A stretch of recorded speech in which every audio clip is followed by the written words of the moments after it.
Now can you? Yeah, there you go.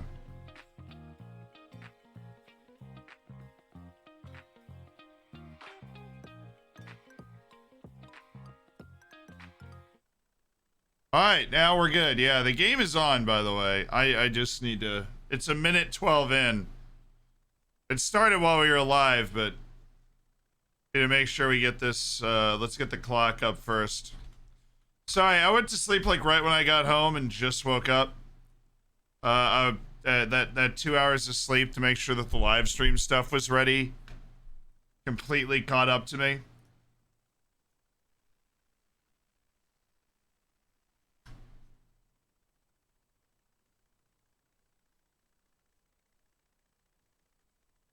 Let me get this set up real quick.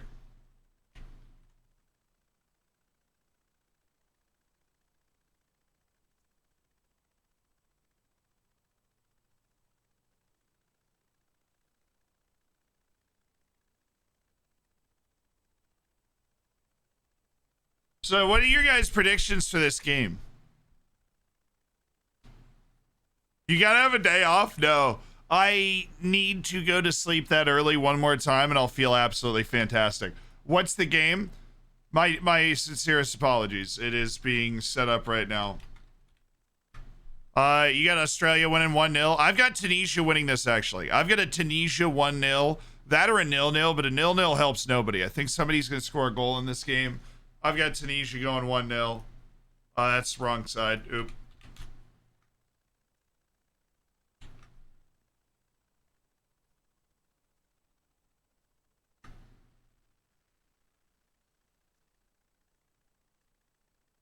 Zero and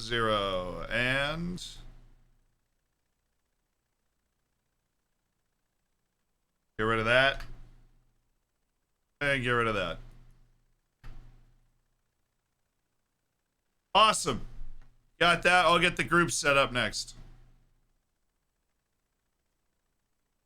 Happy Thanksgiving. That was on Thursday. That was 2 days ago. But thank you. Who needs to win more? Both of them. So Tunisia got a draw in their first match. Australia lost. We'll get the group pulled up, but with that draw, if Tunisia wins, Denmark's playing France. Tunisia could really put the pressure on whoever loses that game between Denmark and France, particularly if it's Denmark.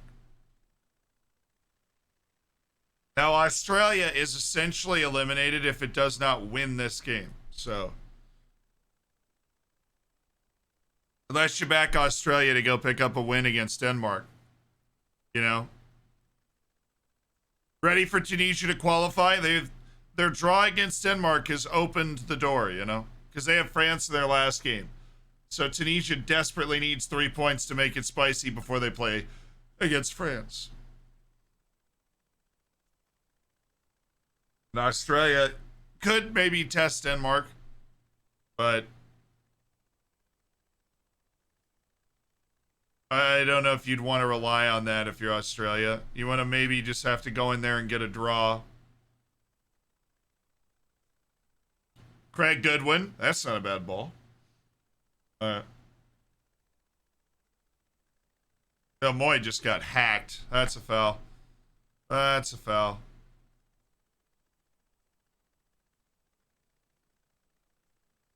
They clearly looked at this game and they were like, bro, Tunisia, Denmark, we're totally throwing that early.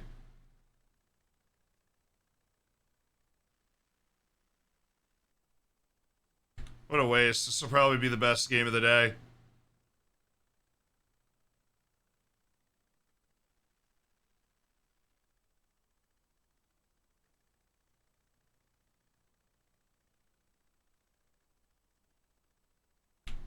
Wait, Aaron Moy apparently has been voted into Australia's team of the century.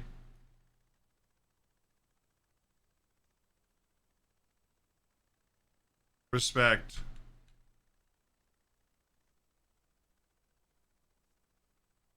Oh, that's a nice block.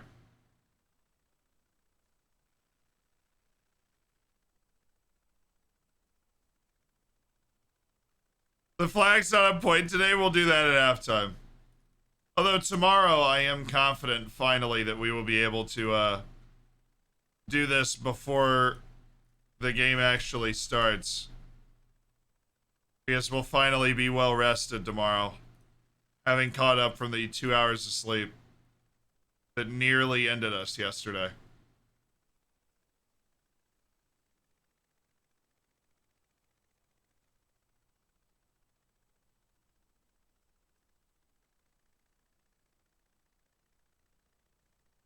It's a weird thing for Ian Dark to say. It's like, bitch, one of Australia's better players. And I'm like, is he?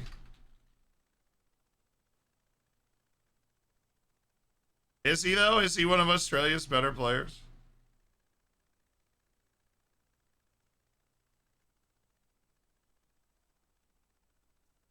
Copium? Hey.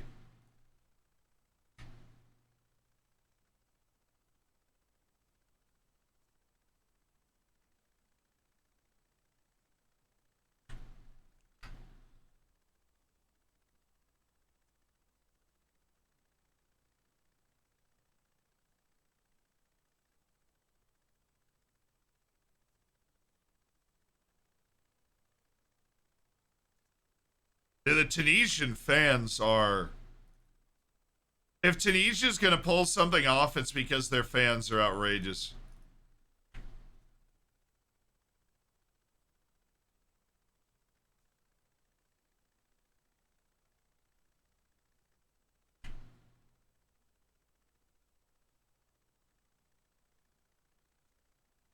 Tunisia has to win. I guess they both do. That's what makes it fun.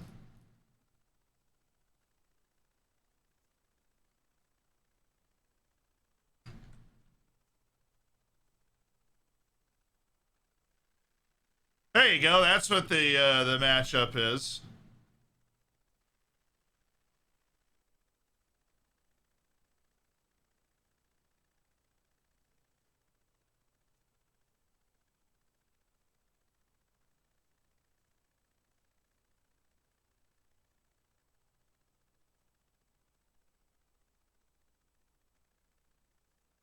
There you go. Oh, yikes. I like these Aussie kits.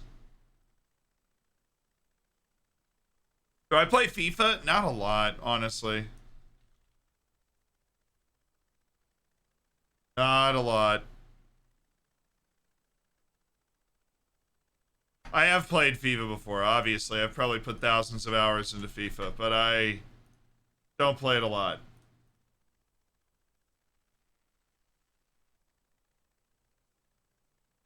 There we go. Now for the lineups. Let's get Tunisia in first.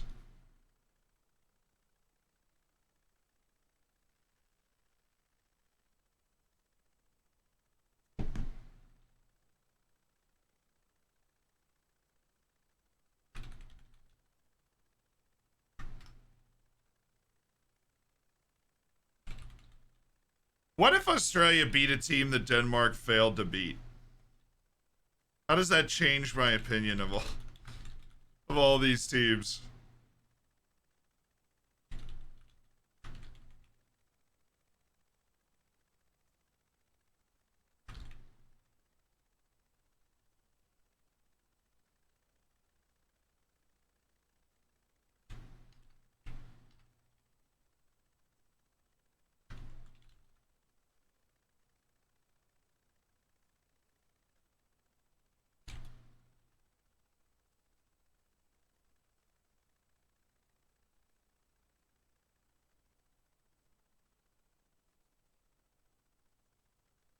Alias Shkiri.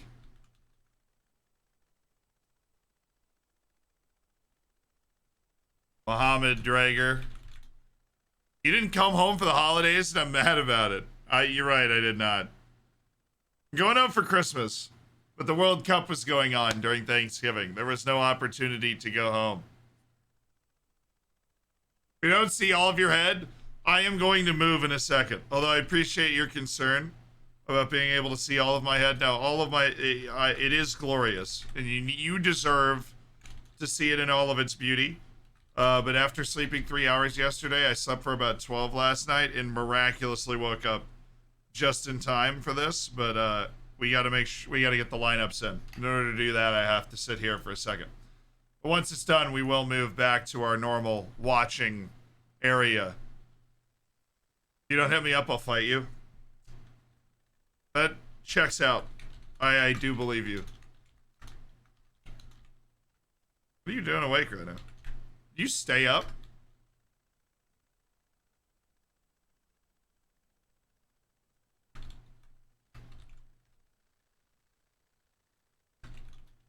Fran Karacic. Kai rolls. You know what's so sad? I don't know if you guys knew this. My boy, Nathaniel Atkinson. You remember Nathaniel Atkinson? He's hurt. So honestly, Australia doesn't have a chance. They shouldn't have even showed up today. Nathaniel Atkinson is hurt and not even available.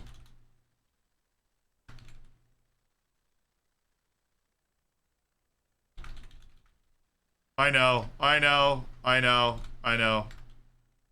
It's unbelievable. Pretty sure I've been swung on you. Let's not discuss the sleeping thing. I don't know what that means, but the sleeping thing, that's totally fair. I get that because I've been waking up at ungodly time. For now, what? 5 straight days? 5 straight days. But I am watching every World Cup match, so. Which has been fun. A lot of 0-0s, though.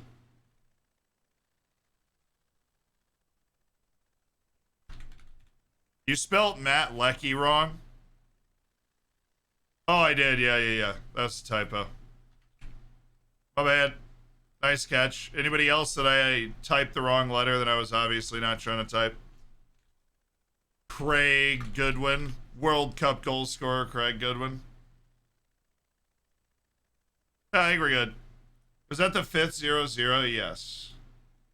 It was. All right. Cool.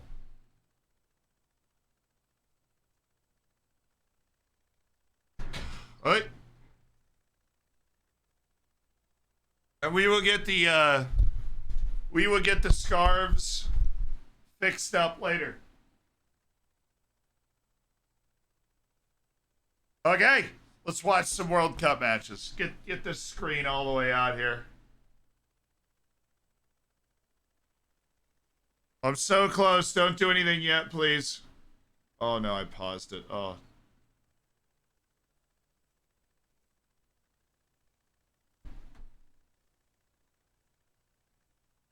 I'm so close. I have like one more thing I have to do. Please.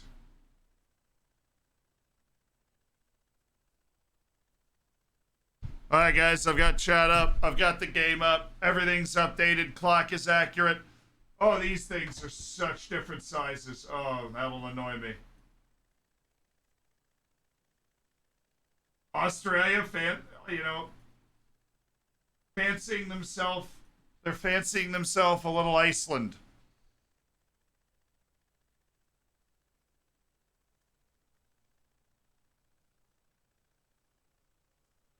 Why does Australia actually look pretty good in this game? They actually look pretty good in this game.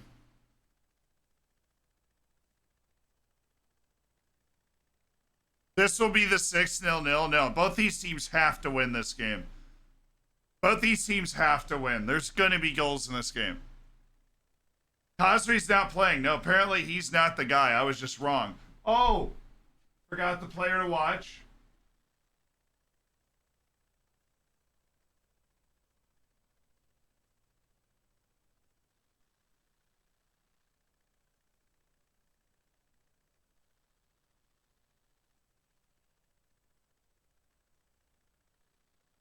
Actually, the player to watch that I named for both of these teams, neither is on the field. McLaren isn't playing for Australia, and Wabi Kazri isn't playing for Tunisia. I love Australia. I want to visit the Alps sometime in the future. Wait, hold on. Daz Chambers, thanks for the prime, my dude. You got a great forehead. F these fools. Also, this message got auto-modded last time. Yeah. We generally have a no cursing rule unless I'm at a bar doing a US watch along. A lot of people will put it on the TV in their house or watch with their kids, especially like a sports watch along, so don't make it too wild for them. What time is it in the US? 5:17 in the morning. I love this dude with the boxing kangaroo, the inflatable kangaroo in the stands. That's a mood. That is a whole mood.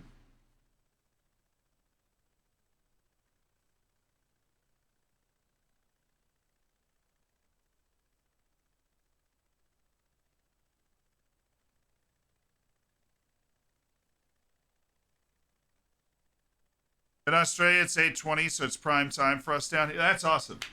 I'm glad that they scheduled this one well for you. Do the World Cup teams have significant differences in preparation time? Yeah. Qatar's been literally just training as a team for a year. Whereas, you know, the big teams, I'd say like Brazil, you get like 10 days. They got about 10 days. Some got less than that, 7, 8 days to prepare. If you needed to get your players from top European teams, then it would have taken, you know, like Saudi Arabia had more prep time, and people credited that with them being able to beat Argentina. Saudi Arabia plays next, by the way. Oh, hey. It's a smack for my boy Mitch Duke, who didn't do much of anything against France in their last match. If Australia keeps playing high crosses in, the three center backs will boss this game. I don't know if Australia's got much other option. The Aussies always look like they're having a good time. This is the winnable game. Now, both teams have to win. Tunisia plays France next. You can't count on getting any point in that match. You got to win here. And Australia obviously just played France. You need to pick up 3 points here because you're not likely to beat Denmark. If you want to put pressure on anything, you probably need a win and a draw if you're Australia. So win this game, draw Denmark, and you do go through. Like, there's a very clear route through for Australia and Tunisia.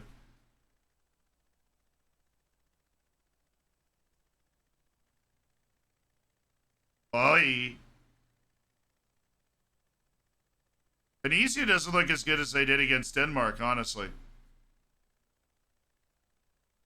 Tunisia had a lot more of the ball against Denmark. That was a bad pass. What mic do you use? The Shure SM7B. Oh boy, here we go. Jabali. Oh, Msakni. It's their offense. If Tunisia doesn't do anything in this game, it is their offense. He was freaking in and just took the worst touch of his life.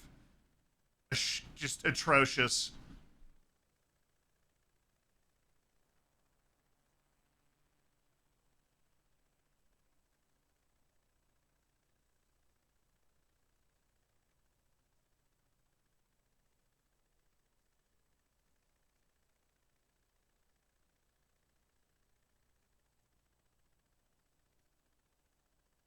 Imsakni has to be the guy. They need to put in Wabi Kazri in. They need to put in Wabi Kazri. Conspiracy theory: Argentina purposely lost against Saudi Arabia so they wouldn't face Brazil in the quarterfinals. No, it would have been the semifinals. If they both win their group, then they play in the semis. So, no, I'm not buying it.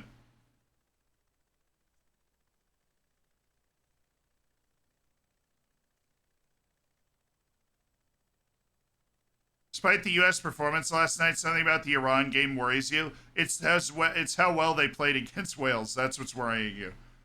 Oh, shoot it! Shoot! Oh.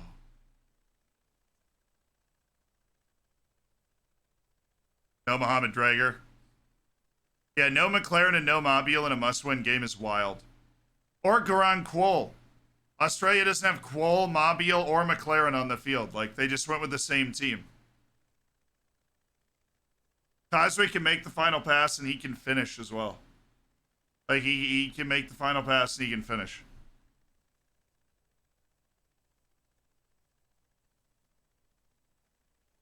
Ah, good. COVID test. Boom.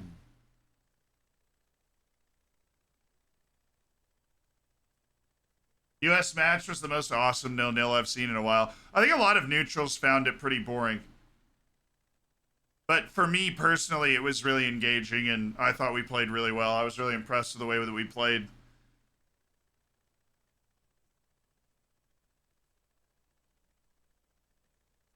Ow. That's an elbow to the face.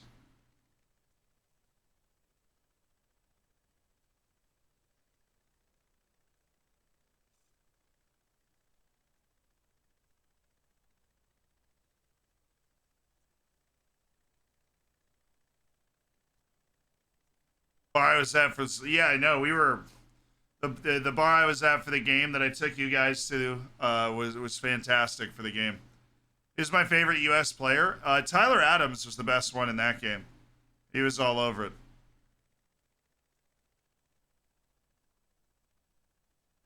England made it boring. I mean, yeah, the U.S. was a more proactive team. But we needed a win. Honestly, like, a draw is great for our pride, and oh yeah, we drew England, who's one of the best teams in the world, right? But we still need a win against Iran. It didn't change anything. If you're not from the US or England, what did you think of the game? Well, Australia passes it around the back here. If you're not from the US or England, what did you think of the game? Like, meh. Yeah, that's what I heard. It was boring. Huh. US style of football, yeah. Oh, good ball. Oh, Duke! Oh, it's Mitch Duke! I take it back, Mitch. I take it back, Mitch Duke. You haven't done nothing. You're a hero, Mitch Duke. You're a hero. Suey. Mitch Duke. Oh, Tunisia.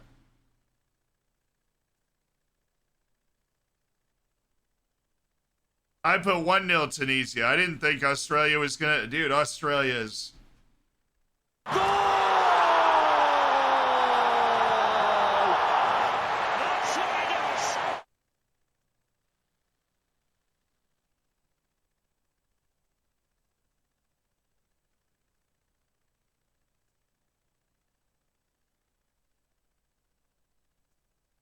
Mitch Duke for Australia.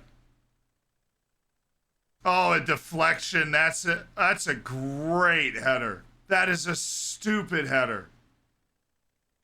That is an outrageous header. Unlucky for the Tunisian defense. An unbelievable goal by Mitch Duke. Australia's just a consummate World Cup team. Like, they can be entirely out-talented, but they're going to bring the toughness. They're going to make you think about it. They're going to make you worried. And Mitch Duke, with what has to be the most important goal of his life. Hello. That was such a good header. That was an oddly satisfying goal. Yeah, the deflection. Duke is just ready for it. Glances it into the corner. Tunisia is so hard to score on. Tunisia is so hard to score on. And so for Australia to be able to get a goal, honestly, a reward for their pretty good play to start the game.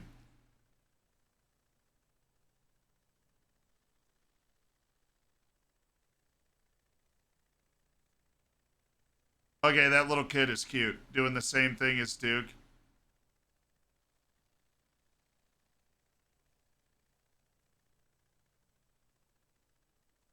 The Aussie fans are in it now. Burn, thank you so much for the $10 donation to Amnesty International. Thank you.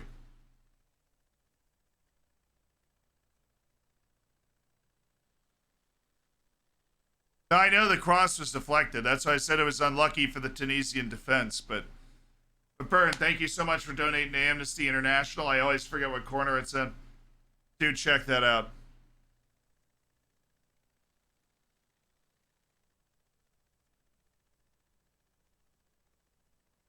Australia better than Denmark, confirmed.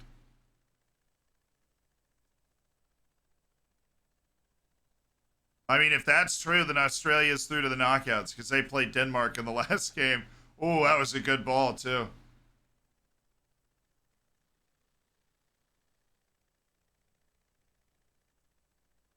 The Asian qualifying section is on fire.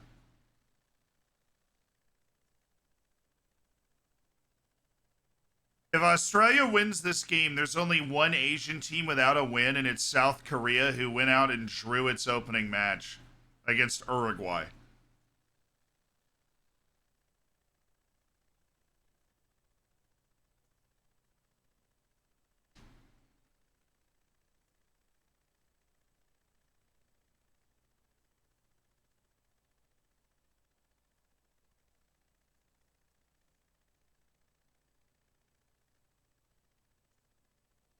Oh yeah, I mean, I always forget about Qatar, but Qatar didn't do qualifiers, yeah. But Qatar does count. I mean, they're the Asian champions right now. I'm sorry. I always think of Asia as 4 or 5 teams. I got to get used to the fact that Asia has 6 teams at this World Cup.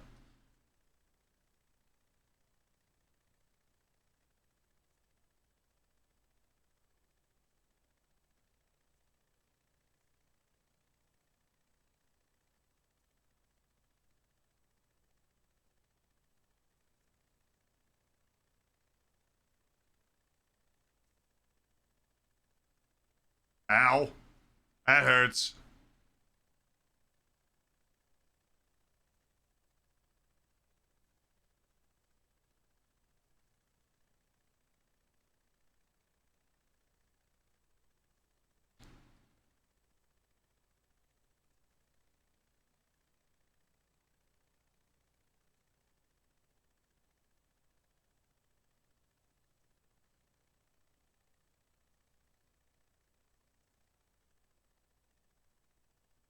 Now we're into the really big issue for Tunisia. They can't score. They didn't score in their first game. They didn't score their own goal in African qualifying playoffs. They scored one own goal and held 2 clean sheets. Now, Yusuf Msakni, in theory, can score, and they do have Wabi Kazri on the bench, who I'm assuming they would bring in if they need a goal. But Tunisia cannot score. So Australia scoring a goal, however lucky with that deflection on the cross, that was a brilliant header. And being able to produce one moment that gives you the goal, like that is so huge against a team like Tunisia that needs to keep you scoreless to win.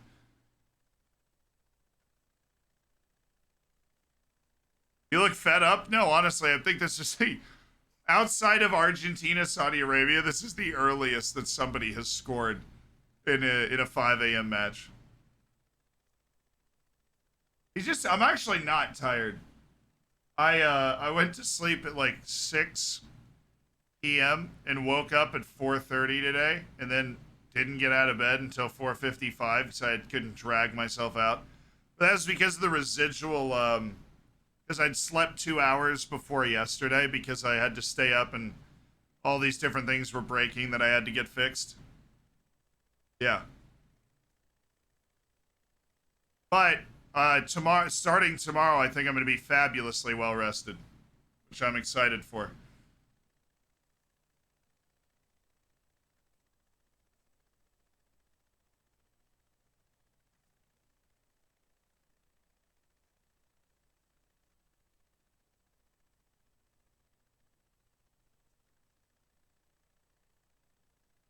Hey,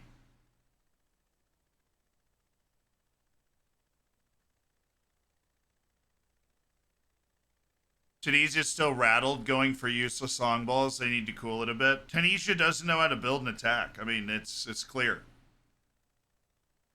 It's something they've struggled with. He does love that kit. I know. Yeah, I wore it to the bar yesterday. They had an undershirt, so we're wearing it again.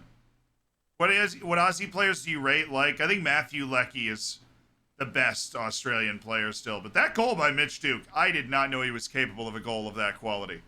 How's the reaction been to the U.S. draw? I mean, the English are mad and we're happy.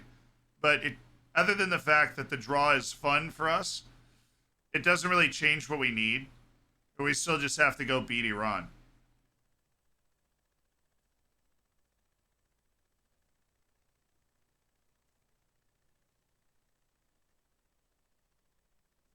Hannibal Mejbri's not even on the field and he's getting in a fight.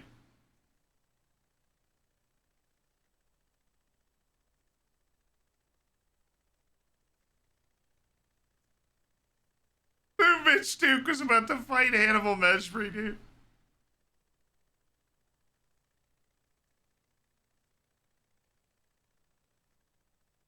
Oh boy. Bring Mejbri in now. I want to see that. I want to. Don't threaten Aussies, man. They're gonna. What was that all about? I think he was Duke was getting chirped by the bench in Tunisia, and he didn't like it very much.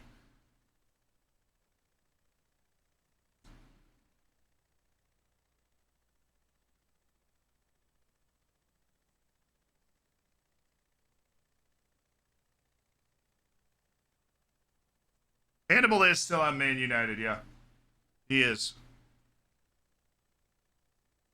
Frey said, "Can you see us making making the knockouts?" I think whichever one of these two teams wins this game has a legitimate chance to make the knockouts. Now, Tunisia needs this win, or else they have to beat France, which is probably not going to happen. Or Australia wins this game. I mean, Tunisia could draw this and then draw France and maybe go through, but it's unlikely. If Australia wins this and then manages a draw against Denmark and France beats Denmark, Australia is actually going to the knockouts. The math here is fairly simple. Australia wins this game, they have 3 points, and then draws Denmark, they have 4. Denmark has 2 if they lose to France, and Tunisia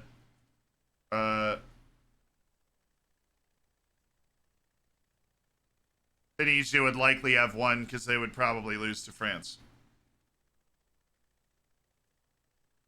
So Australia's route is pretty simple. Just don't lose if you win this game. And the Socceroos are going through. I will say, the draw from Tunisia against Denmark has complicated things in this group a little bit. For Denmark and for France.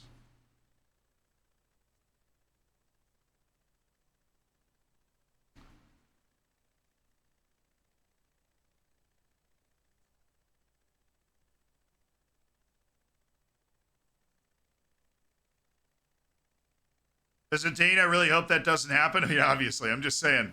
If you're on Aussie, and I think Freddie's an Aussie, that is how you'd get to the knockouts.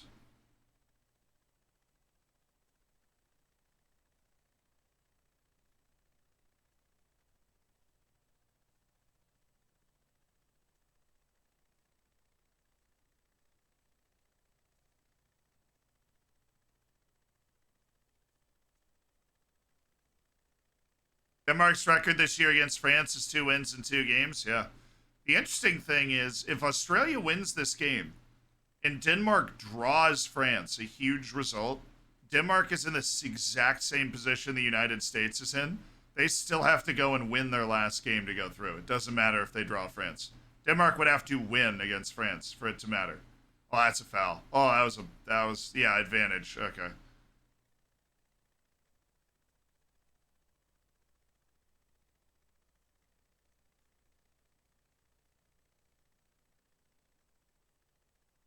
Denmark was awful against Tunisia. Well, they couldn't break them down, and they're not the only team that can't break down Tunisia. There's no harm in that, no shame. Tunisia is such a good defensive team, such a sound team.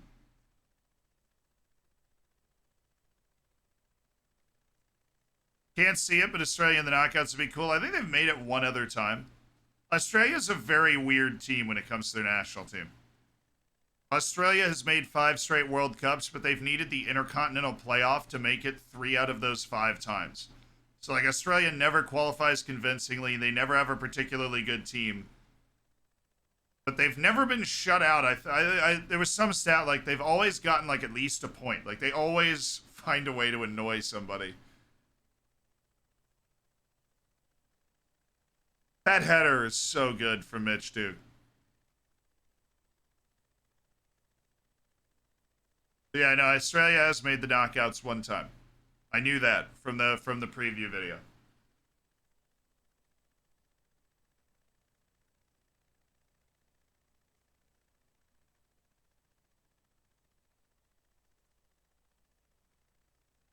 These guys are the kangaroos, the inflatable kangaroos.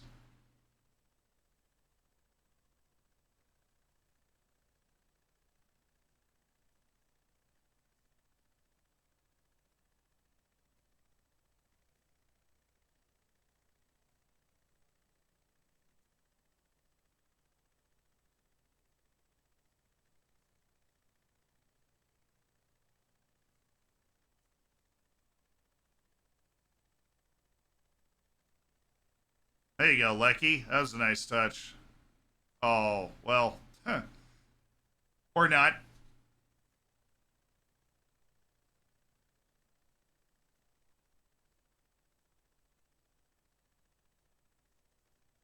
You can tell Tunisia doesn't have the same intensity? No.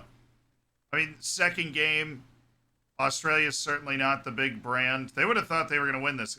For both of these teams, this is the match you circle as like, this is the match we're going to win. Oh, Msakni? Nice block.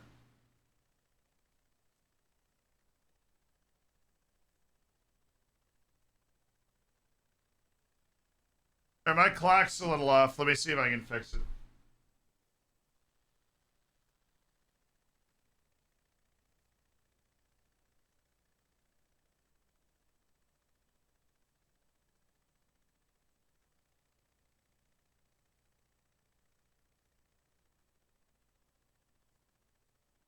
They really did just drag his studs across his face. That's a yikes.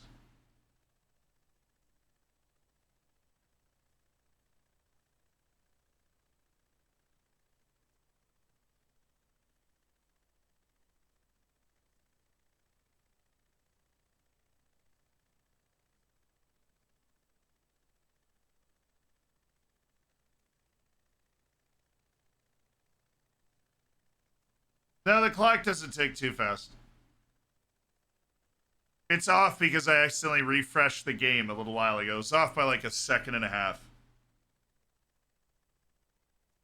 That wasn't bad. Do we need total receptions? No, that stat's weird, man.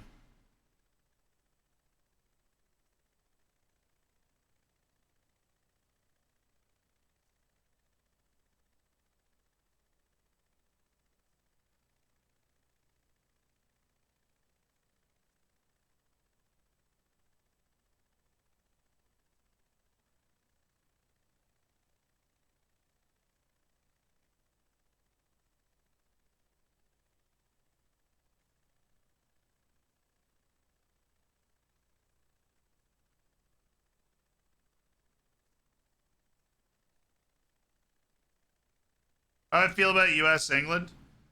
Oh, yo! That was a foul unlucky, yeah. That might be a card. That was well played by Talby. That's better. I mean, the game was great for our pride. I think not only, I think everybody's aware of the fact that we kind of outplayed them too. But we needed to win for it to make a serious difference because now we just still have to go beat Iran if we want to go to the knockouts. We're in the knockouts on match day 3. That's it.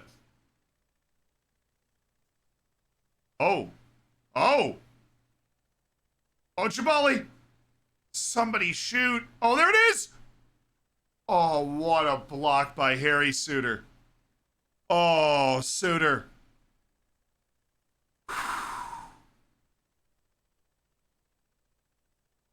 Oh, baby. Jabali's not a goal scorer, though. He's like a playmaker up there. Good layoff. Was that him, Sockney?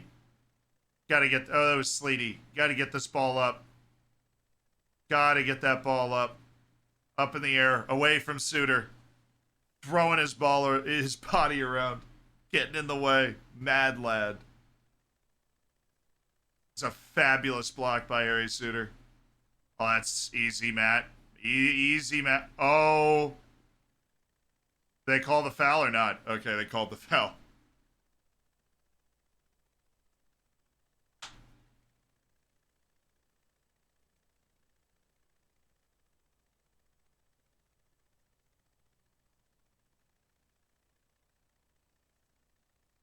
I mean, it doesn't matter. They got it clear. This is not a game-changing call because Australia clears the ball after he drops it. So it's really just...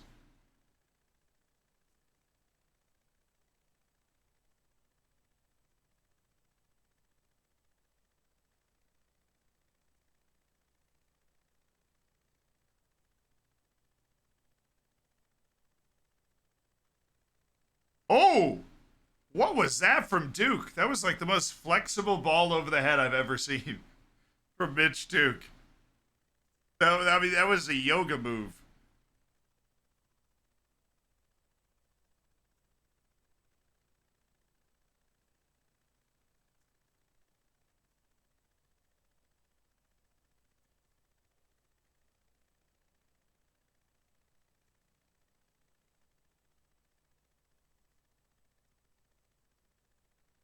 It's coming down under. Hey, Australia's one of those teams. I mean, Tunisia, I think, only has like 3 ever World Cup wins. Australia's only got like 1 or 2. Like, Australia only has like 2 World Cup wins ever. So these are 2 countries where just winning a game at the World Cup is a huge accomplishment for either of these national teams. Who else plays today? Poland, Saudi Arabia is next. Mexico and Argentina play in a pretty huge game.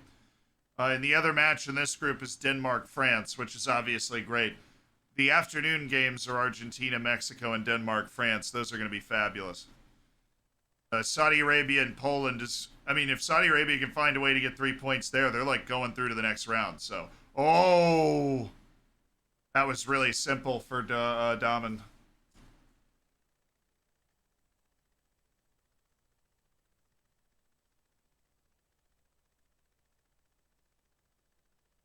Here we go. Fran.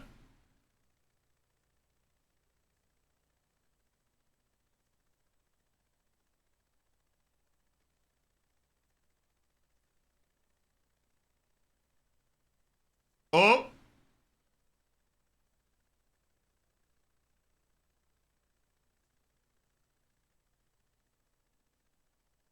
Wow, nice play by Lecky.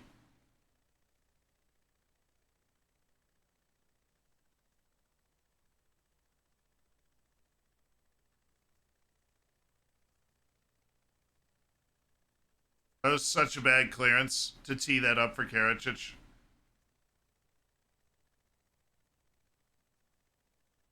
Do you think Mexico keep the round of 16 streak going? Not if Saudi Arabia beats Poland, no.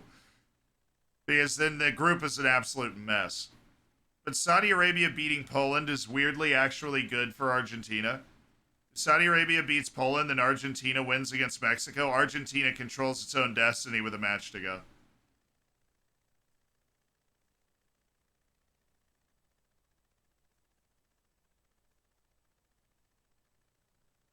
I just woke up, see Australia's winning. What happened? A deflected cross that Mitch Duke hit the header of his life on. But Australia's looked the better of these 2 teams. Like, actually. That's a corner.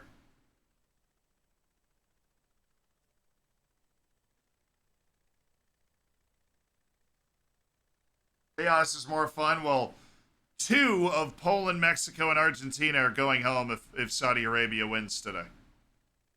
Because 6 points in a group that has a draw automatically sends Saudi Arabia through.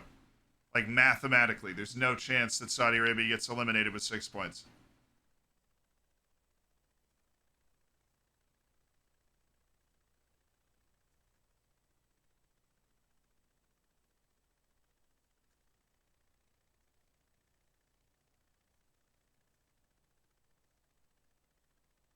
Oi! That was a good delivery. Saudi Arabia can beat Poland for sure. I mean, yeah, they can, but I still think Poland is the favorite.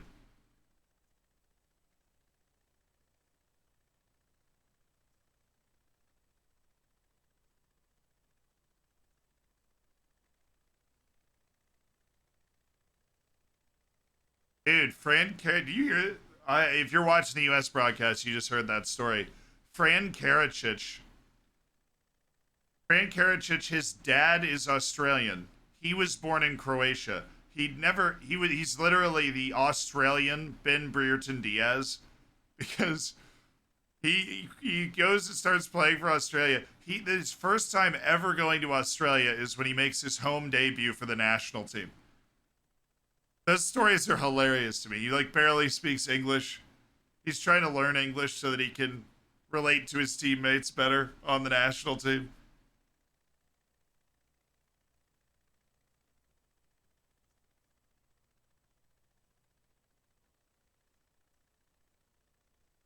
Shout out to Fran Karacic.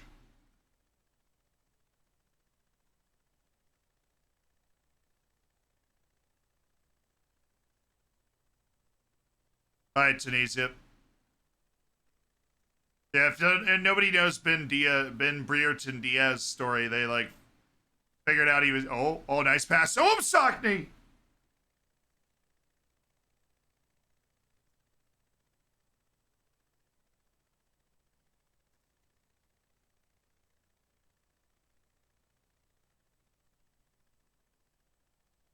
Should have been better, yeah. It Oh man.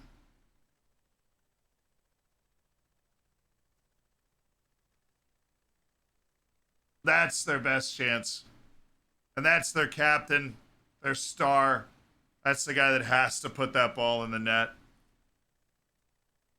Yeah, the Diaz story is great. Like Ben Brereton, people did. Like, I think it was people in Chile found out through Football Manager that he had Chilean eligibility, and they like petitioned the national team to call him up, and he accepted the call up, but he doesn't speak any Spanish. This is like mom was born in Chile or something.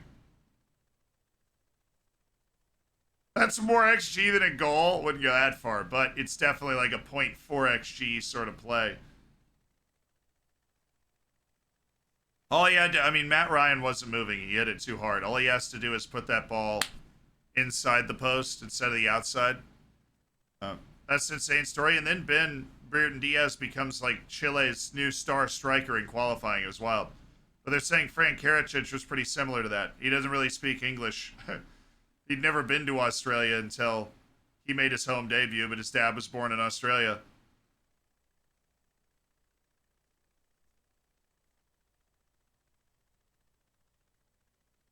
Some ugly balls here.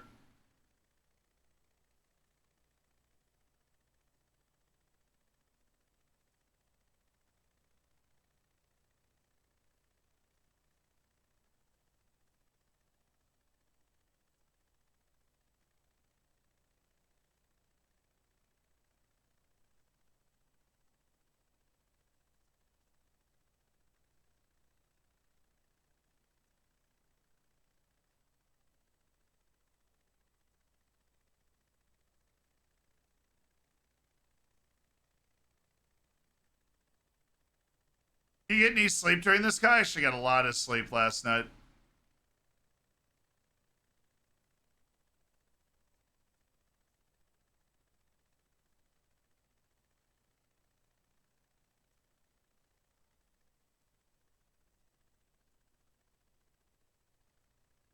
Who won Australia? What do you think? I said 1-0 Tunisia, so I'm already wrong.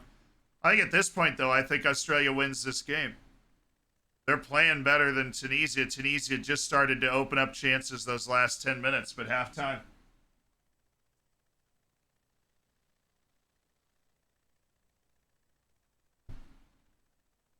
There we go, halftime. 1-0. Australia with the lead. It's time to put up the correct scarves.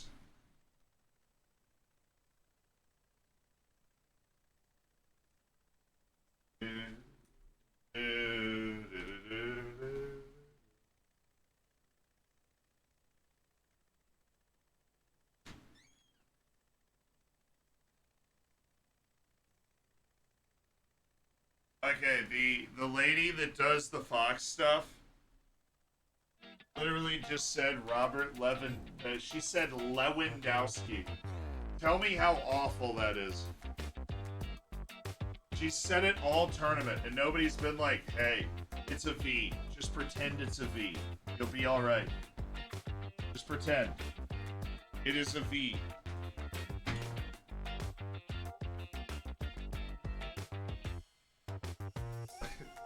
to me. It's a V. Not Lewandowski. It's a V.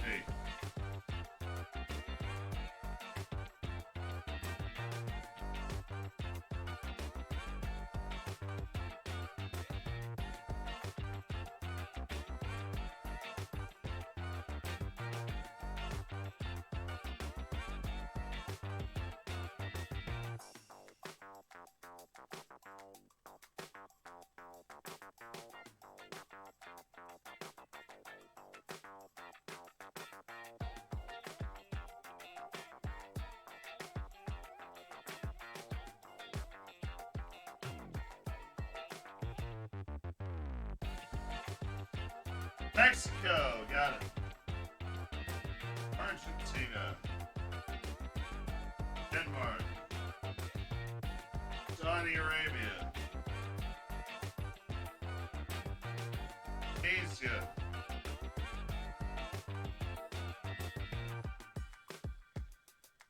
France.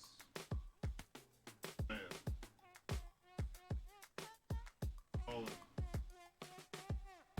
Alright, we've got him. We'll go Australia first. That seems like the right thing to do for winning.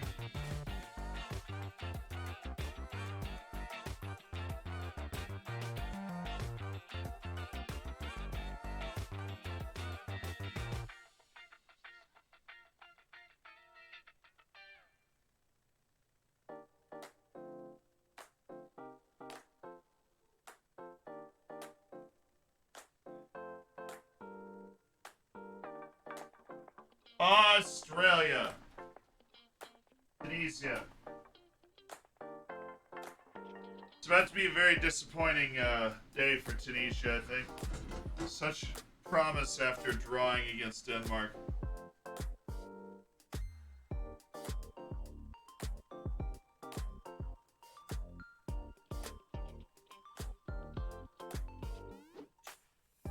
Alrighty.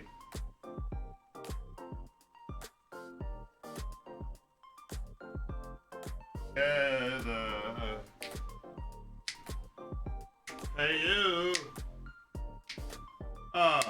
Here we come together. Aussie's defense always looks super nervous. Hey, happy birthday, Samson and Serrana. Happy birthday. The boxing kangaroo is the player of the half. I didn't get to vote in that, but I do believe you guys have made the correct decision.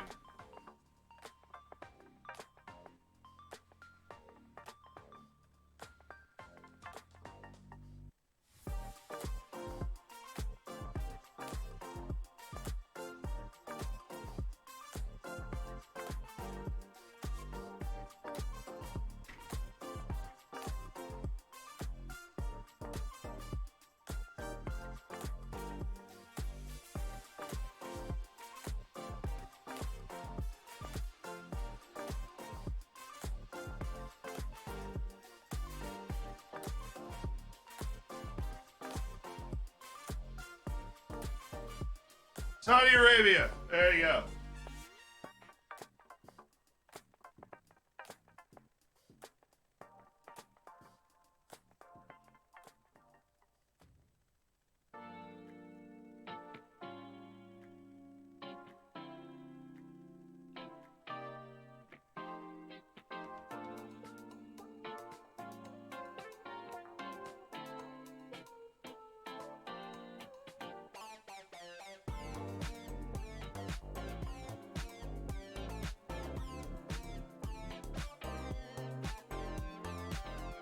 Apparently that was Duke's kid. So Mitchell Duke was making that like tea, whatever. And apparently he did that towards his kid. What's the third game?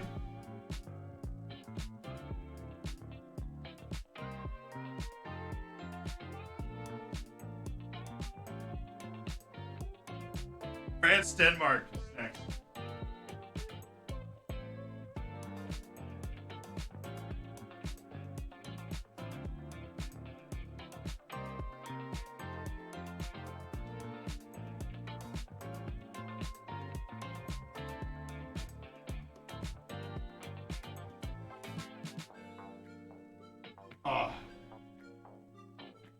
Vive la France! And they're playing Mexico. I am messing this up. No.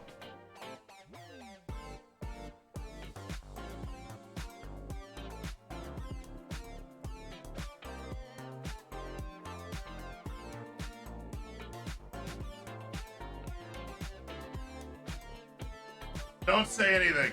I don't want to hear a word from any of you. Not a single word. Do you understand me? I don't want to hear. Don't say anything. Just don't even mention it, okay? Don't even mention it. Never happened. Didn't happen at all. Not a word. Not a word. I don't want a word. Saudi Arabia plays Poland. Obviously. We know this. Saudi Arabia plays Poland.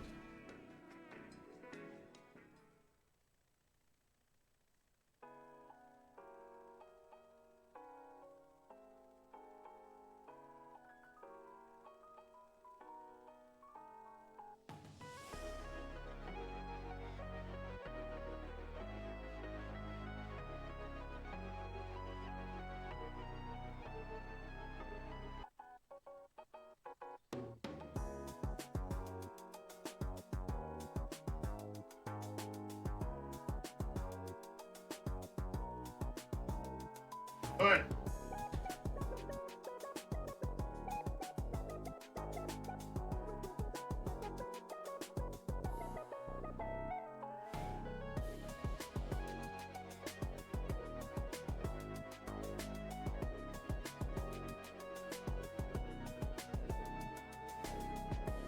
There we go. France and Denmark.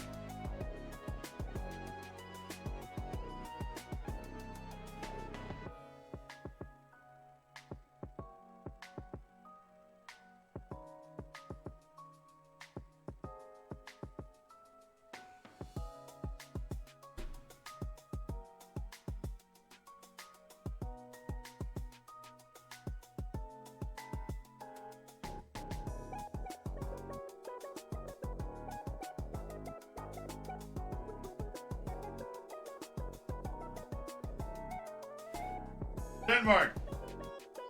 Argentina.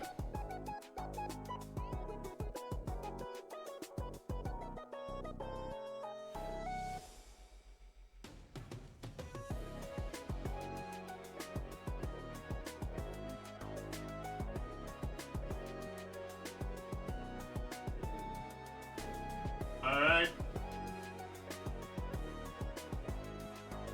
Argentina's up. Mexico, which is a little out of the screen here, they're going to go up as well.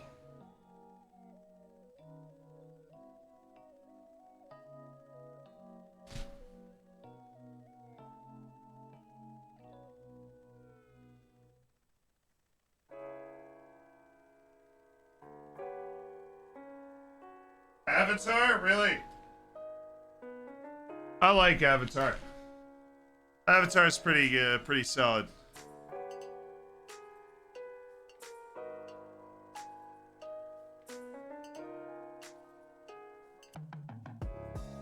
Streamer wants less interaction with chat. No, dude, I'm just hanging up the banners.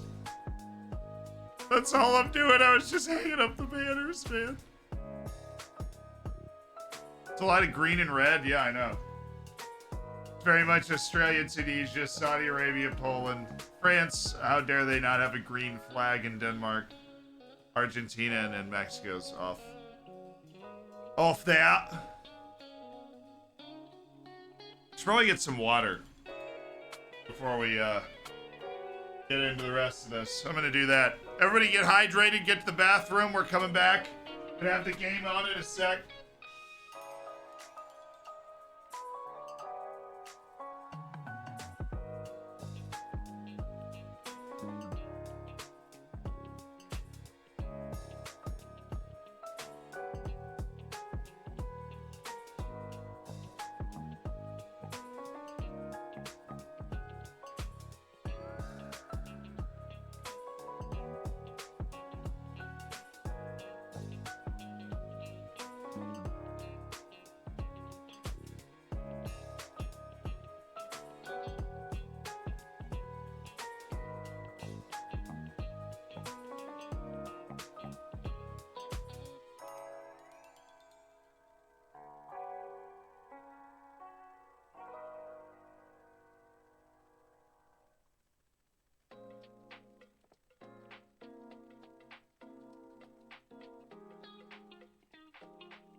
I'm gonna go with a nice peanut butter and jelly making station right here.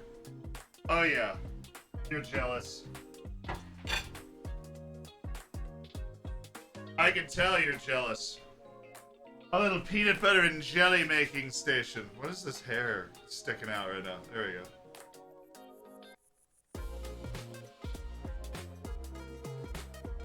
He's secretly going for Mexico. I'm usually not, no. And I also picked Argentina to get to the semifinals. I kind of need them to win for that to happen. All right. Australia wins, so you eat Vegemite and cheese on toast? That sounds horrifying. What are your thoughts on Mexico's next match?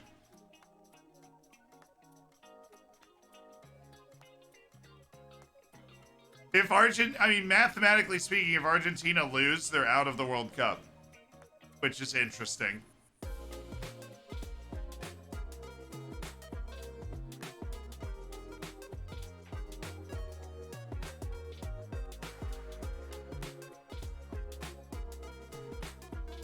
My initial prediction for this was 1-0 Tunisia. Now Australia's up 1-0, and I feel like we might hold at 1-0. We've had some pretty ridiculous second halves recently. Tunisia had two of its best chances in the last 5 minutes of that half. I don't know, man. I don't know if I see Tunisia bringing this back. King, thank you so much for the $5 donation to Amnesty International. If you haven't donated, please do consider it. Since we're watching and enjoying this World Cup that was built through a lot of violations of human rights, please join us. I'm donating $1,000 of my own dollars on the final day.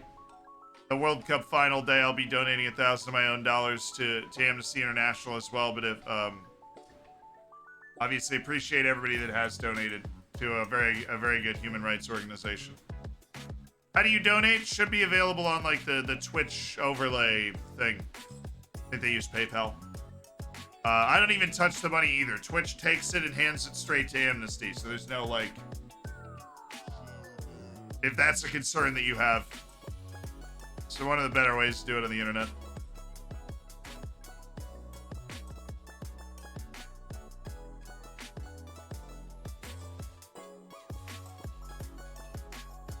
Oh, okay. We're coming out.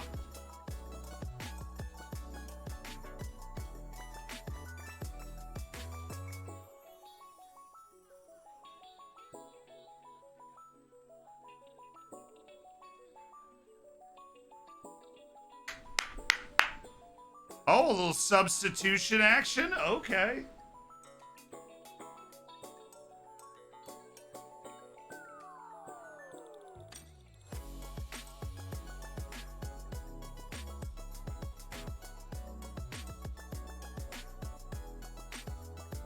Oh, Drager came out.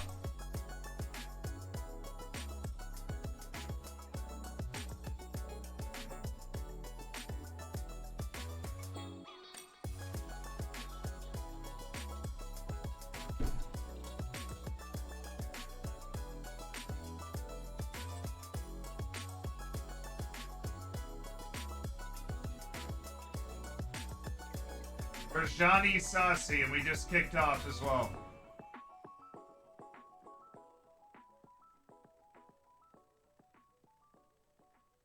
All right, clock's up and running. Here we go. Second half underway. Australia, Tunisia, match day 7 at the World Cup.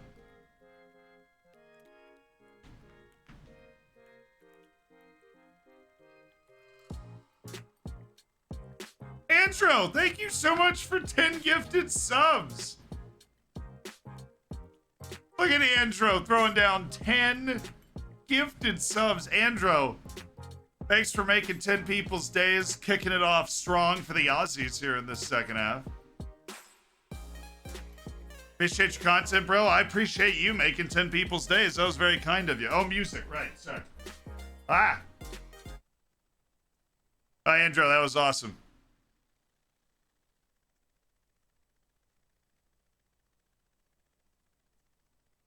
Enjoy the bacon. Enjoy the ad-free experience and all. Thanks to Andro. Be sure to say thanks to Andro if maybe you're watching this on a VOD or something. How's it been, Z? Just got up. Good match. Australia's played pretty well.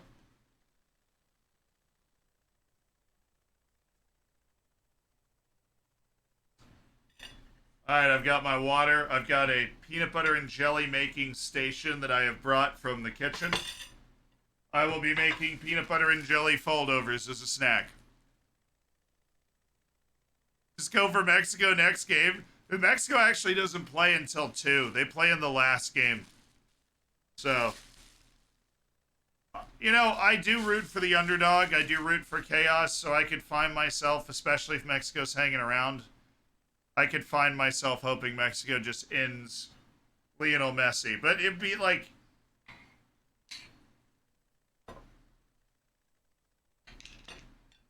How do you root against Messi, though, you know?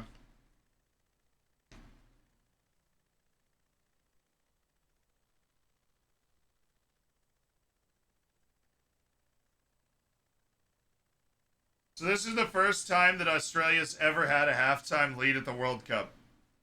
That is an insane stat. That's an insane stat.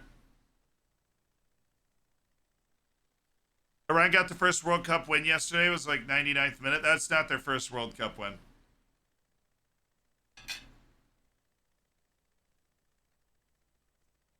Iran's been in a lot of World Cups. I mean, Iran beat the United States at a World Cup before back in the day. Iran's got plenty of World Cup wins. Not plenty, but not like... They have World Cup wins.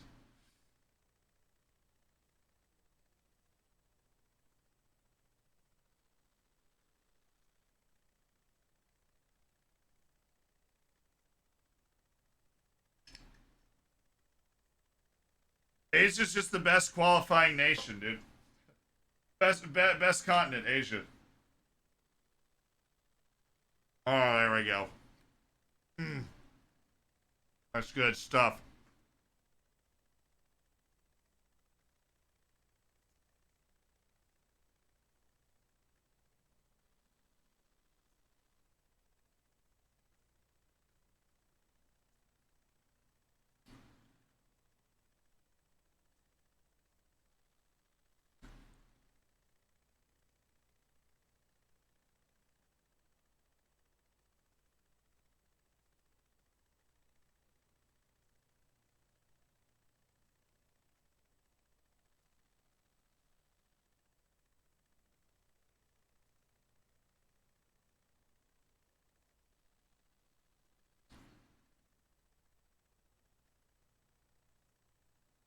Oh, nice touch. Riley McGree, Craig Goodwin back towards McGree. I mean, my goodness. Australia looks more than half decent.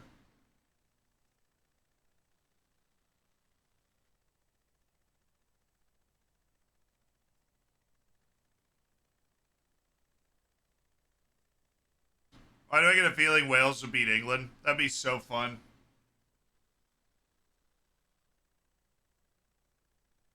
You know, if Wales beats England 4-0, that Wales actually goes to the knockouts ahead of England.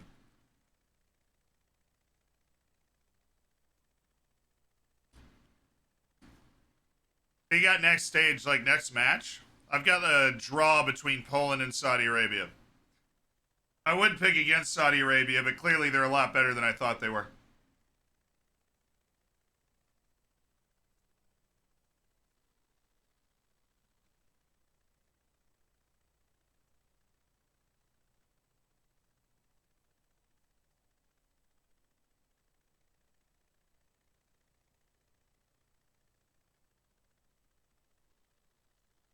You know what's fun?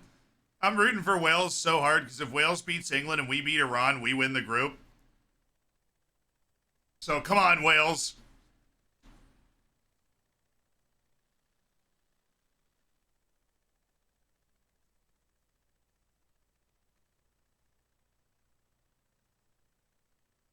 Matt Ryan is not convincing today.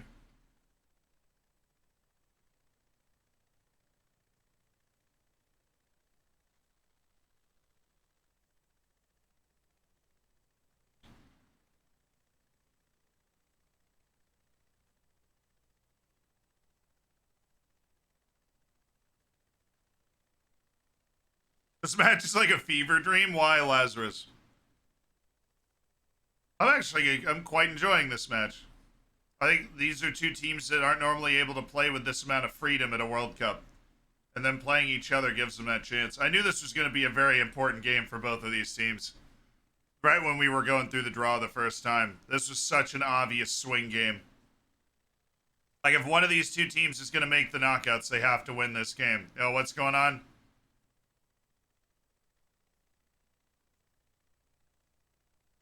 Oh, they called that? Irvine's going to lose it.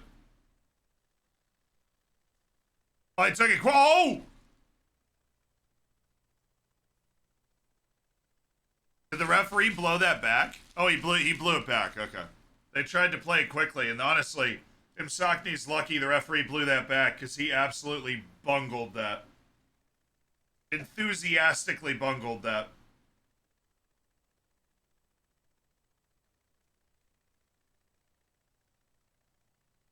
They wanted a handball, but I didn't think that was a handball.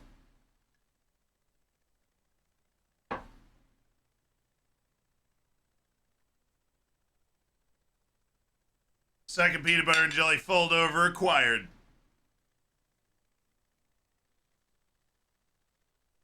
US Iran's going to be a banger. Both teams can win. Both teams need a win. It will be fun. Probably the weakest Aussie World Cup squad. I mean, don't tell them that. They're in line for a win right now. Even though I did say that. I think Australia's just gotten worse consistently over the last 3-4 World Cups. What type of jelly? This is a blackberry reserve, but I really just buy whatever looks good.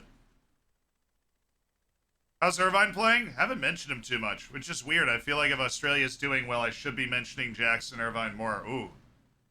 Hello. Matthew Leckie. A little carried away.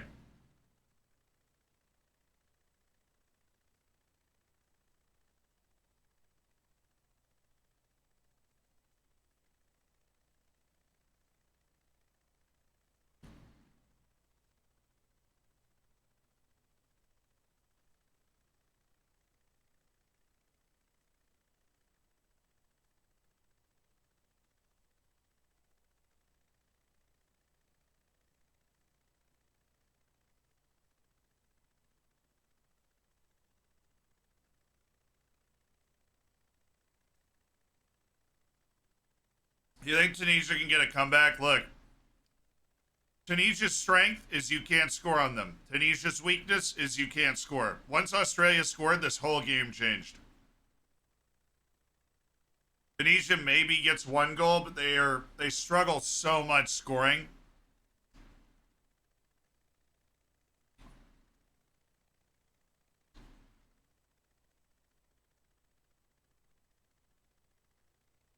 That I struggle to believe they'll score multiple times.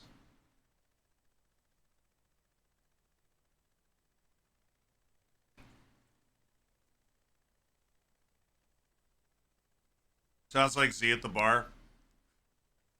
It had to sound better than that. Although apparently we got the mic working for the second half. All right, Irvine. All right, Irvine. Goodwin.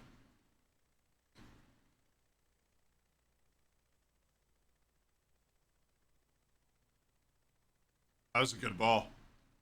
That was a good ball.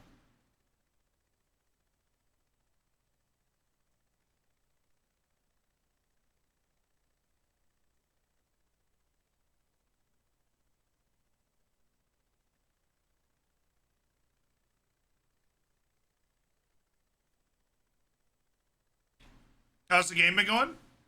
It's been nice. Good pace to it. Tunisia's definitely their nerves are racked after conceding the goal. They've struggled to cope.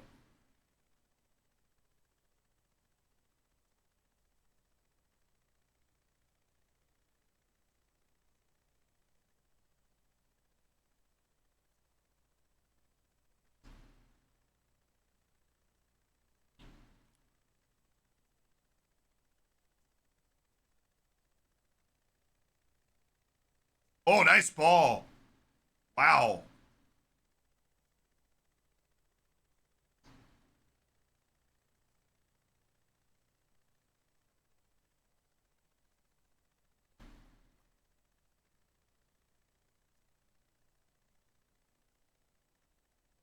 That was a handball on Australia there.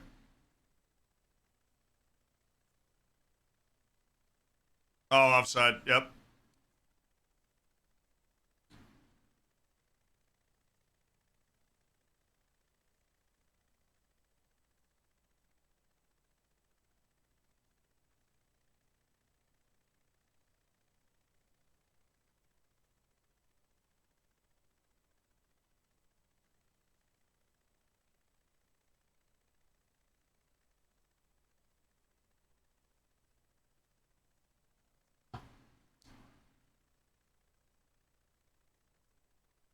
Portuguese cuttlefish, that's a very good stat. In 17 World Cup games, Australia has only not conceded one time. What are the Saudi team's strengths and weaknesses? The strength of the Saudi team is definitely the wings. The weaknesses of the Saudi team are a lack of top end experience and talent. Like, actually, the Saudis have good wings, but there is a big loss for Saudi Arabia. Al Sharani and Al Faraj are both out for the tournament. Al Faraj got his knee tweaked and tore something in his knee. He's out for the tournament. And Al Sharani's the guy who had his face caved in by Al Oais. But Australia, you know, like Saudi Arabia's biggest. Oh my. Oh, McGree. I thought McGree was about to pop up behind him there. Oh, baby. Whew. Yassine Maria. Yeah, but Saudi Arabia's entire team plays in the Saudi league. Like, they lack that top end experience, that top end talent at any position. But most other countries have at least a few positions that are, you know, they have top end talent and experience.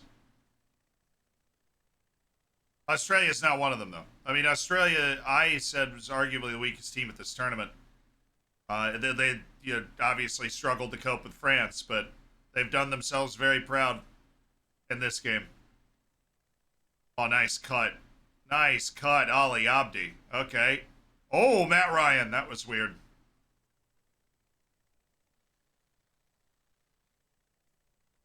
I mean, the thing for Australia is their best player is Matt Ryan. Matt Ryan's a Premier League experienced player.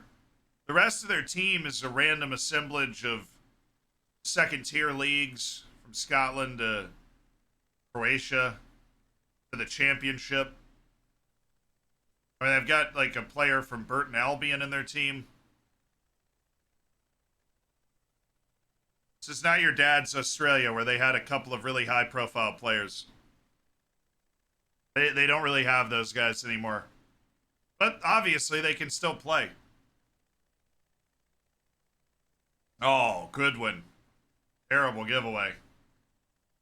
Sleety, nice pass, bad touch, and Aussies get it clear.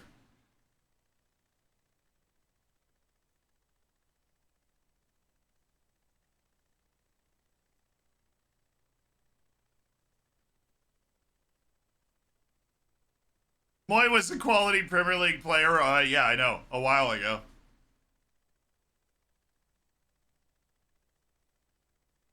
We actually watch the match now. I don't own the broadcasting rights to the World Cup. Maybe someday. Oh boy. Ah, that's wide.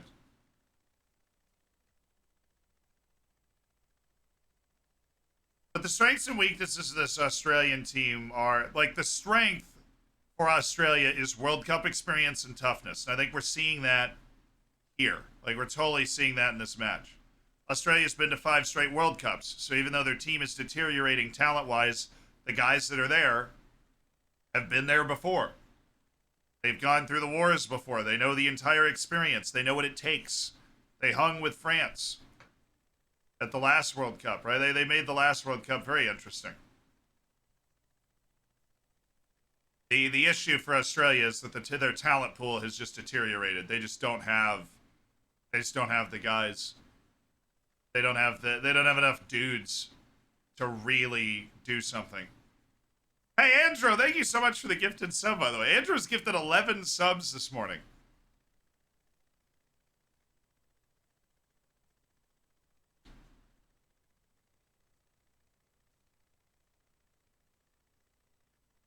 We don't have, yeah, don't have Cahill anymore. I don't know. You had, like, not just Mark Viduka. You had, what was his name? The dude with the Mile Jedinak. Like, you had a couple of guys that could match the level, right? Like what the United States has. We have like 5 or 6 guys that can play at a world-class level and not look out of place, right? It was Jedinak. I was thinking of Mile Jedinak. But you can name all the players you want from those old Australian teams, but what you have to agree on is this Australian team is less talented, but it's more experienced. Because Australia has a 5 consecutive World Cup appearance streak going, which is quite remarkable, honestly. Oh, he missed it. Schwarzer actually did not play well at World Cups, even though he was the Aussie #1 before Ryan. I thought Tunisia was the better team. And honestly, talent-wise, they are, but Australia's beating them anyways. One moment from Mitch Duke, and the issue with the way Tunisia's put together and the way they play is that one great moment from somebody is good enough to beat them.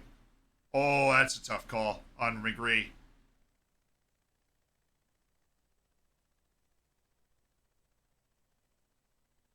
The USA are what Australia were 15 years ago. That doesn't sound wrong. All right, a couple of subs coming in. Let's make the lineup changes. Duke's coming off.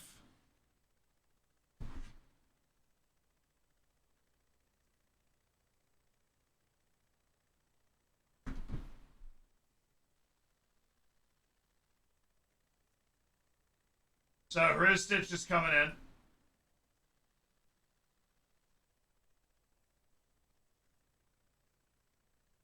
McGree and Duke are off.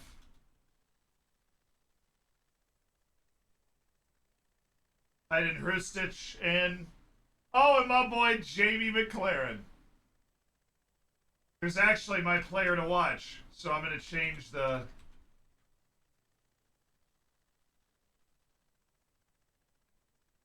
There you go. Player to watch, Jamie McLaren. He was my player to watch in the World Cup preview, but he's coming off the bench in this game. Cahill is inarguably Australia's best ever World Cup player. That man scored some fabulous goals. All right. Tunisia needs to get a hold of this game, man. They're not playing like they're losing by 1. There's Cahill. He's hit the game. Cahill's in the stands, baby.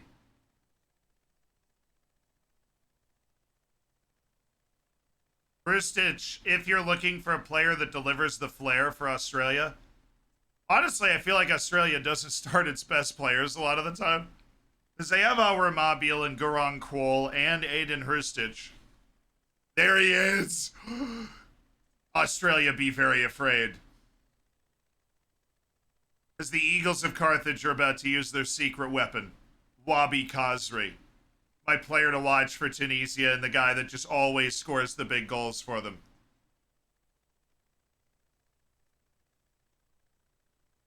Wasn't Australia's spike in qualifications partly due to them changing federations? I mean, they did move into a much harder federation.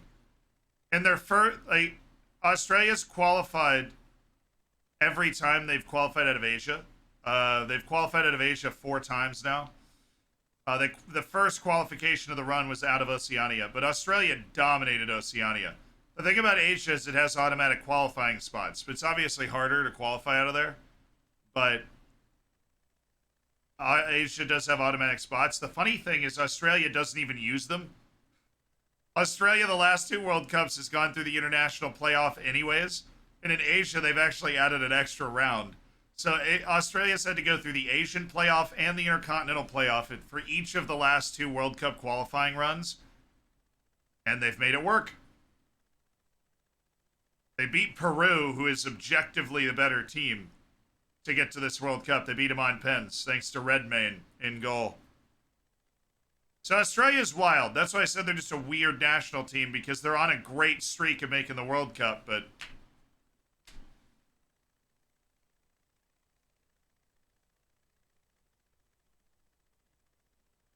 All right, here he comes, Wabi Kazri.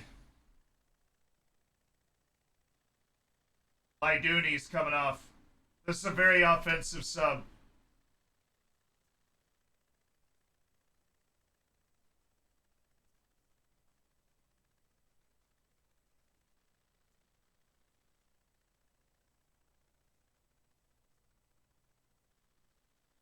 They've subbed in both players to watch. Wabi Kazri.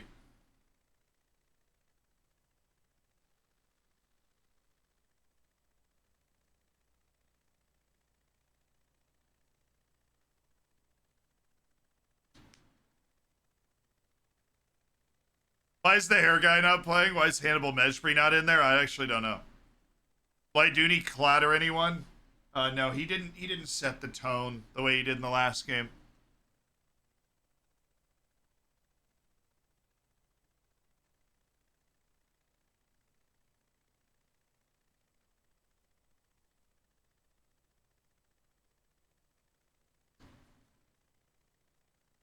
No goals in 2.5 hours. You better be subbing on offense, and they have. Wabi Kazri coming in is just that's the most offensive change they can make.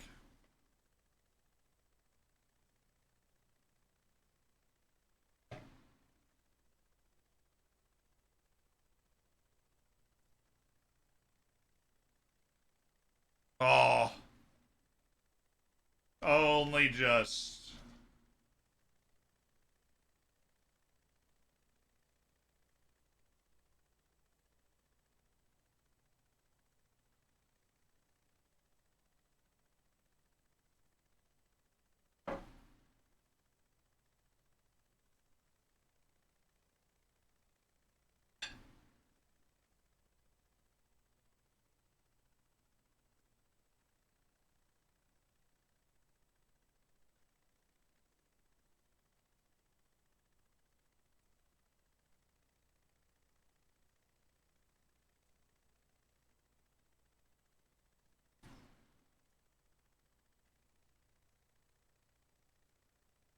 Oh, nice pass.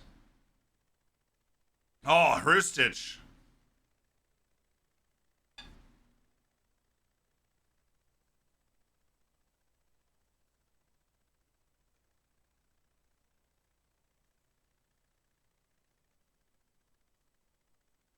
Algeria would have fared far better than Tunisia or Morocco. Well, Algeria forgot to win its qualifying match.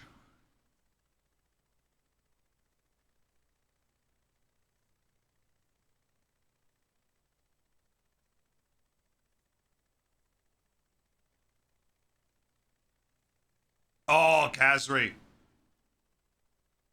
For Kazri, that close. Will you go to Qatar? Nah. I had the opportunity. I decided to turn it down. I figured it'd be more fun to sit here and watch the matches with you guys. And I also, I was conflicted about it somewhat. I understand the people that went, because my content isn't necessarily as much about going to matches. Yeah, I wanted to stay here. How come Australia isn't wearing yellow and green? I like these kits, personally. I think they're pretty cool.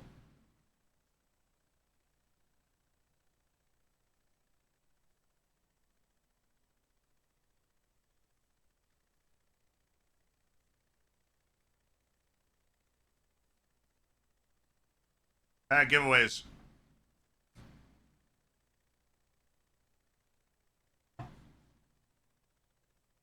Oh. Jamie McLaren. Oh!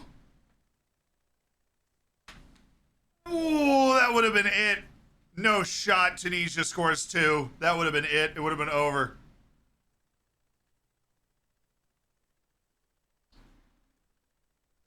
Tunisia's quality is all in tactical organization. They just don't have anybody that, I think going forward, they're no better than Australia, right? And Australia got a great goal out of Mitch Duke, right? Who saw that coming? So.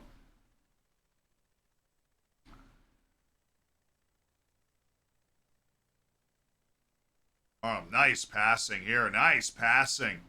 Beautiful. But you're not beating Matt Ryan from that angle. That's a good second ball from Msakni. Oh.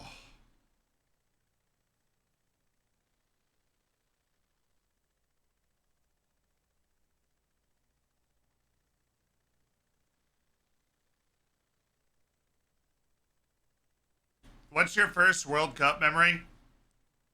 The first memory I have. Oh, okay. That was an angle that you could beat Matt Ryan from. He just hit him in the chest.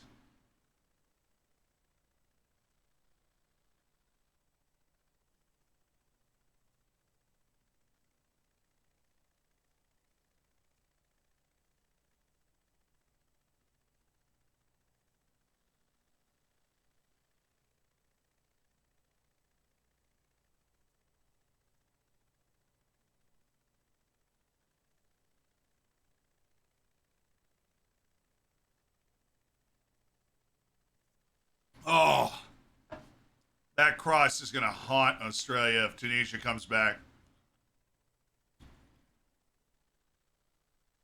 Because that was there. That was there. Sorry, my first World Cup memory is us. I remember watching us shaking hands with Italy in 2006.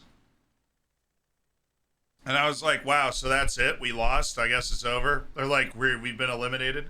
And I remember being confused because we actually drew Italy in that game. And I was like, oh, we drew, but I guess we're out. Like, they're shaking hands. I guess it's over. It's not like my parents knew what was going on. But my actual first memory around the World Cup is I was playing Nintendo DS. And on the Nintendo DS, oh, hello, Aaron. Jabali and Braun are off. I think they made 2 more offensive changes. I was playing the DS and I got the World Cup game. Kashrita and Kanisi. And I remember the loading screen for the World Cup games where like every different country had a picture basically. And so if you're loading into a game, it could be, Trinidad or whatever. And the first one I got was Saudi Arabia. And I remember my first actual memory around soccer in general is going, wow, I didn't know like Saudi Arabia played. That's weird. Because as an American kid, you're 9 years old or whatever. The concept of other like countries that seem obscure playing the same sport as you is weird. Oh, that was a good delivery. All right, the subs were Haha Kanisi,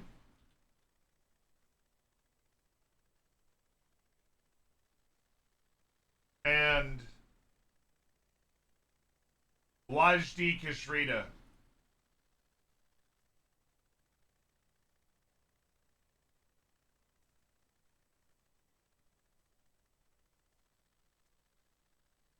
And now you've got Australia going in for a sub.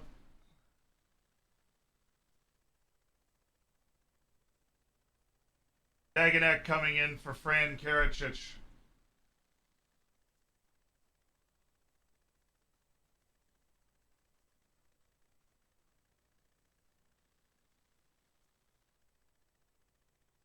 Milos Dagonek.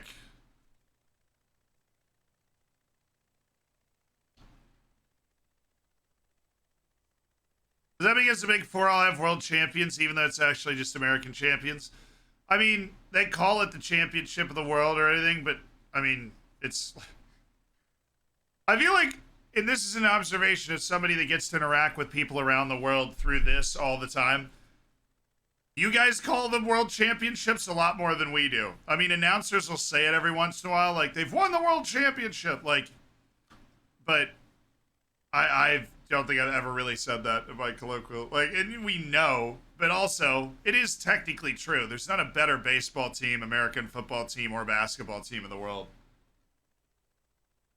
Mainly because the world doesn't care enough to go for that. But it's not like we refer to it. It's not, the NFL's not the World Cup of football. That's not what we're calling it.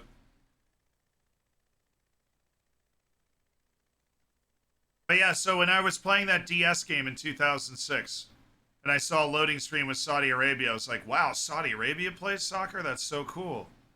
And honestly, that's really where I started to fall in love with the game, was the 2006 thing when I realized the whole world played it. That's always been one of the coolest things to me. I fell in love with the international game first. I didn't have a club team, and I didn't grow up in a atmosphere that taught you that. I had to find the love for it by watching the internet and going, oh wow, there's an Asian Cup, you know, and like watching it.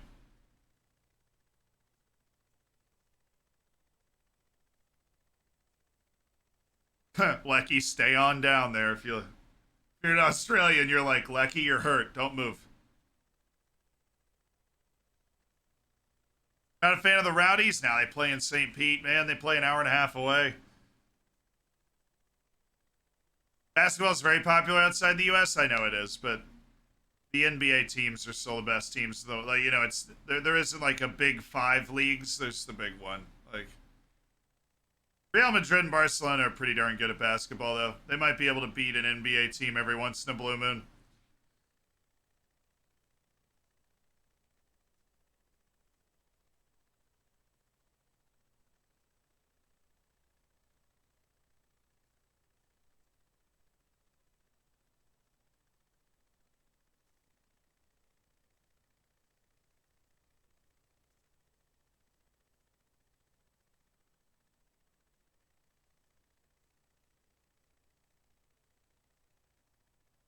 I only tune in for the World Cup every 4 years. In the middle, I'm just an American football guy. There you go.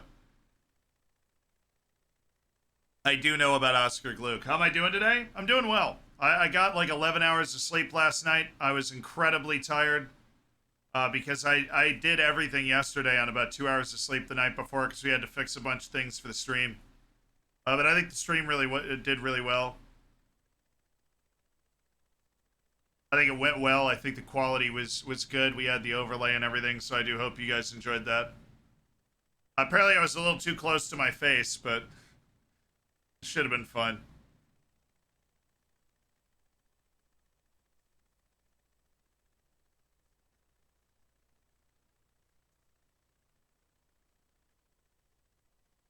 Honestly, the announcers are talking about the stress of watching your team play. I agree. I enjoy watching like basically every game other than the US games so much more.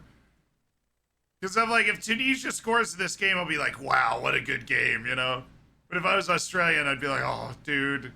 I'd be over it. Oh, Lecky, what was that? Yikes.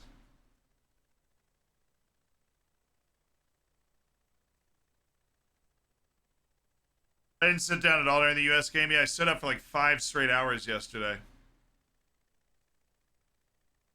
I am very stressed at the moment. Oh, Matt Ryan. Okay. Alrighty, Matt.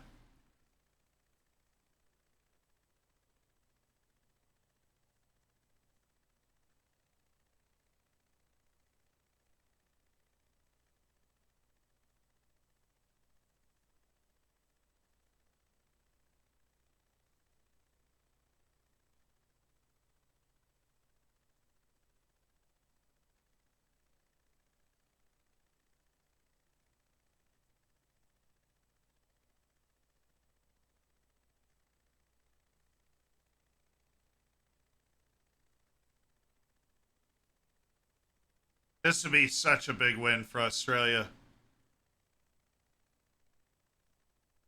USA aren't world class. I mean, we did just, you know, control the game against England.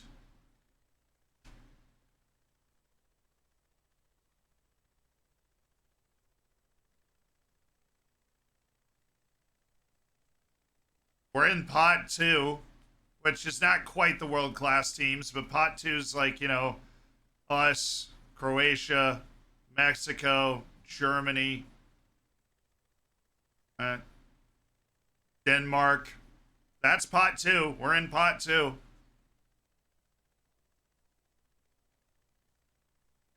Why didn't Gio Reyna start? Him and Greg Berhalter hates him. I don't know why. Gio Reyna is, in my opinion, our best overall attacking player, and we just played him like 10 minutes. Oh boy, Suter. Okay. Oh.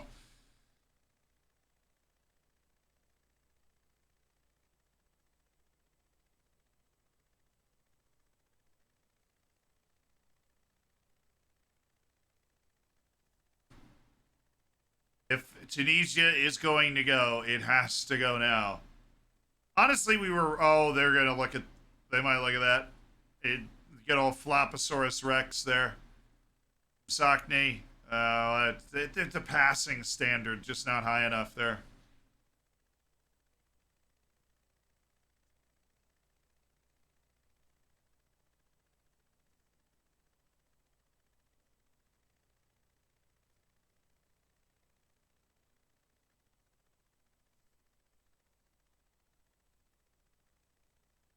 How can players walk on the pitch? I mean, it is exhausting, okay? I always think that, like, you're playing for your country. Come on, give it your all. And I'm, like, sitting on my couch, stuffing my face with Cheetos. CONCACAF's look good? Yeah, I mean, Canada looked really... Yeah, Costa Rica didn't. Okay, let's be honest. But Mexico's Mexico. We've looked good. Canada looked really good. Yeah, I think, you know, the rest of the world just gets better and better every time.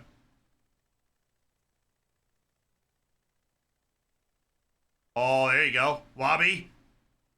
He doesn't have... Maybe Wabi Kazri doesn't quite have it anymore.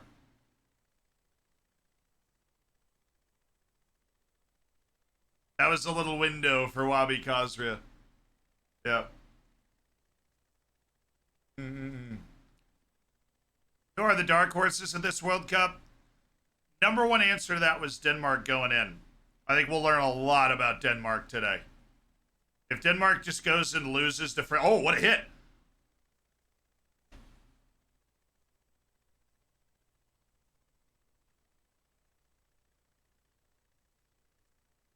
Whoa!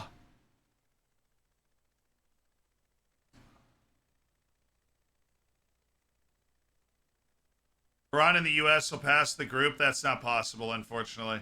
That'd be awesome, but Iran is in a do or die. They have to win or draw. The U.S. has to win.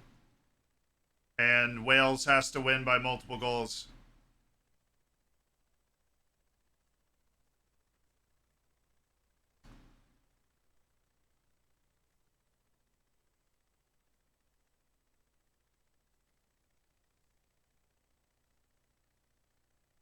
Nice. Oh, nice turn by Moy.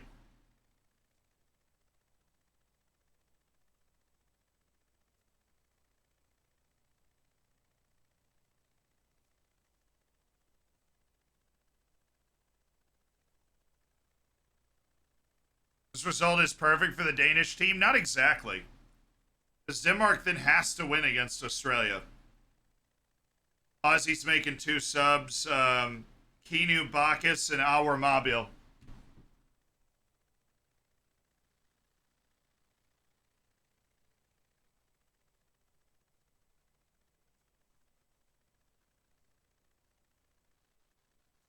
There's Kinu Bacchus. Lecky is off. Or lightning in a bottle, Our Mobile.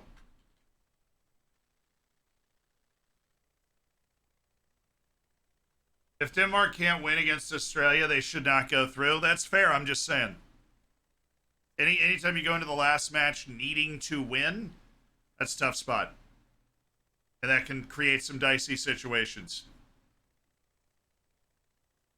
Whoa! Ooh! Oh, well, Harry Suter! Harry Suter! Stern defending from Harry Suter. And now it's Moy.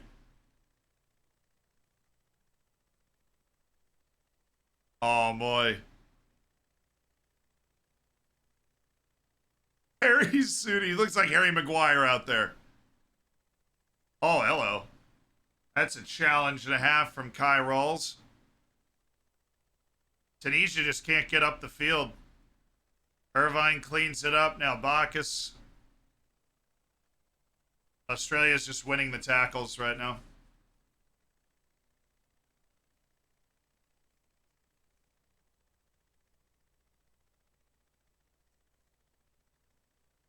Here goes Tunisia. Here goes Tunisia. That's better. Kashrita. Oh! Oh, it's Suter again! Naeem Sleetsy with the shakes and the bakes. And it's Harry Suter.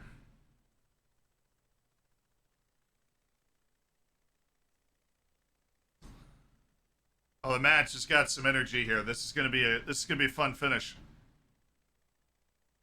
Oh, hit it. Come on, Slatey. Oh.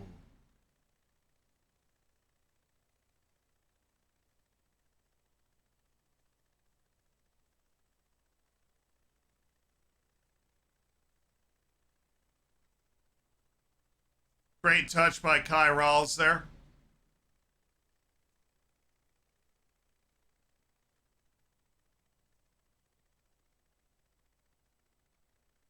That is such a bad play by Rawls. Suter's like, I'll bail you out, man, but come on. Look at that challenge by Suter. That is just that is outrageous. They keep showing the replay. That is such a good tackle. Oh, here we go. Kashrina. Khosri! Wabi Khosri! Oh. I'm in Hawaii. Where are you at? Dude, it's like 12:50 or at night there. That's insane. Wabi Khosri.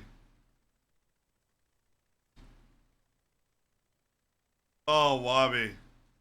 And Easy are getting close.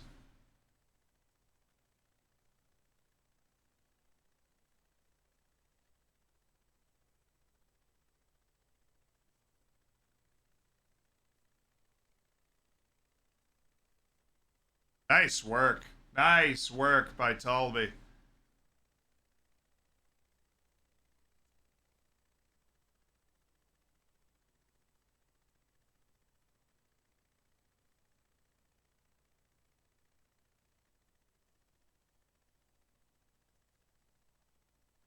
Oh, Sleety, what a tackle. Oh, hey. Olay.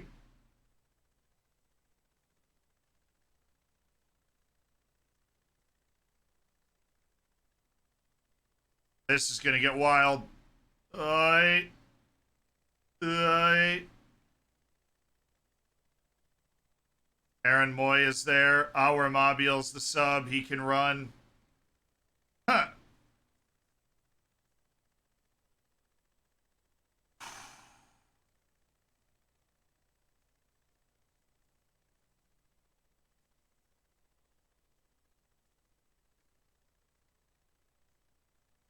The nerves on the faces of the Tunisian fans, bro.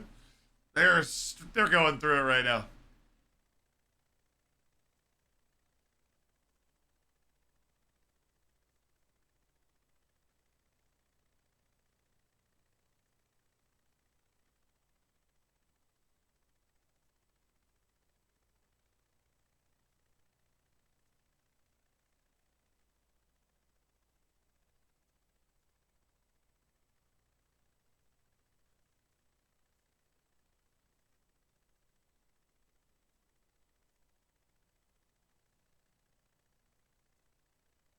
Oh, the announcer just going in on Australia is like, in a country this means so much, where the A-League gets dwindling ratings, where rugby and Aussie rules and cricket get much bigger coverage.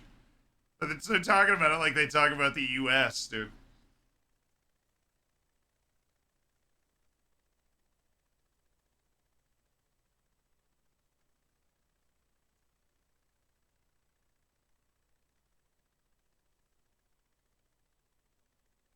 Oh, he's pulling Suter there.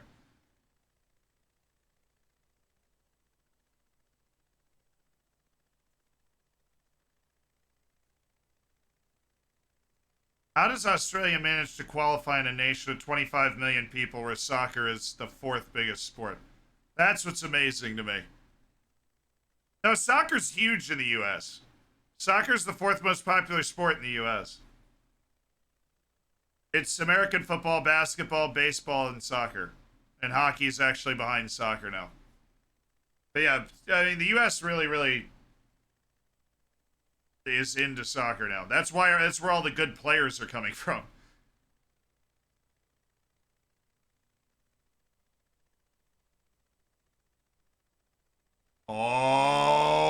good defense. Oh my, somebody, anybody. Khazri.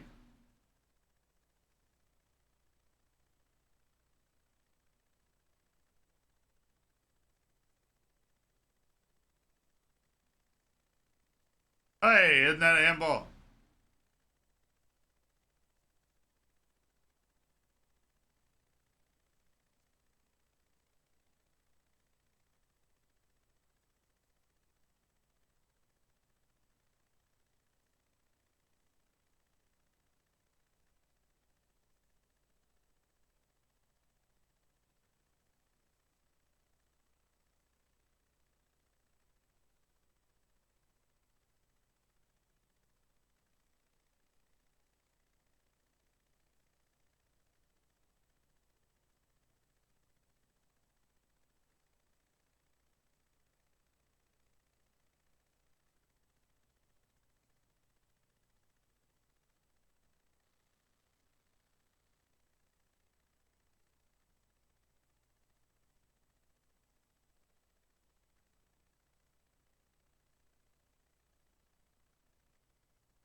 Just not enough. Leggerson, thank you for the $1 donation to Amnesty. I really, really appreciate that.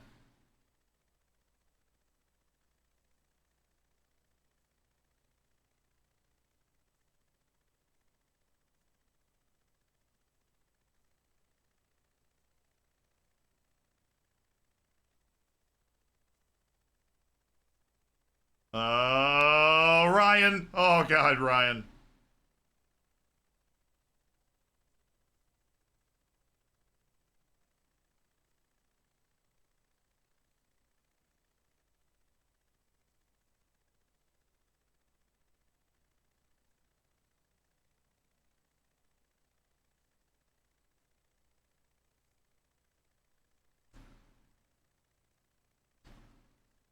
Wait.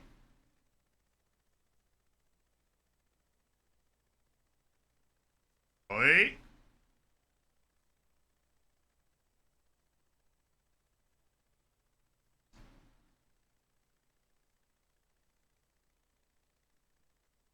So this would be Australia's third win ever at the World Cup. They win this game.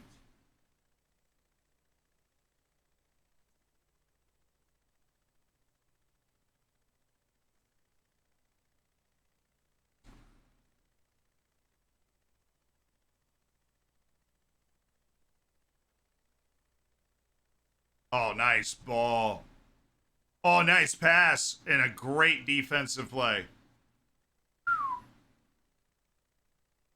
That was Frustich of all people that got in the way of that.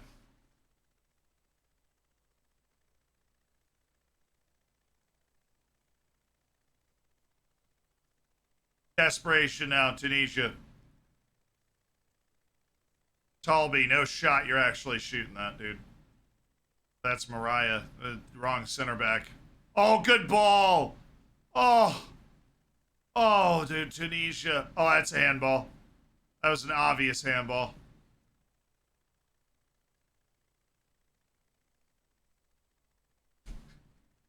I mean, he was outside the box. It would have been a free kick. Would have been a dangerous free kick. That was a handball. Our Mobile. So fast.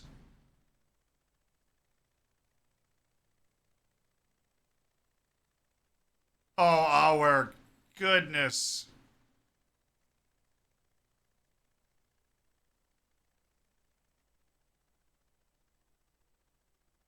What is Mobile doing?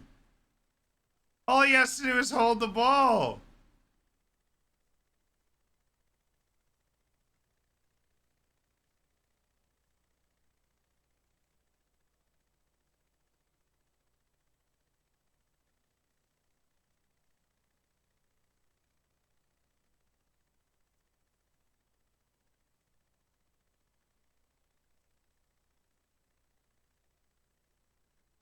Australia with its third ever World Cup win. 1-0 over Tunisia, and the Aussies are the team that have a decent chance of getting out of this group right here. Australia beats Tunisia 1-0, and it's the Aussies. If a draw against Denmark that will be going through. As long as if Denmark, if Denmark beats France, then that's not true. But other than that, it's Australia. Australia won. Tunisia 0. And the Aussies are showing that fight. Where the Aussie, and the oi, oi, oi.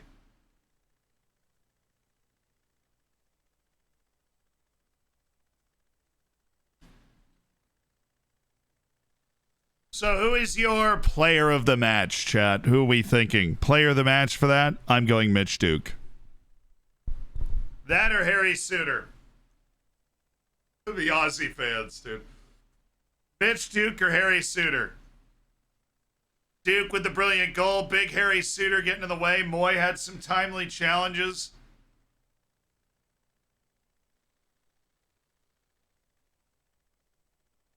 The ref for not calling anything. Possible. That handball right at the end of the game was a pretty obvious miss. Wow. Australia. Australia will have a decent chance at the knockouts in the final day.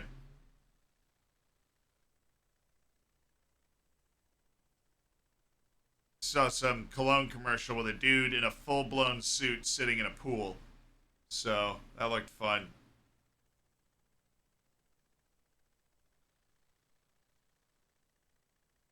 Alright. The next game now.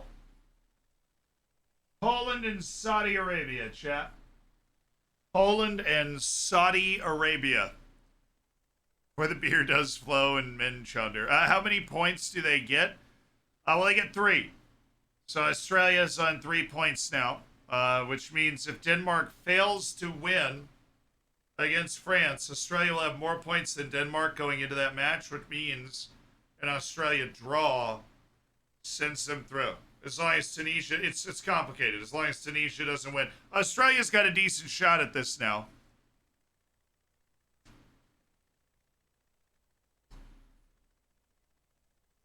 Australia's got a decent shot at this.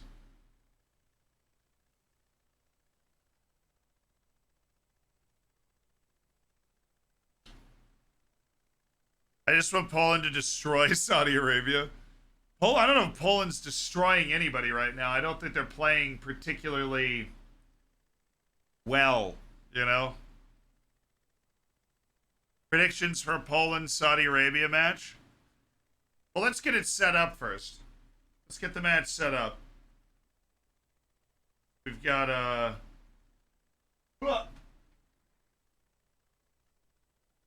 gotta get the glorious seat, the producer's chair. Zoom this bad boy all the way out. Australia with the win. We got to move that down to the bottom right. My prediction is a draw, I think. I would have picked Poland to win this before. But now...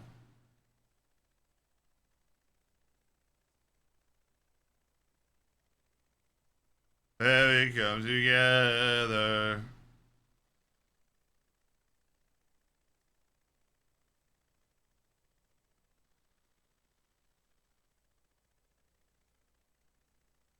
There's some really good college football today. Not that that's something I'm going to be able to watch, but really good college football.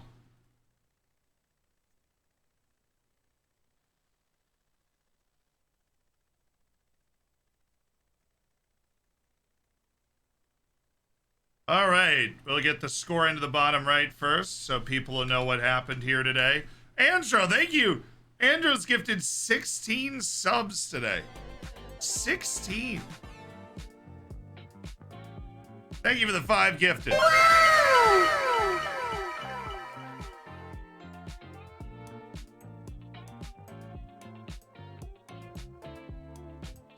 About to have another Earth masterclass. Might just.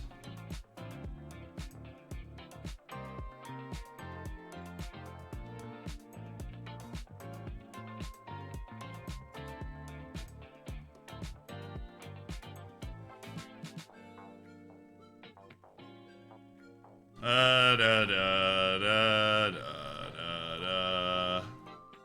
Saudi Arabia.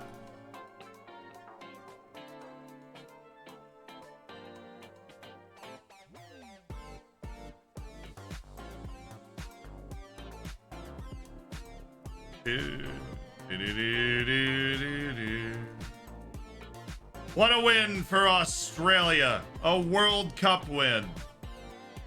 Lord knows the US could use one of those.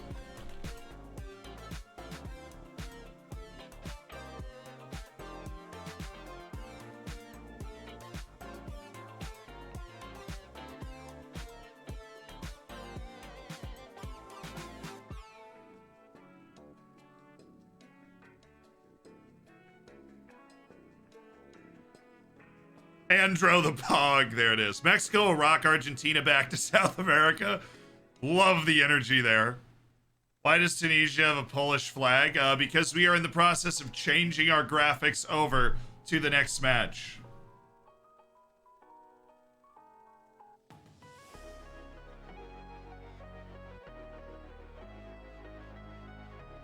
Dude, Jenny Taft is getting paid a lot of money by Qatar, that's all I'll tell you.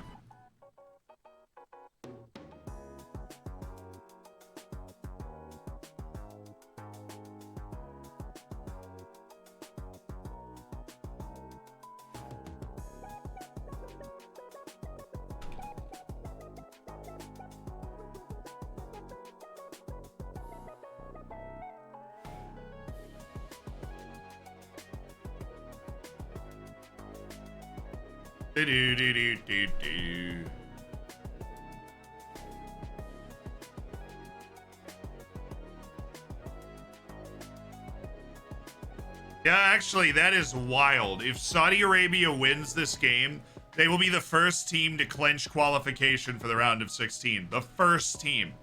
What were the odds on that? Not winning. Not winning against freaking Argentina. Being the first team to qualify for the knockouts. That is ridiculous.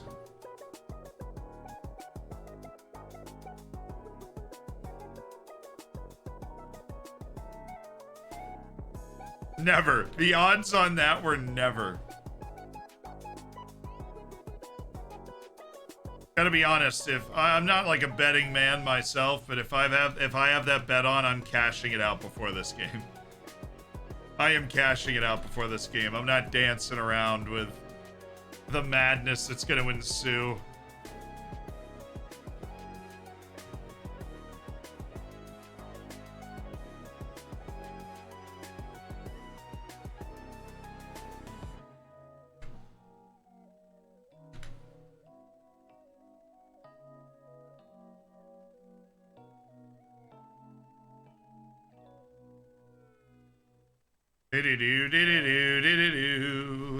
There's Poland.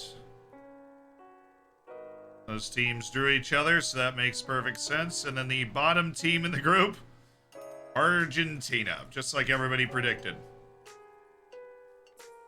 Did Duke get man of the match? I actually don't know. Where would you see who got awarded like official man of the match?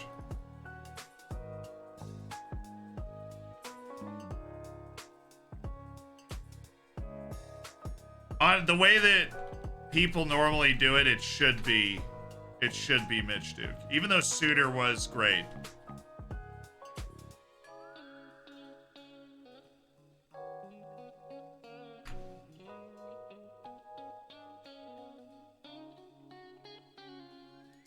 All right, cool. Here we are. If you go Mexico, I'll give $50 more if I go Mexico. He got interviewed. It's a fan vote. It's irrelevant. Oh, it's a fan vote. That explains why De Bruyne won. Because he was terrible.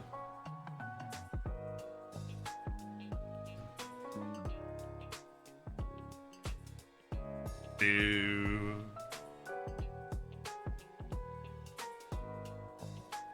Alright, the left scoreboard team. Poland.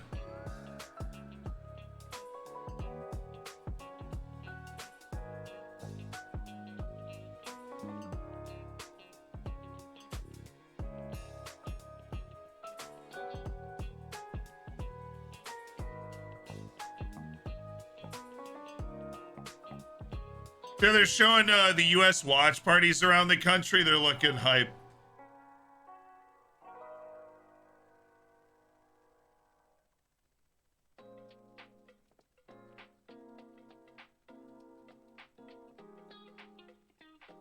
Ah, now they're showing sad England fans. I love it. I love it. Yes.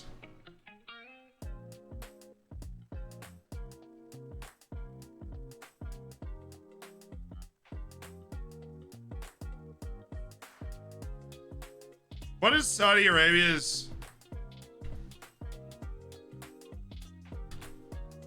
Is that it? What's the thing? I found your channel because of World Cup previews. Well, Panda, thank you. Welcome. KSA, thank you. I knew I wasn't gonna remember it. Kingdom of Saudi Arabia, baby. Rocking it out.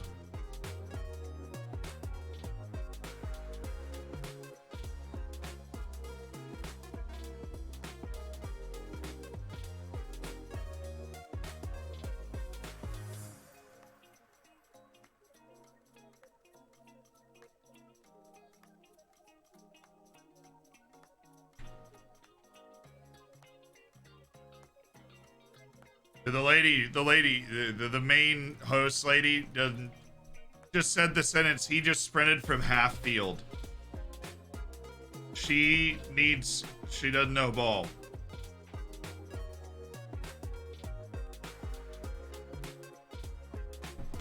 Lineups are out, so let's get those up for you. Goalkeeper is Wojciech Szczesny.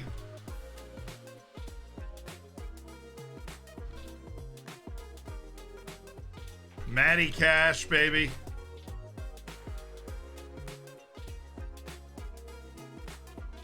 Christian Bielik. Arkadiusz Milik.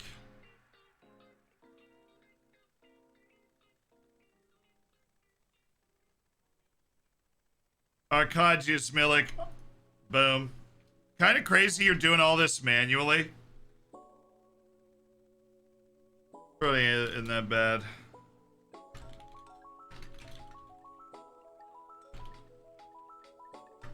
Robert Lewandowski, of course. 4-0 for Poland.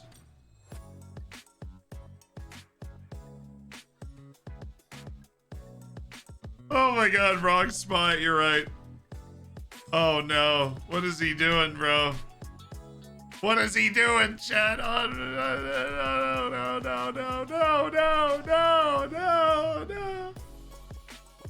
Just watching me do that, like, I wonder how long it's gonna be until he notices. Gregor's Krikoviak.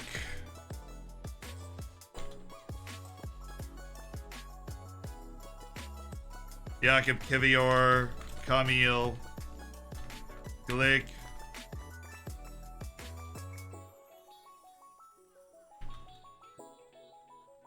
Bartosz Berezhinski.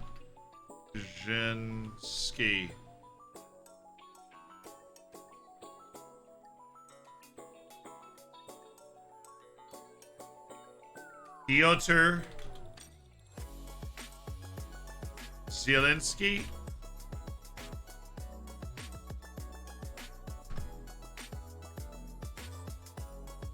Zemislav Frankovsky. Yes. Obviously, Primislav Zankovsky. Really, the names they're rather long on this team. Boom.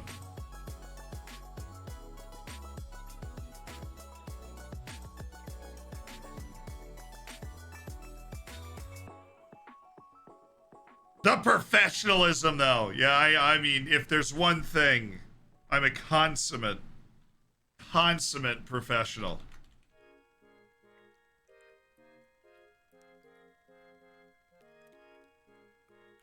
Mohamed Alois Abdullah. I love that. Abdullah Al Amri.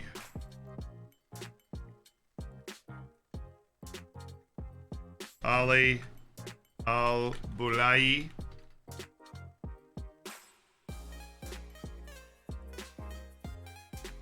Mohammed Al-Buraik.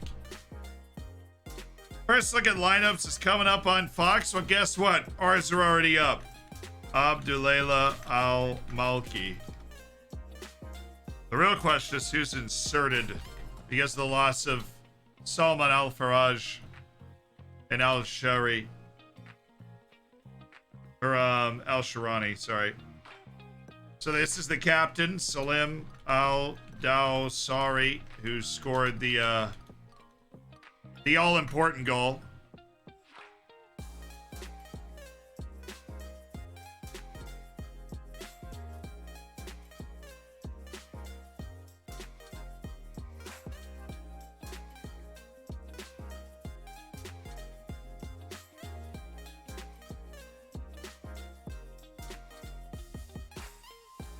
Saleh Al-Shari. 12, Saud Abdulhamid. He was huge in the last game. Saud Abdulhamid was massive. Sami El-Naji, he was, I don't think, in the team last time. And then my surprise player of the first round of matches, Mohamed Kano. But I did forget about one guy. Number 9. Faras Al-Braikon.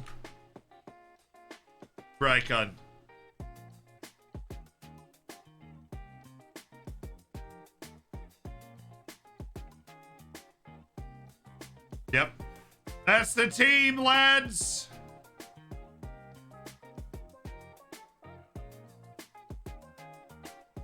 That's the team. We'll go over here and fix the one you guys told me about a while ago. Shilinsky. I thought we spelled that right. Zielininski.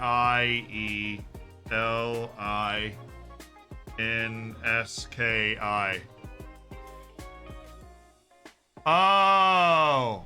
Yeah. I'm dyslexic. Not actually.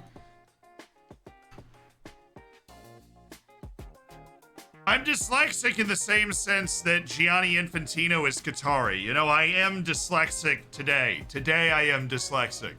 Not usually, but today I am dyslexic. So those are the lineups. That's who Poland's got. I don't think there's a major surprise in each time. No Sebastian Szymanski on the Polish side. It's a little weird. Obviously, no Sarani, no Al-Faraj. On Saudi Arabia, it's not like Saudi Arabia's going super deep to begin with, so the fact that they're now missing 2 starting players because of injury after the first game, that's going to be tough for them. But Saudi Arabia's still got Al-Oais in goal. They've still got Al-Braiken. They've still got Salem Al-Dawsari. And Al-Dawsari is the guy that scored that amazing banger in the last match that they played.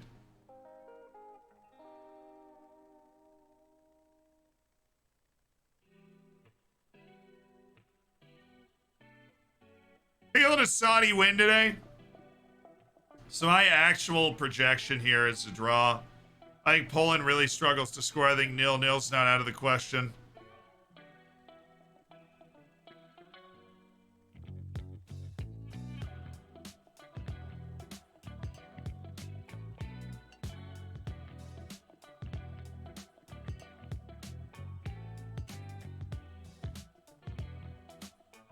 All I need to see is the Saudis playing with passion. Tunisia kind of disappointed.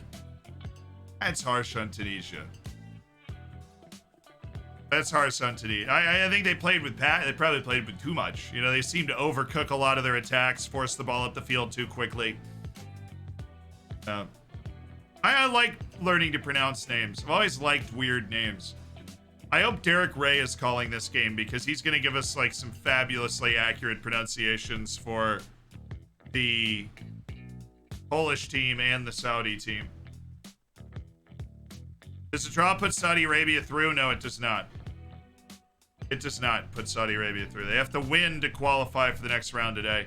So a draw puts Saudi Arabia and Argentina at...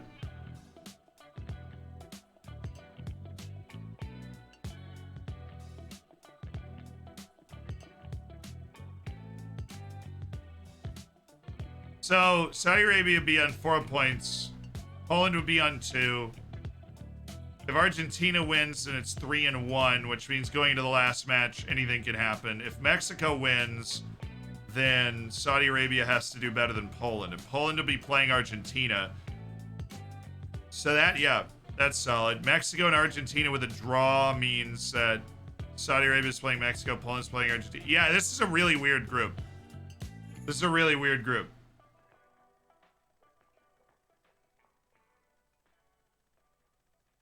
Australia round of 16. It's possible now. The door is open. Argentina, yes, Argentina could go out today. If Saudi Arabia wins and Mexico wins, Argentina's eliminated.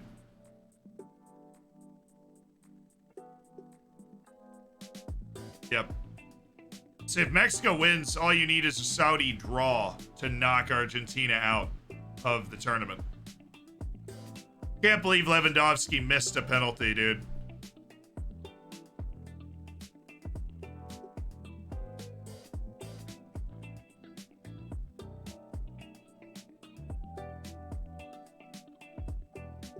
That deflection save by Szczęsny was absolutely fabulous. Like that header flashing in front of the goal that Szczęsny was able to steer away. That was a really good save. So they've got Poland as a 4-2-3-1 here.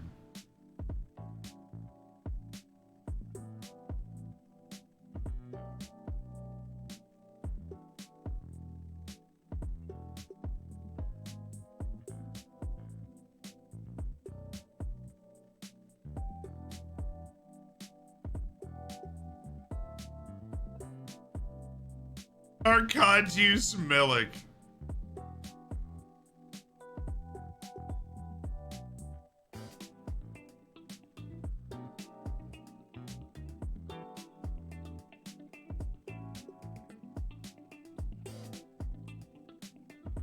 Poland should win, but up to Saudi Arabia. Favorites to get through here for you.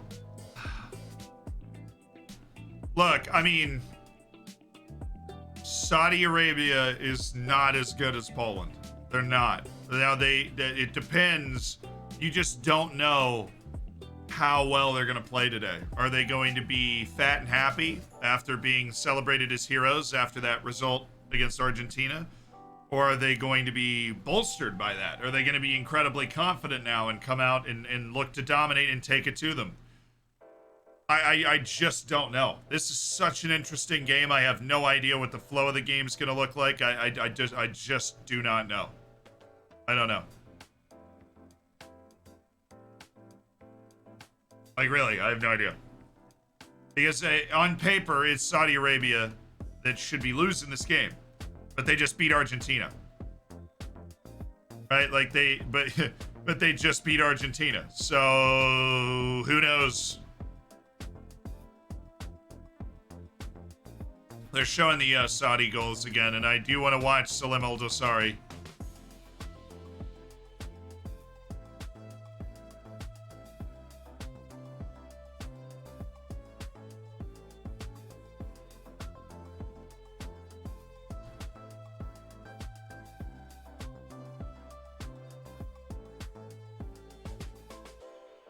They only got one public holiday. Surely they're going for a week. Well, if they win this one and become the first team to make it to the knockout stages at this World Cup, I think they're that's worthy. Yeah.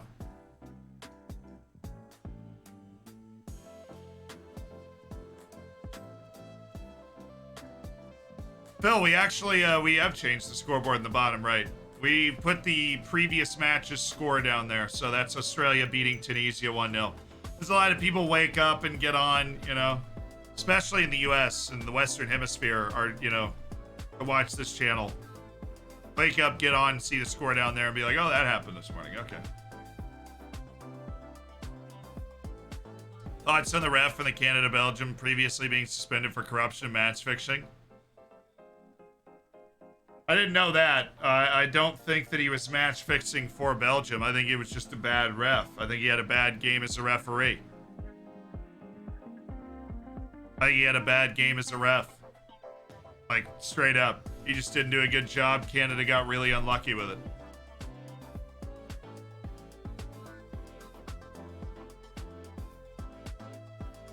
Higher CONCACAF refs are so bad. They're so bad. All right, I'm going to zoom it in. Ready? Oh my goodness.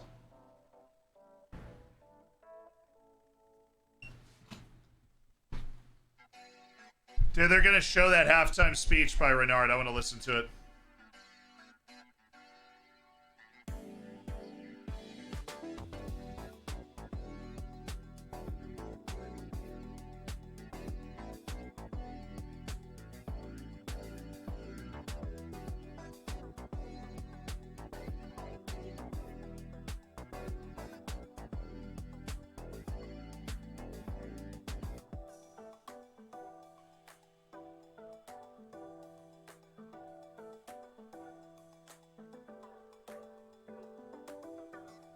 This translator's a baller.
God, that was a good speech, dude.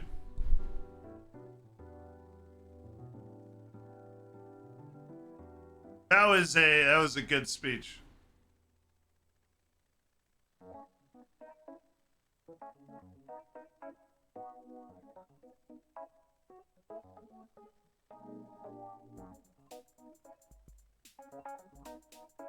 See, that's such an important part of the team talk like that, is being like, why are you, you're not playing as well as you could play because you're scared of them. Don't be scared of them. Encouraging, it's so much about playing this sport to begin with, is playing with the courage to like play out of the back, to close down players who might run by you, right? This is the World Cup, you don't feel anything. That's such a good lines. He has good lines. Like, do you want to get an autograph from him? Like, that's so, oh, dude. That's a classic head coach line. They're like, what? You have nobody. You're standing here. Do you want to go get his autograph?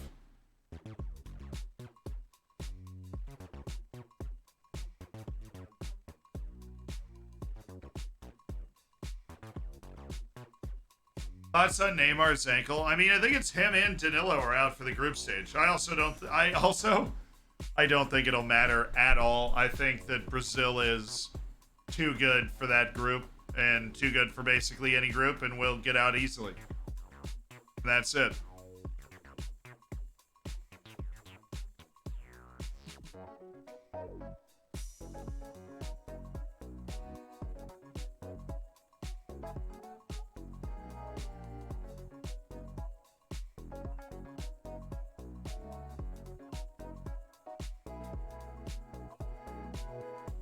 Saudi Keeper and FM has crazy attributes. What are they? You have like a...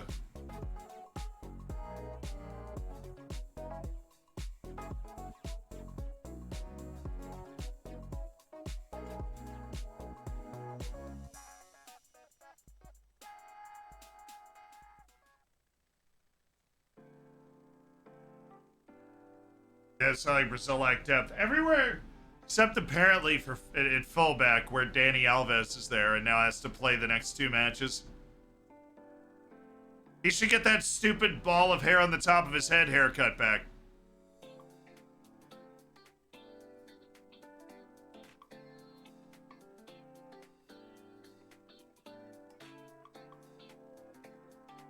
What a wild image that is.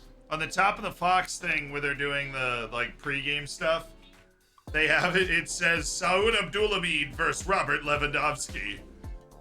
Why did they pick Saud? I think T2 will use Militao instead of Alves. He should. But he also called Danny Alves up for a reason, and he'll probably play one of these two games.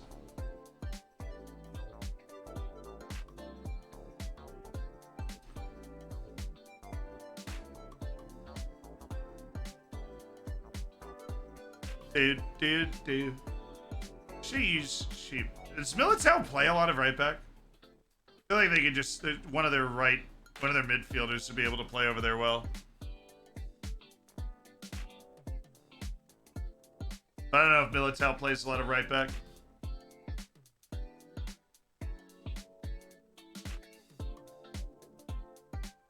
Well, I said post Saudi Arabia keeper attributes. Yeah, we can let that through.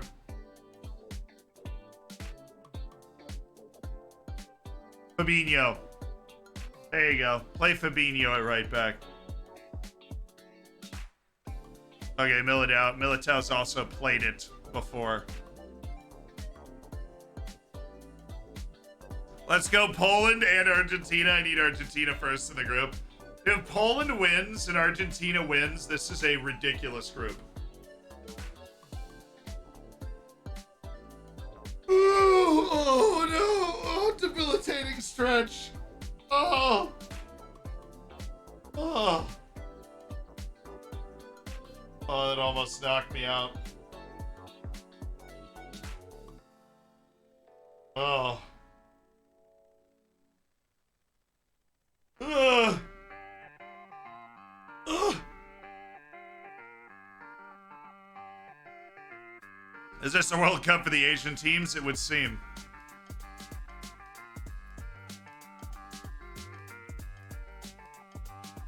Dude, who's this Polish Pope looking guy? There it is. Got it.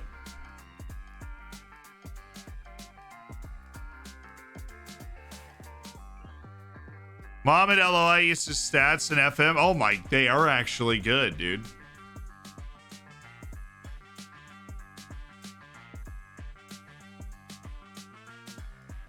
Look at that.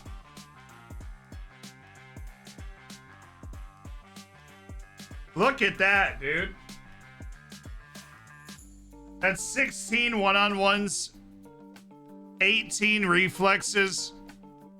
Decent athlete. That's it.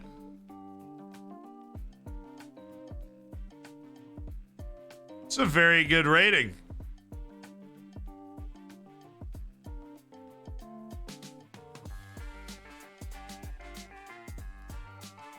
$15 flair. Now you can read it.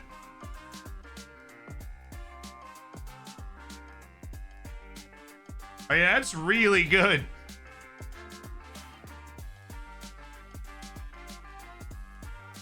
I didn't know he was that good on FM. That makes sense. Beloved FM superstar Mohamed El-Oais. Next timekeeper, yeah, like we can pay his Saudi Arabian wages, dude.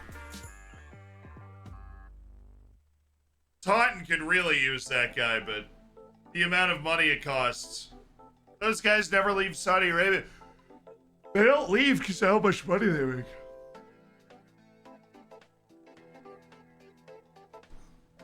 They make so much money in Saudi Arabia that they just don't leave. The only country that has its entire national team in one league. Fun fact.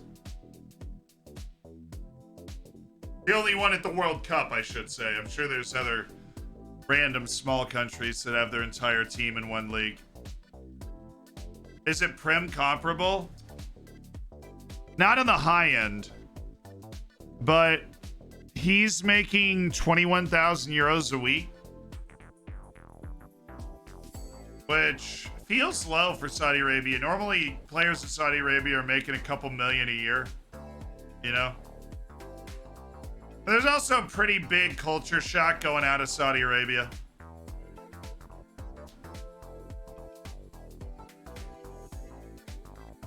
What's my score prediction? Oh.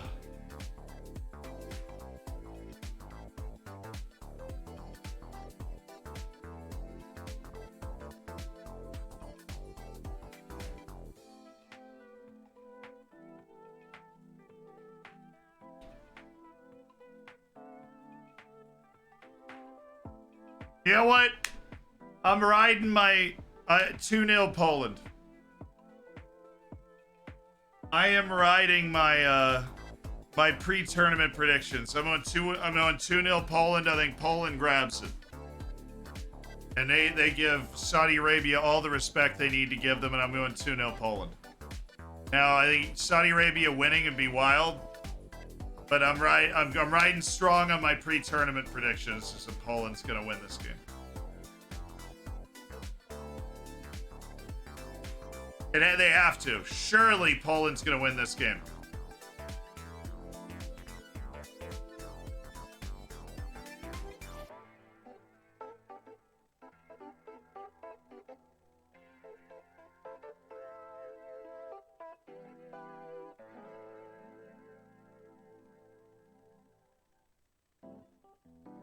Swear Mexico and freeze Ochoa every 4 years to be a beast of the World Cup. I mean, he plays in Mexico now. So there's a reason that nobody sees him anymore, because he is just playing in Mexico. Congrats on your team and the 0-0 win. Thank you. Huge win for our team yesterday.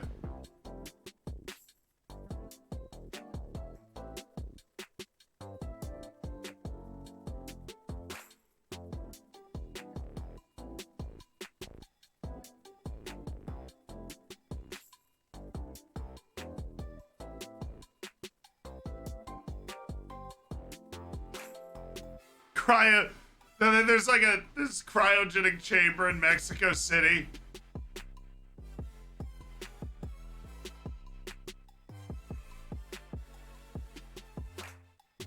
Did Australia deserve the win? Yeah. It was a pretty good match back and forth with Saudi Arabia did, I thought, on balance, especially in the first half, deserve the win. Wales can still qualify. They have to beat England by 4. Very unlikely, but possible. It is possible. The real reason Ronaldo rejected $350 million is because he knew he'd be found out in the Saudi League. It's so true. It's so true. He got offered all that money to go play in the Saudi League, but he turned it down because he didn't want to be exposed by the high quality of the Saudi Arabian League.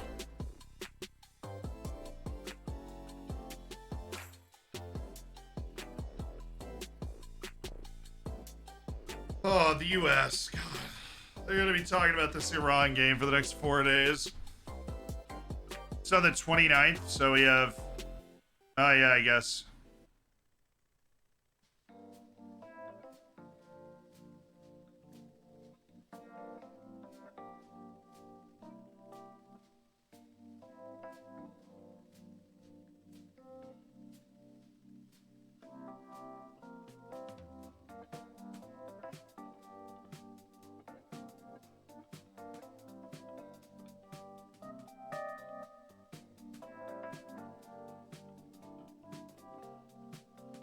So that we actually, apparently the US have been in this situation before and have produced one of those.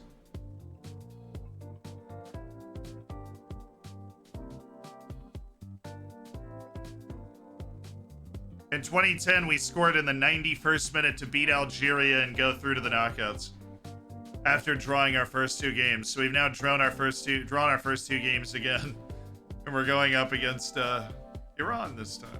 Fun.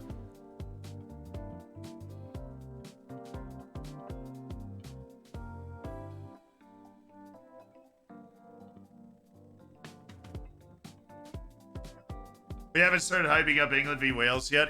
Wales is going to be up, uppity, up for that match. Up for that match.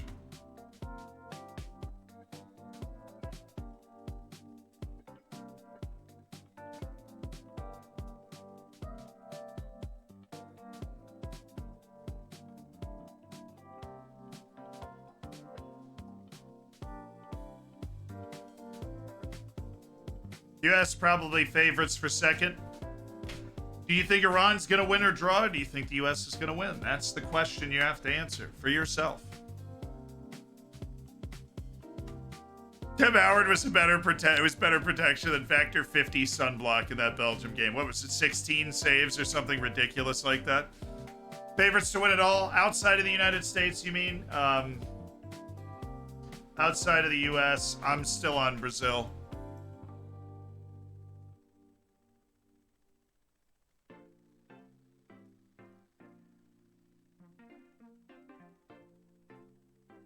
Isn't it crazy that Messi could be out today?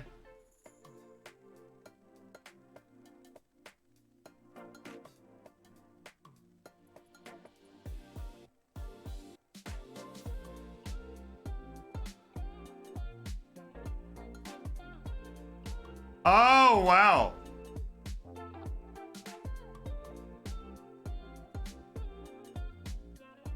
Also, when did DeMarcus Beasley get to Qatar? He was in New York for the first game. I know, because we saw him at the bar.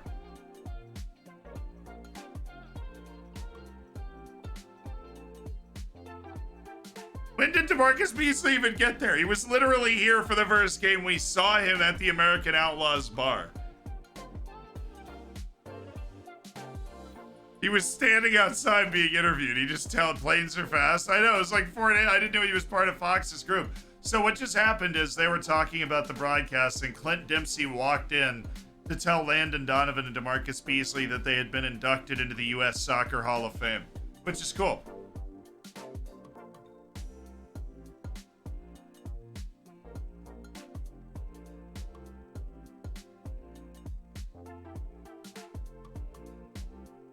Yeah, so DeMarcus Beasley and Landon Donovan just got inducted into the U.S. Soccer Hall of Fame. And Clint Dempsey literally just wandered on the set to tell them that.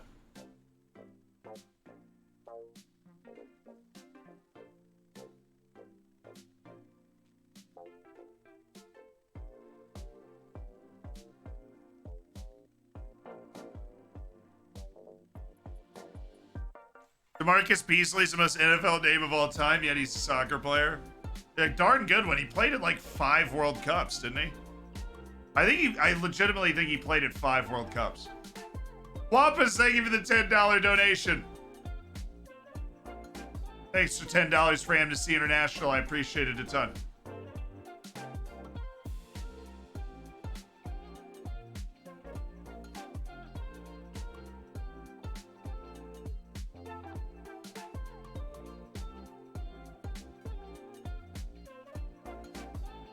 Do you think Australia will make it out of the group stage? Probably not. But they've given themselves a chance, and that'll be fun. What'd you do for the game last night? We streamed from the bar. We did a live stream from the bar, which was a lot of fun. Scorgy, thank you for the 13 months.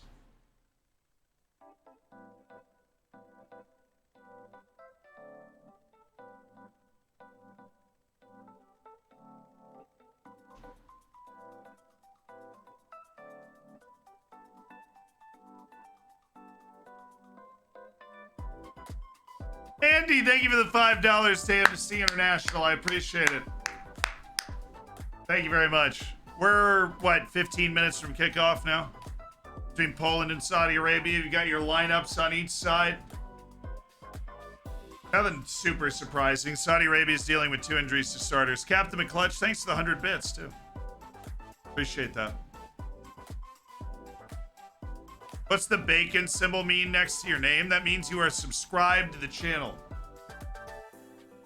You don't get ads. You have all of these fun emotes that you can throw around. You have access to. We have a Discord. It's the biggest football manager Discord in the world.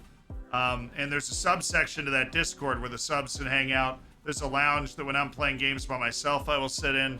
and we can hang out. So you have access to that. It's just, and it also is a way to support the channel. Allows us to pay for the 6 editors we have that allow us to do things like the World Cup previews for every single team. How do you rate Iran? Do you think the U.S. are favorites? We're favorites, but Iran, the Iran team I thought was going to show up at this tournament showed up against Wales and played well and swaggered around and possessed the ball well and created a lot of offense. Taikio, thank you so much for the prime. I'm hyped for the Saudis. I never thought I would say that. I know.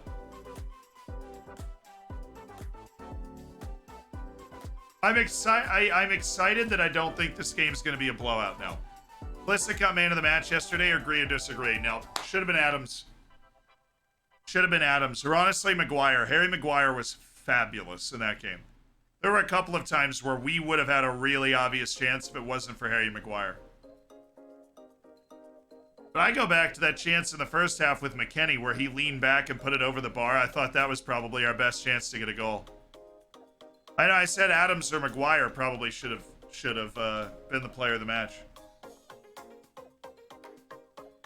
Maguire gets deserved criticism sometimes. I mean, he's not exactly playing brilliantly for Manchester United right now, but he had a great game for England yesterday.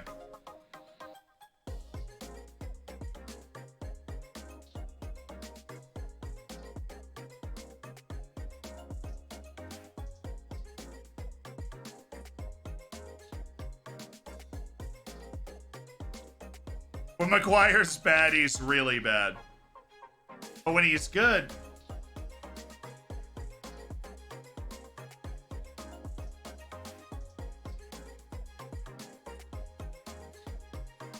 Ted Maguire passed the ball to play directly twice.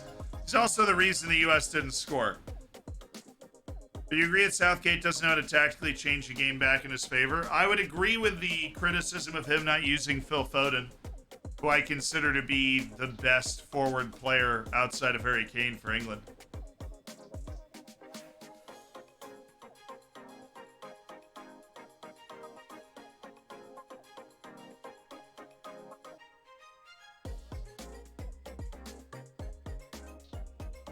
Maguire, the English Harry Suter. Harry's the great. Harry squared.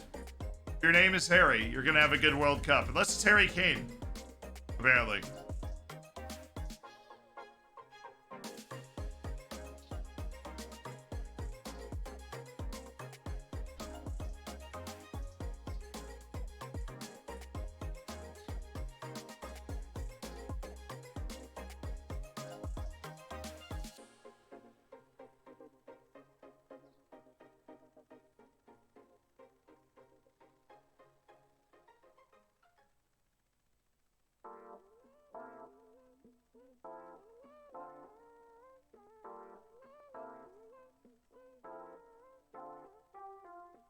I had to check something.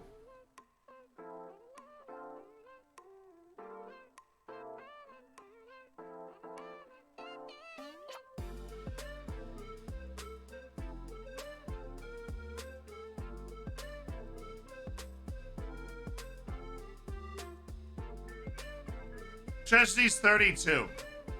This lady just said that he's developed into a fine young goalkeeper. He's 32. Well, I mean, if you're going by Buffon years, he's like halfway through his career, so... Why don't Aronson and Reyna start for the U.S.? Aronson makes sense. And I'm honestly okay with Reyna not starting. I would prefer to play a front three of Weah, Reyna, and Pulisic, but they don't feel like doing that, and that's fine. But they should be the first two guys off the bench. Timothy Weah has been fabulous for the national team. Even though he's not Gia Reyna, he's also not been hurt recently, and he plays at a very high level anyways in the French league. So Weah's not a weird inclusion. Our midfield's outrageous, and that's where Aronson would slot in, so it's not weird he doesn't get to step in there. I think that Reyna not coming in with more than 10 minutes to go is a crime. How'd Australia win? They got a great goal from my boy Mitch Duke. And Tunisia quite literally cannot score, so Australia's got 3 points.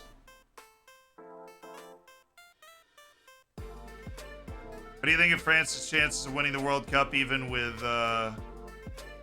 IUR injured?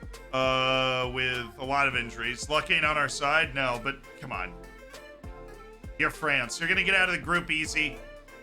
I mean, you rolled Australia. You're going to roll Tunisia. Because Tunisia's very stout, tactically tough, and strong defensively, but they don't have the quality to... you know, there's a whole other level to quality that France is going to bring. I think your only question was Denmark, and I think you're probably going to beat them today. In spite of all those injuries, I think you're a better team than Denmark is. I have France going to the final, even with the injuries.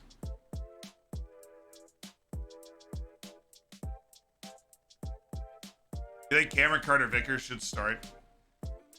Zimmerman and Ream are playing well, though. Zimmerman and Ream are playing well. We haven't given up a goal for the run of play in the whole World Cup. Like,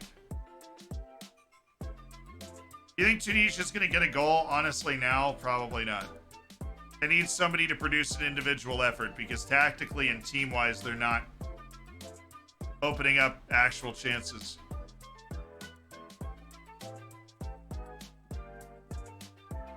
Toy Beer out? I don't know. That is the next match, though, is Denmark-France, which is going to be a really good one. That's going to be a tasty tie.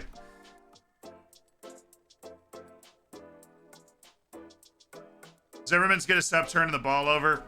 Zimmerman's a very physical presence. Ream is more of the quality on the ball. I think that's the balance that they look for. The U.S. midfield three. Our midfield three is great, and the oldest guy in that group is 23. I mean, it's McKennie, Adams, and Musa, and those guys... for the next 2 World Cups will be running it. Like, they've got 2 more World Cup cycles in their legs as prime players. And they're just going to get better, dude. They're just... I think Adams could end up in a really major club. I think Tyler Adams could quite literally end up at, like, you know, Juventus or... I think a team like PSG could use a guy like Tyler Adams, honestly. But I think that Adams will stay in England. I think he'll end up with a Big Six club and maybe next year or something. Because Adams is that guy. Man, he is that guy. Ball Pedro, thank you for the prime. Appreciate it, my dude. See a Tunisian player trip over the referee before Duke's goal? No, that sucks. Yunus Musa is a teenager, yes. Yunus Musa's got 3 more World Cup cycles in his prime. No, I'm being serious. I mean, Adams he does a job, but he does that job incredibly well. He runs hard for 100 minutes. He is very comfortable. You know, he's fairly press resistant with the ball. And I think a lot of teams are short a player like that right now. He's versatile. He can play right back. You know, he can play further up in the midfield if you need it late in a game. Like, he scored it. Tyler Adams played at Leipzig. He's played Champions League knockout ties before. He was a great signing for Leeds, honestly.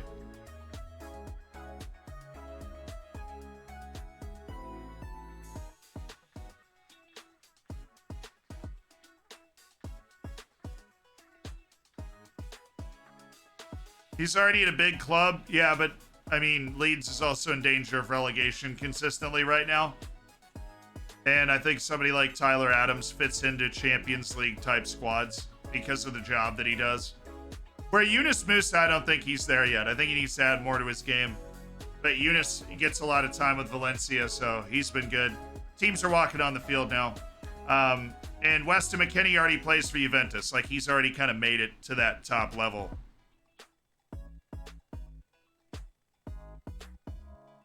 Would I have called John Brooks? Yeah. He would be my backup for Tim Ream. But instead, it's Aaron Long, so... I wouldn't call Brooks because I think he's great. I would call him because I think he's better than Aaron Long. I would, yeah, that was... I would have Brooks there, and I would have, trying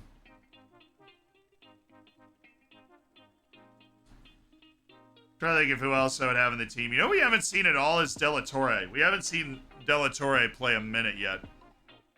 Now, Reggie Cannon shouldn't have been called up. We've got enough fullbacks on the team. Anthem of Poland. Here we go.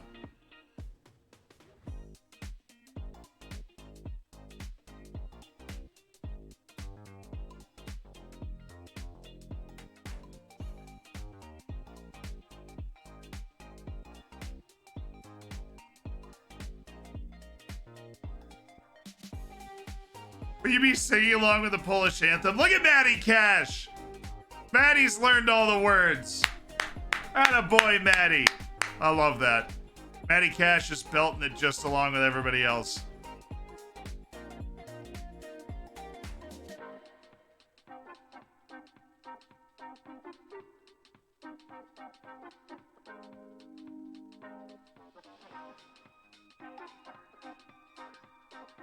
Think Bale will retire from international? Well, of course. This was Bale's endgame. Bale's endgame was to be the guy that dragged Wales back to the World Cup for the first time in 64 years. He's Wales' greatest ever player, and he was able to do that.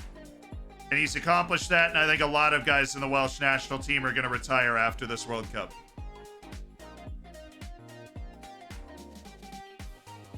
Good anthem, Poland. Good anthem. Mateusz Kaczynski. Perfect.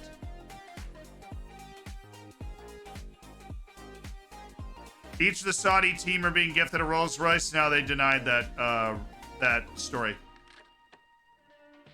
but they did get a day off and are worshipped as heroes, so it's not all that bad.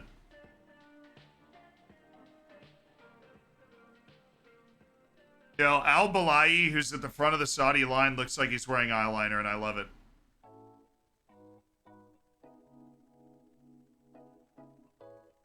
The Saudi anthem really isn't that bad. It's a nice yeller, you know?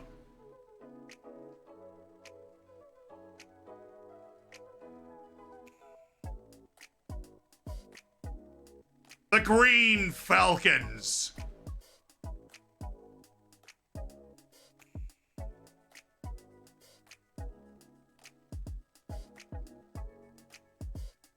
That's a good anthem. Nice and short. Nice and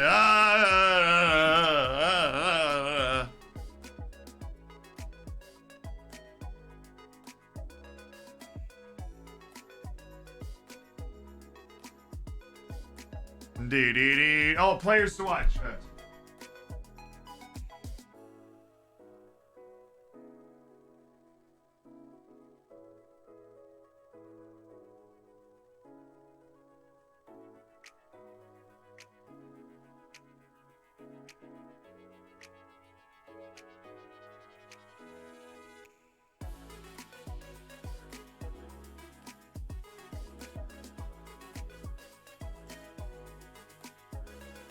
Players to watch are updated. Lewandowski, yes.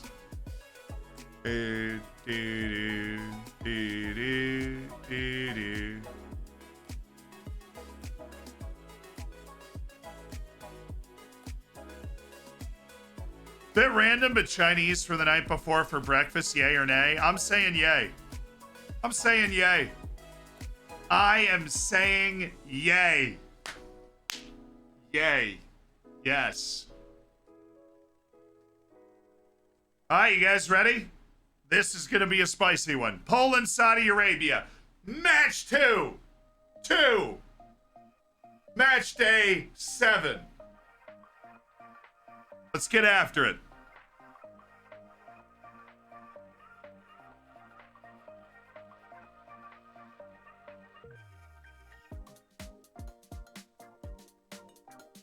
Streaming the France game, dude. We are streaming a watch along to every game at the World Cup. Every single one. I wouldn't be waking up at 4:30 in the morning if that wasn't what we were doing.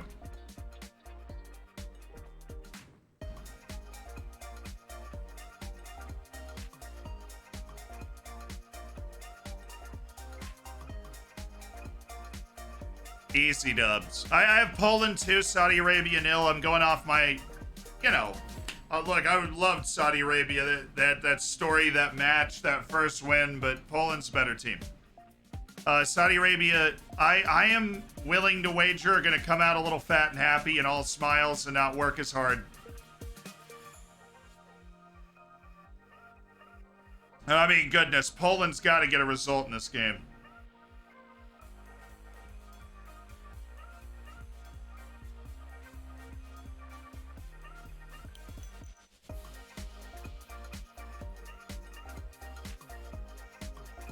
the AFC deserve another spot after all these achievements? Well, the AFC is getting 3 more spots for the 48-team World Cup, so don't need to worry about that question, I guess.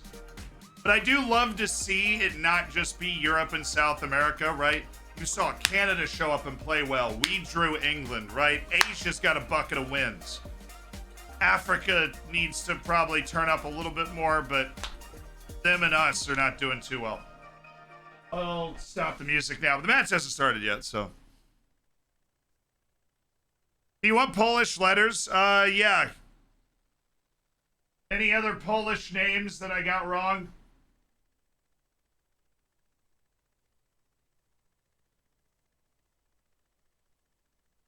Waiting on the timer.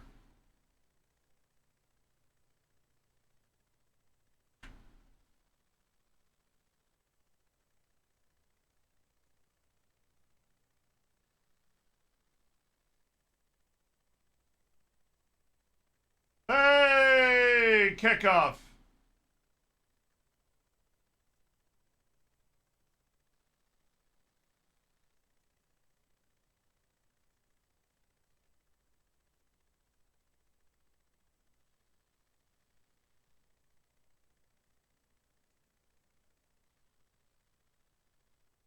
Ah.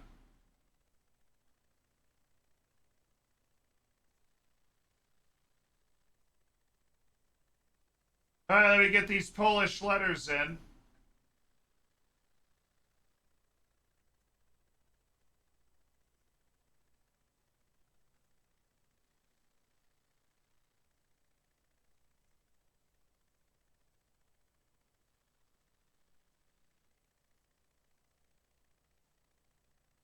Listen to that Saudi crowd, dude.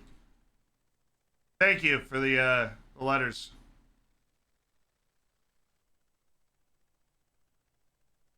Whew.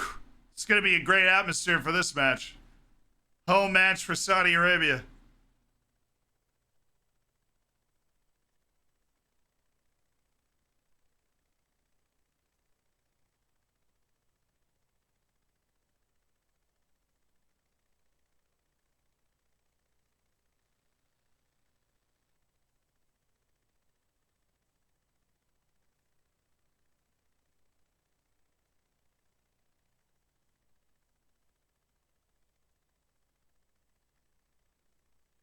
Whew. You feel that energy, don't you? You just feel it coursing through the spine. I thought that was a foul, yeah. I think maybe you tried to sell it too much. Ooh, Saud.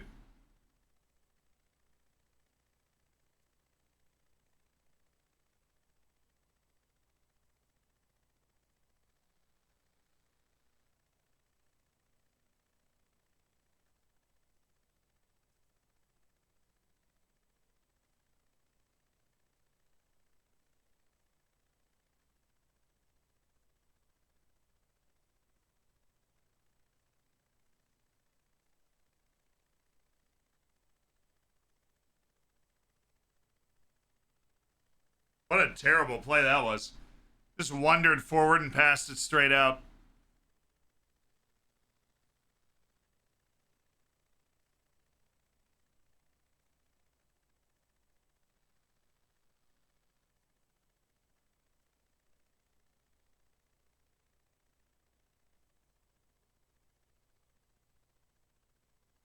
Oh, Al Dawsari. Al Sherry. Those are the guys that both scored. Man, Saudi Arabia looks good immediately.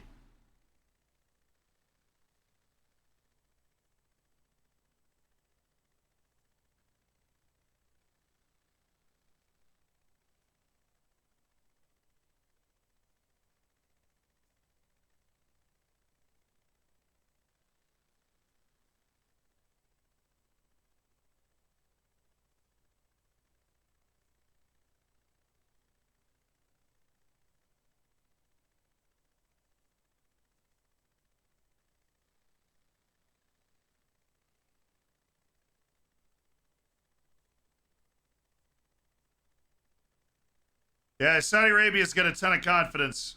We'll see. Like, you know, okay, so now we see how the first 15 minutes is going to go. Saudi Arabia's got a huge burst of energy. But as this game goes on, is Poland going to be able to get control of the ball and get control of the game? That's my question.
Feels like Poland can just wait 30 minutes until that massive energy drop.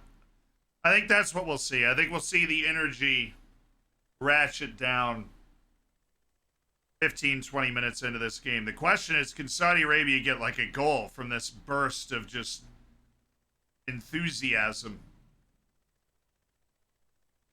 Nice touch by Milik.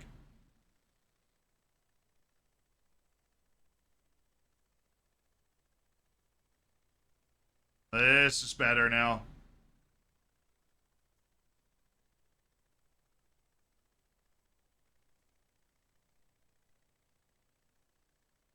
Salouais guy is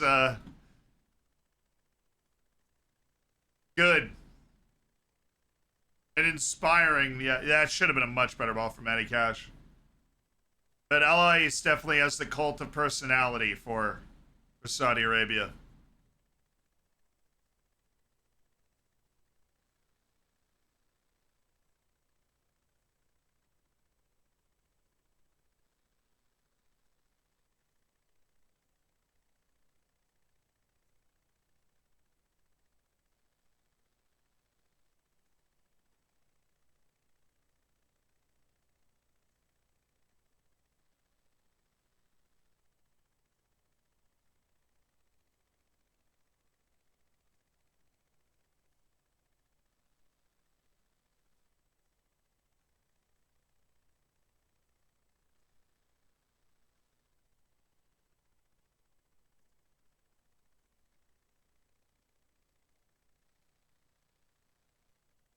Al-Dosari is on one.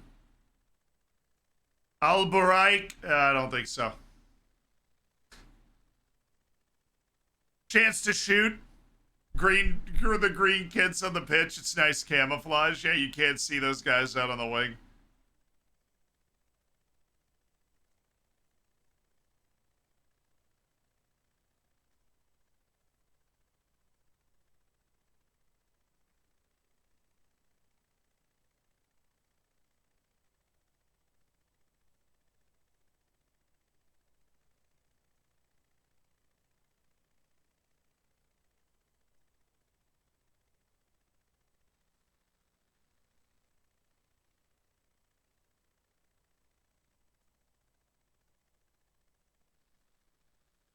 Oh.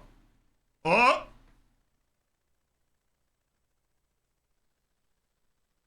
Al-Dosari. Oh, they wanted him to shoot so bad. They saw him get the ball with space within 35 yards, and it's like, shoot. From everywhere.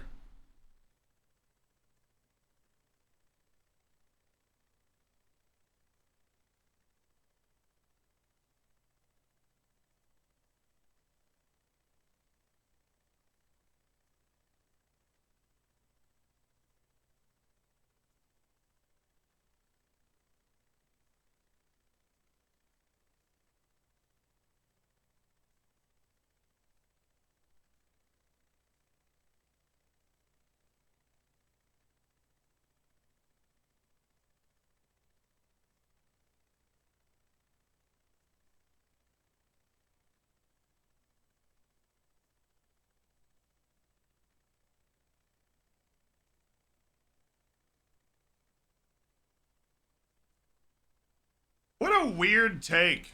Matty Cash approached the Polish team initially,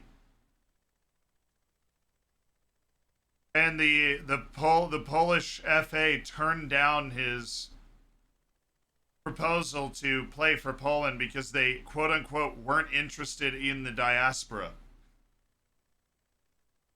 Oh, that nearly skipped free.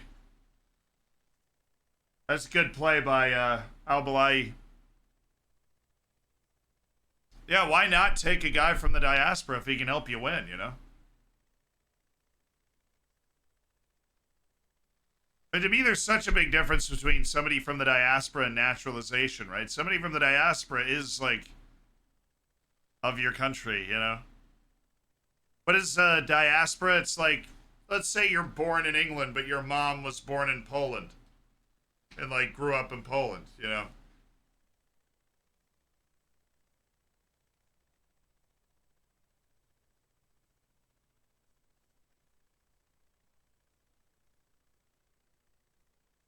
Yeah, but then they got a new FA president, and that FA president was like, yeah, you can play for us, of course. Oh, this is a good game so far. Good push back and forth. I think we're going to get a couple of goals. Oh, they called it. That actually could have been a foul on Poland. Mohamed Kano got in front of him. I think he did the whole, like, step in front thing, get kicked in the heel.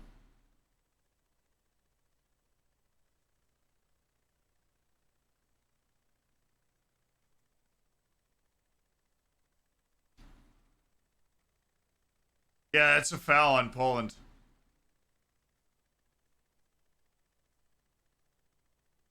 The announcer just said it's difficult to see that in real time. I saw it in real time, and I'm sitting on a couch in New York. And I am much farther away than the ref is. Kano got his foot there first.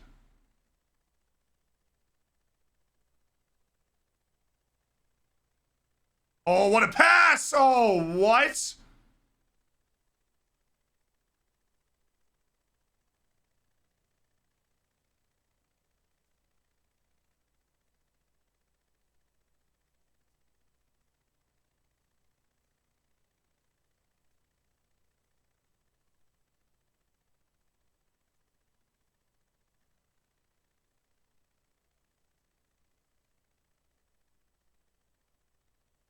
That was a nasty pass by Matty Cash.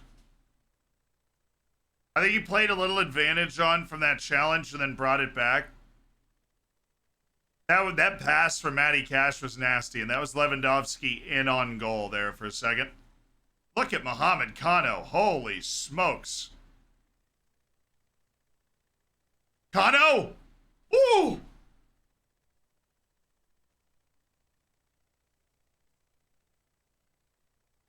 Mohamed Kano is the best player on this team, dude. He is actually really legit. Crime, Szczesny. Oh, that was moving too. That was a good save. Kano is my boy, yeah. I don't know. Just seems to do everything right. Even that foul that they got called on Krakowiak, it wasn't a foul. Like, he got there first, you know?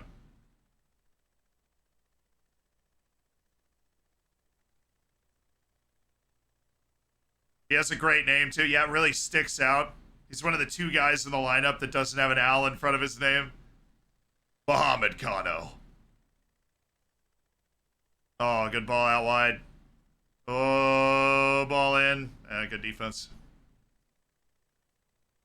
I think there's a few Saudi players that get a move to Europe after the... I mean, that's the way the World Cup works. Yeah, after this, I think there will be Saudi players that get a move to Europe.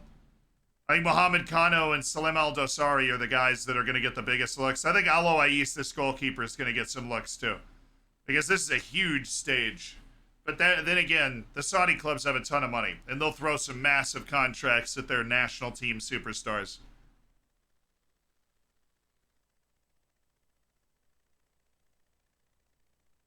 If Saudi Arabia wins this game, they're going to the round of 16. It's over, no debate, no ifs, ands, or buts.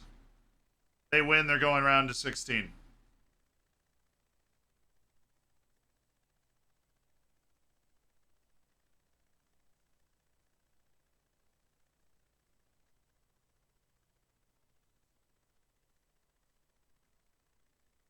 Any Aussies you reckon deserved? I haven't seen anybody that stood out over the course of the matches. I mean, maybe Harry Suter gets a move, but I don't think he's.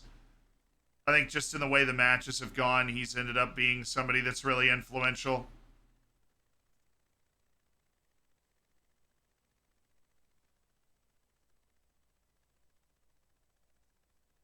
Oh, they're going yellow. Okay. Yeah, it's a. Kevior knows what he's doing there. That's a pretty nasty boot. That's a pretty nasty boot.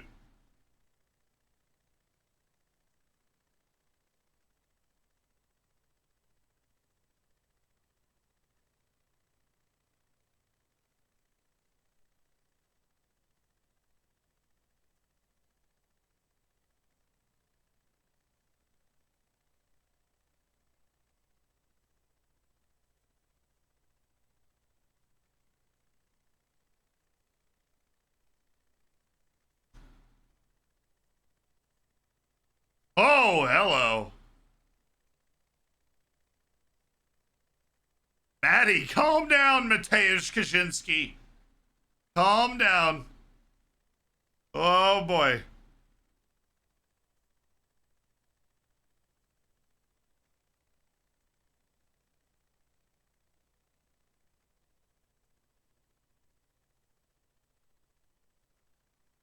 It's pretty cut and dry there, Matt. Pretty cut and dry.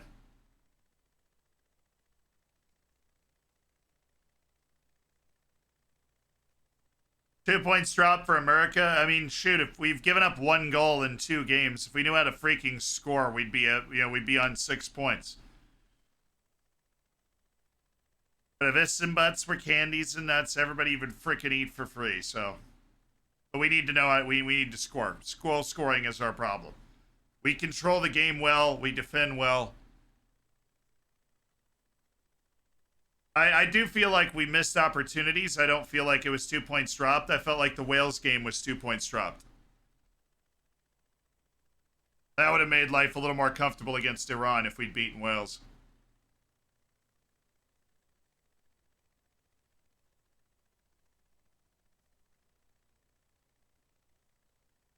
Oh, good ball. Woo! That was a very good delivery.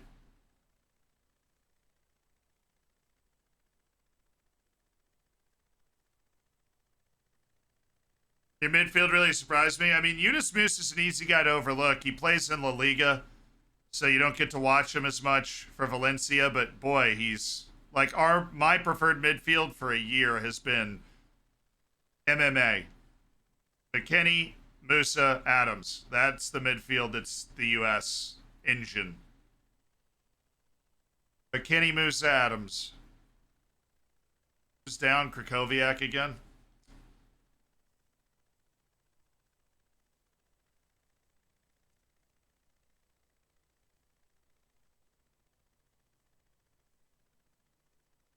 Oh, here we go. Oh, man.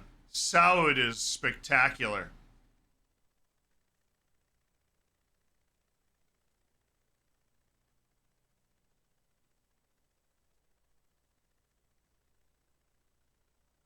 I saw some people downseal him and he said those guys were world class. Now I meant it. We have a world class midfield. Musa McKennie, and Adams is a world class midfield. 3 guys that play regularly in top 5 leagues, all 23 and under.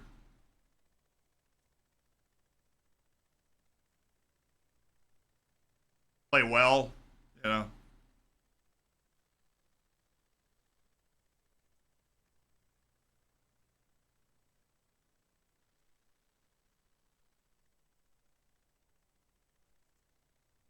Milik? Wow, that's the 3rd yellow.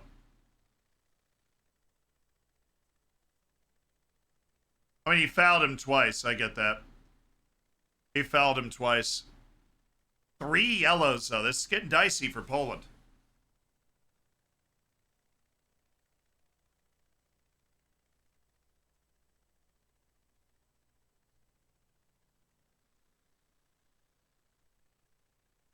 Yo, this is Saudi Arabia's World Cup. Let's just go ahead and call this what it is.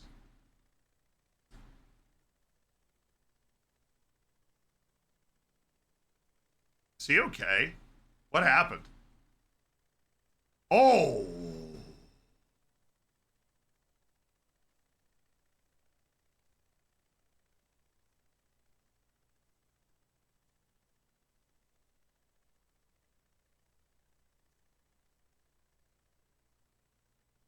Oh.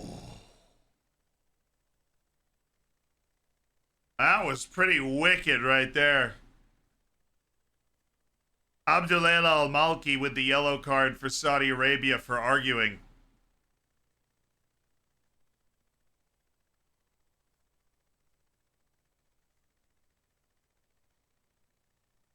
Wow. Yeah, if he wasn't already on a yellow, I think that would have been a yellow for sure. I mean, he just knocked him out. VAR could give a second yellow for this. That is a big time elbow to the back of the head, to the back of the right in the ear.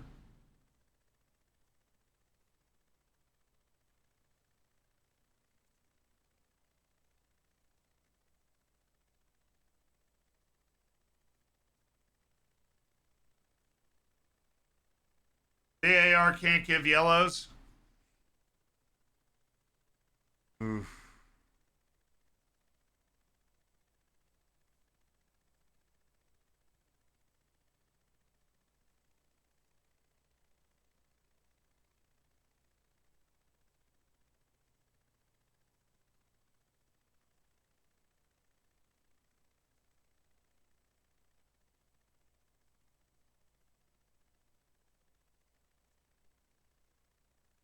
Yeah, man. Poland looks likely to pick up a second yellow at some point. The way they're picking yellows up so aggressively early.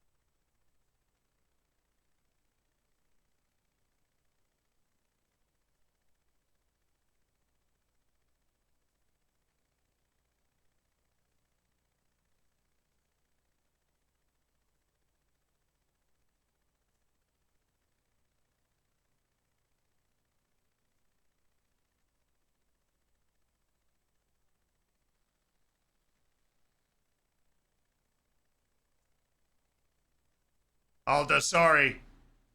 Aldo, sorry. Salim Aldo. Oh, that built that up a little too aggressively.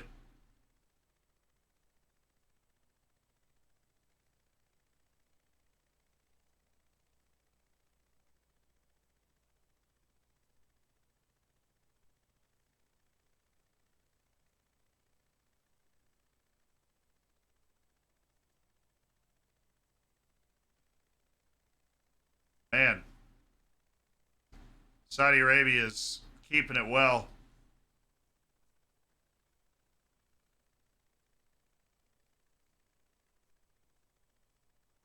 That was good from Berzinski.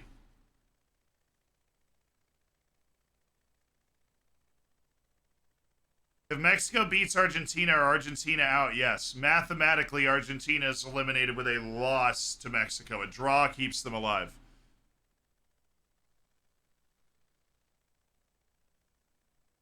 Is there a helicopter outside? There's no weird noise.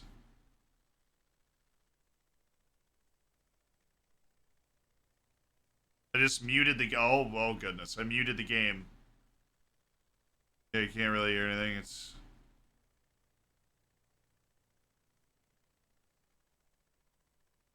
you okay? Alright.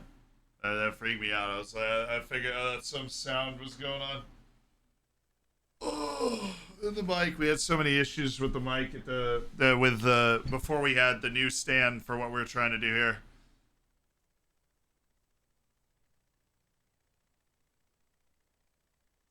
Chat. Votes for Matty Cash should have been sent off with that last play. Dude, the Rolls Royce story is not true. The Saudi Arabian players came out and said it wasn't true. They did not all get a Rolls Royce. That was a bad pass by Alois. My stream just froze, so the clock is off. My clock is 5 seconds ahead right now. We'll get it fixed as soon as we can.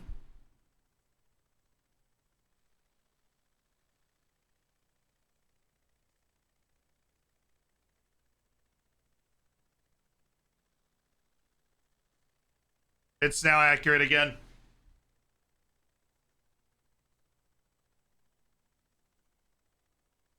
All right, Poland. Poland should be able to threaten from set pieces here.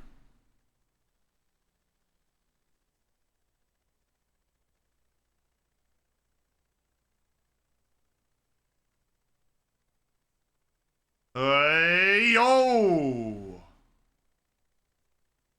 I think keeper saves that if it goes through, but that was a good header. I mean, it's going right at Alois. Yeah, honestly, more dangerous for him to hit it with his head if he doesn't get that right. The ball's going in off his head. And again.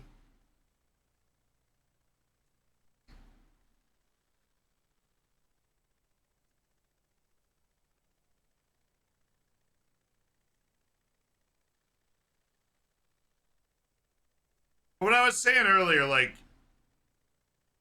this is this is what a home World Cup game is supposed to sound like. Like, this is what a host nation game is supposed to sound like and be like. This is Qatar's World Cup.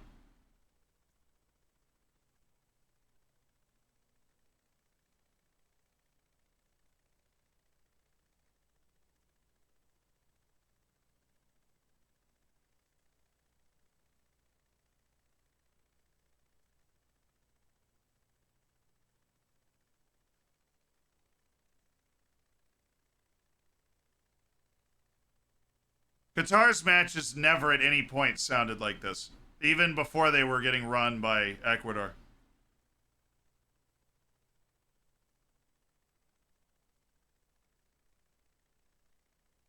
Daniel, thank you so much for the hydrate. I do need to hydrate. Where's the...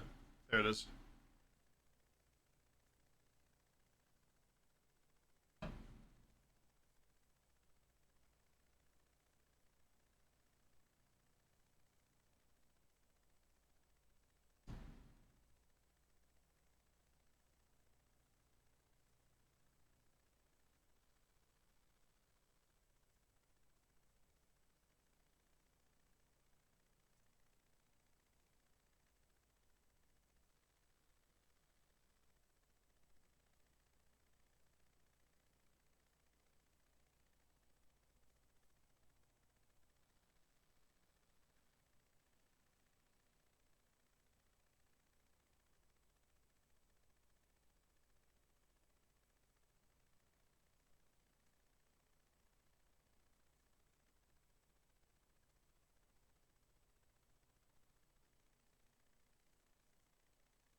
Oh, that was a bad pass, dude. He had Eldasari in space.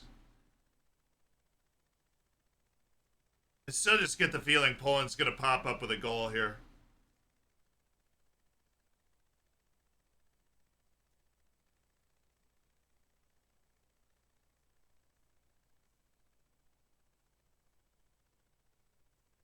Oh, yo.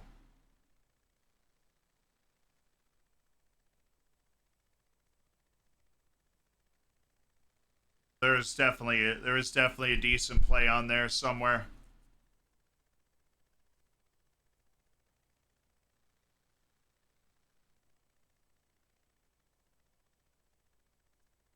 Oh, wow. Parisa Baraikin with a shocking touch.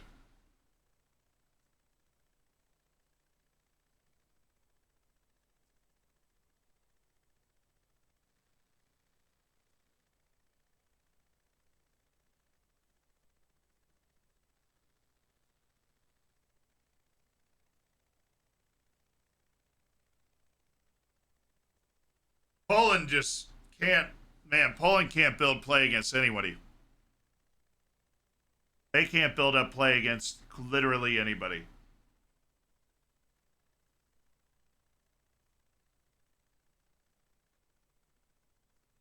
Not good.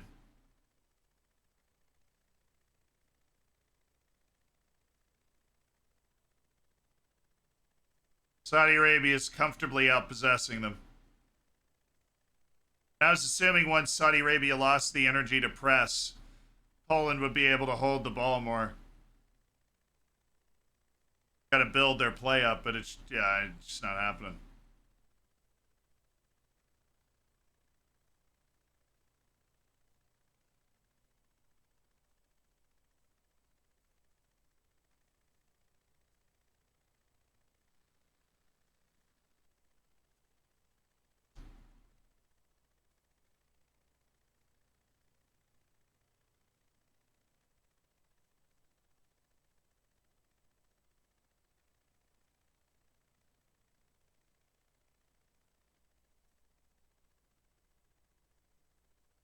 What would be the best final? I mean, Ronaldo against Messi would be wildly entertaining.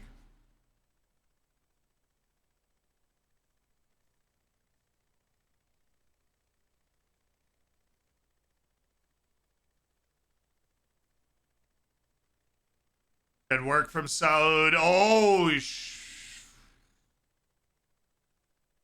good effort.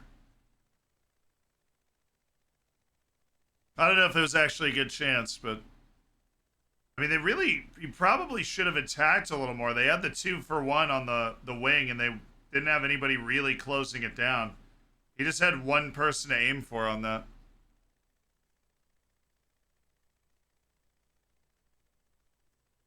Now, my actual final prediction is Brazil against France, but you're talking what would be the most entertaining final? I think it's Messi against Ronaldo. Okay, Krakowiak, that was actually a really good play.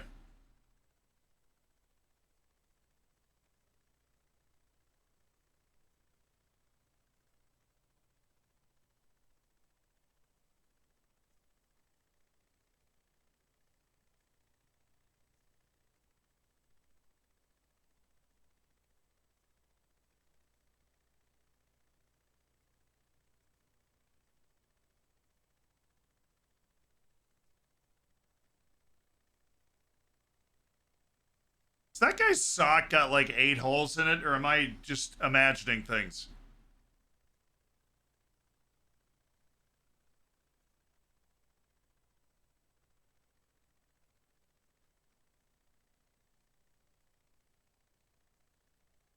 Qatar and Saudi Arabia in the final would have been more entertaining. I mean, yeah, but the odds of that are well past 1 in 1,000. That wasn't a foul.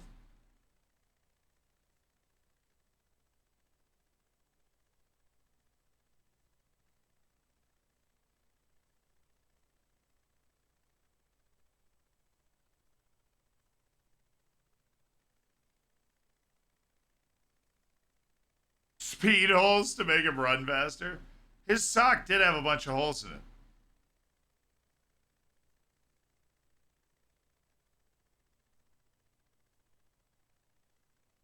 It's 0. I'm in from the beginning of the tournament.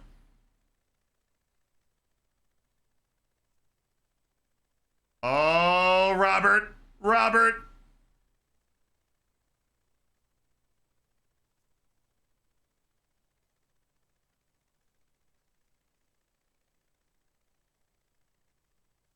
Did he call the foul there? I thought it...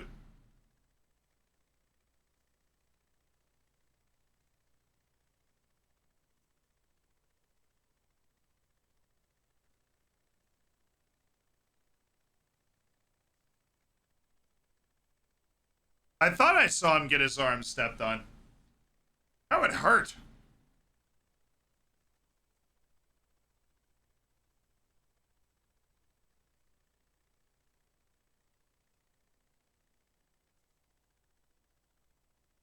Is that guy wearing an Indiana Jones hat in the crowd for Saudi Arabia? There we go, with the mohawk, yes.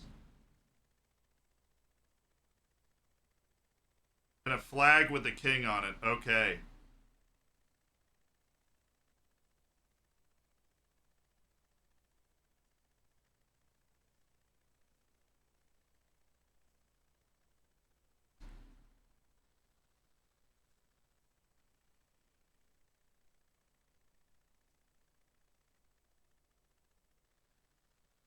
This guy's in some serious pain getting his arm stepped on. Yeah, the translator next to Hervé Renard. That's so funny.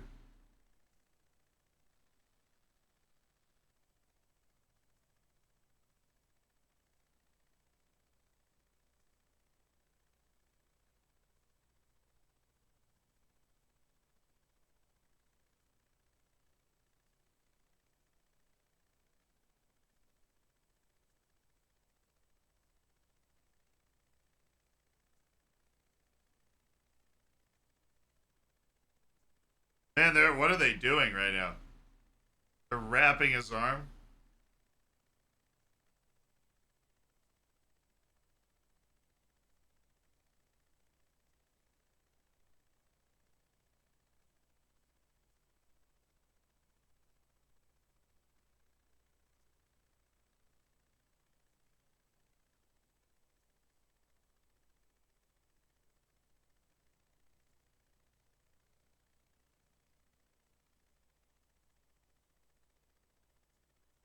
Ow.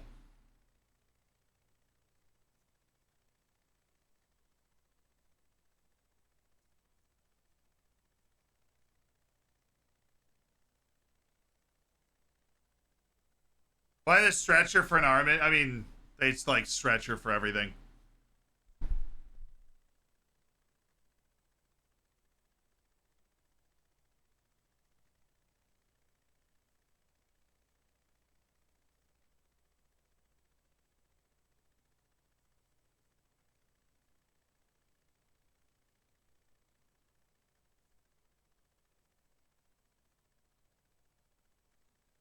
Ah.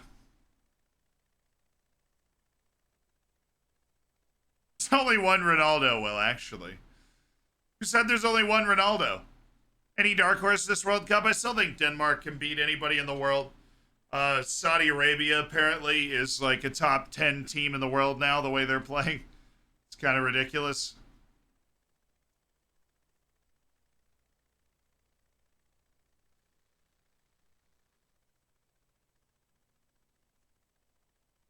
All right, Kanu.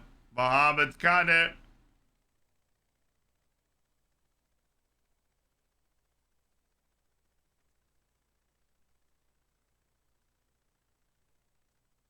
Wait, this stadium's only had 0-0 results? Well, that's not good. That's not good at all.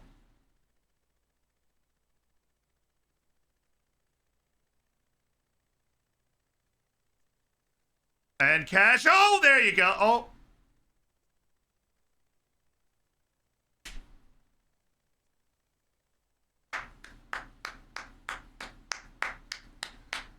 Champ beat me to that one, dude. I'm going to be honest. I thought the first one was the goal. Because Champ beat me to that one, and I was like, oh, they just scored on this play. I said it 10 minutes ago. I felt like Poland was going to pop up with a goal. I mean, you just know Poland's got that quality, and Saudi Arabia is going to be prone to break. It's another Argentina moment. That's a great ball by Cash.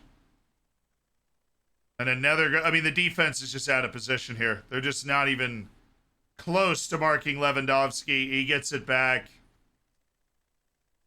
Well taken. Piotr Zielinski.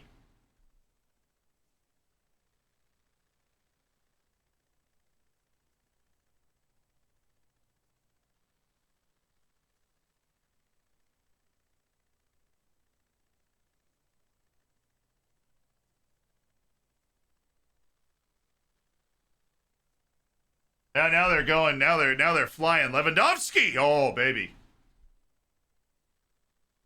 Well,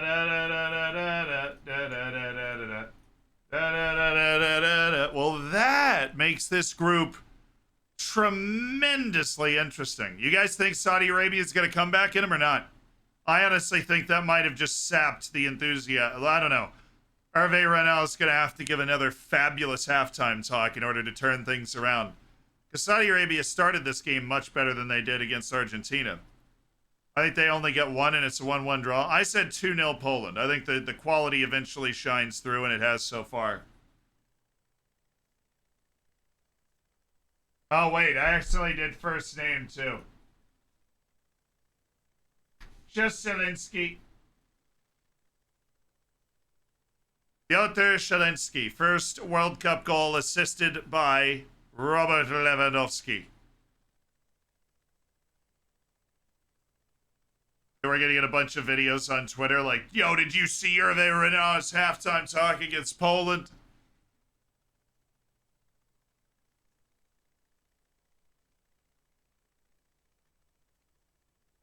Going for another Rolls Royce.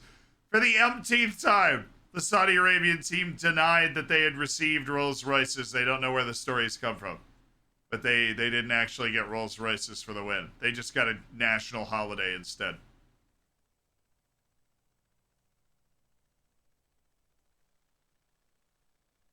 Poland scored? Yes. Poland scored.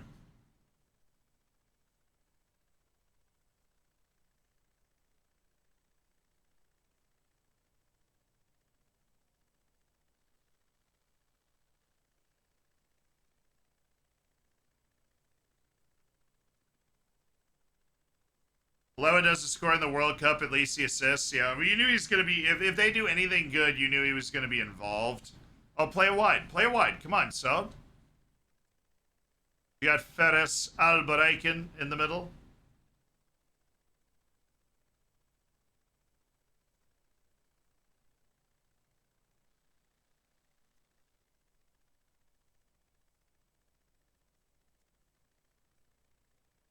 Could be a pin.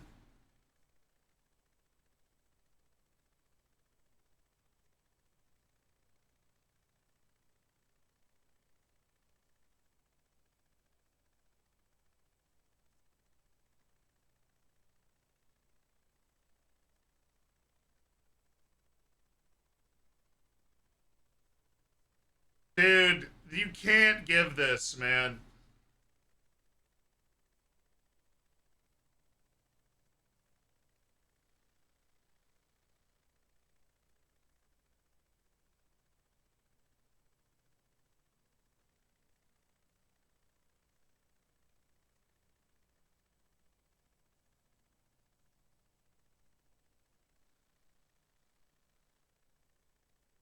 Why is he kicking? Very important question here. Why is Christian Bielik even kicking there? Like, what is he doing?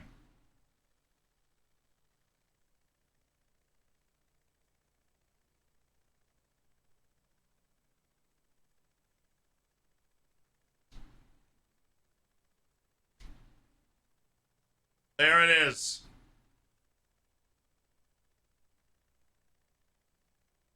And all right, poll in the chat, is it a pen? Chat says 69% no. 69% no. I mean, it's an egregious flop. It's an egregious flop. It is an egregious flop.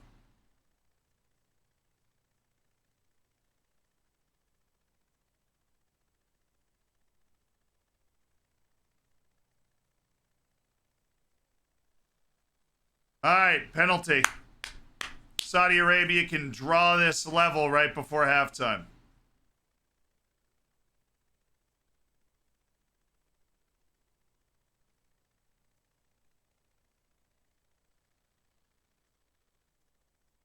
Prayers per capita just went up a ton in this stadium. Who's taking it? Faris Al-Baraikim, my player to watch. 10 minutes of added time. This is chaos all around. Oh, no, it's Salem Al-Dosari. Okay.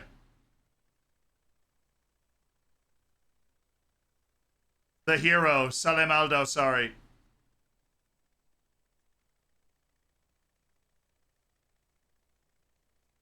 Nope, it's Salem Al-Dosari. She said the wrong name. He saved it! Oh! Oh! Oh! Oh! Chesney said no. He looked him dead in the eyes and he said no. Oh my goodness. It was catastrophe from the moment she accidentally said the wrong name of the person taking the penalty. What a double save. Wow. Second shot was Mohammed Al-Baraik. You gotta score that one. Unreal. Unreal. He's not off. His heel's on the line. I was looking at it. His foot's not off the line. His heel is on the line, just barely. There's no way you can make that call. There's no retake there. His heel's touching the line. Oof. Wow. Unreal. And then the second shot was probably easier to score than the pin. Szczesny to be able to get up that quickly and make that second save is just I mean, that is world class goalkeeping there from Szczesny. World class. I mean,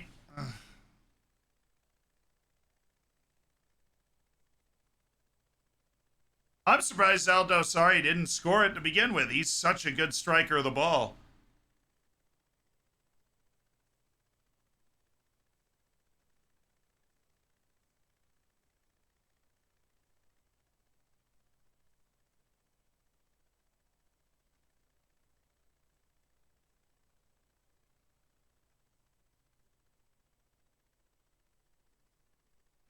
Now, if I don't think whatever happens in this match doesn't matter. Because Argentina's out if they lose to Mexico, regardless of the result of this match. If it's a draw, Saudi Arabia has 4 points. If it's a win, Saudi Arabia has 6. Argentina's out with a loss no matter what. Yeah, his heel's on the line. It's just the fact that he gets up so quickly. Goalkeepers are starting to do this. You'll see this a lot now. Ochoa did this to Lewandowski, too. That might be where Szczesny got the idea. But because so many penalty takers are trying to read the goalkeeper to make sure that they kick it to the way the goalkeeper's not going, goalkeepers are faking one way and going the other. Ochoa did it to Lewandowski, and now Szczesny just did it to Al-Dosari.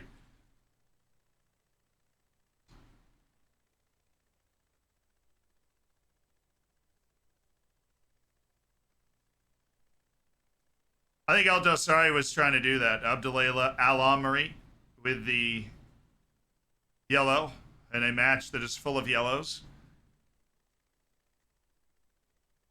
You're the one who wanted chaos. Guess what? It's everywhere. Well, if Poland wins this match, right? And then you get like a draw between Argentina and Mexico. Then it's Saudi Arabia with 3, Poland with 3, Mexico with 2, and Argentina with 1 going into the last match day. That would be one of the wildest groups I've ever seen.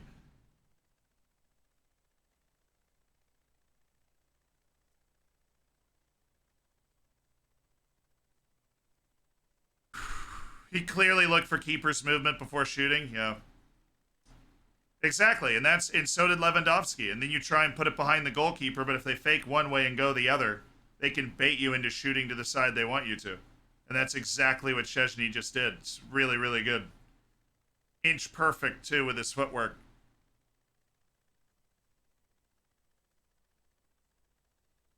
Guys, I hate to break it to you, but no matter what the result is in this match, if Mexico wins, Argentina's out. No matter what.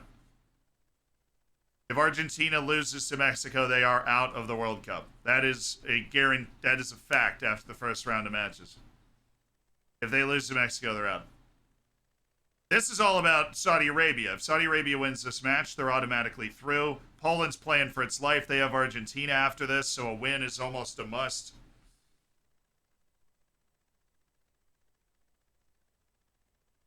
Poland needs to get 3 points and then maybe take a point off Argentina in the last match if it wants to go through.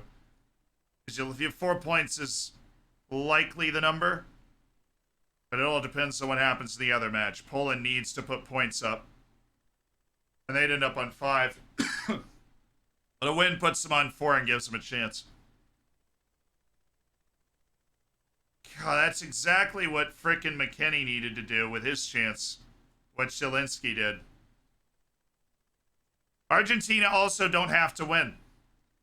Argentina can get to the next round without winning in this game. They will have to beat Poland in their last match to have a chance, but a draw keeps Argentina alive. With this result, Poland would be on 4. Argentina would be on 1. Mexico would be on 2. And Saudi Arabia would be on 4. So Argentina would need to beat Poland, and Mexico would need to beat Saudi Arabia, and then that could still put Argentina through. Is that an elbow?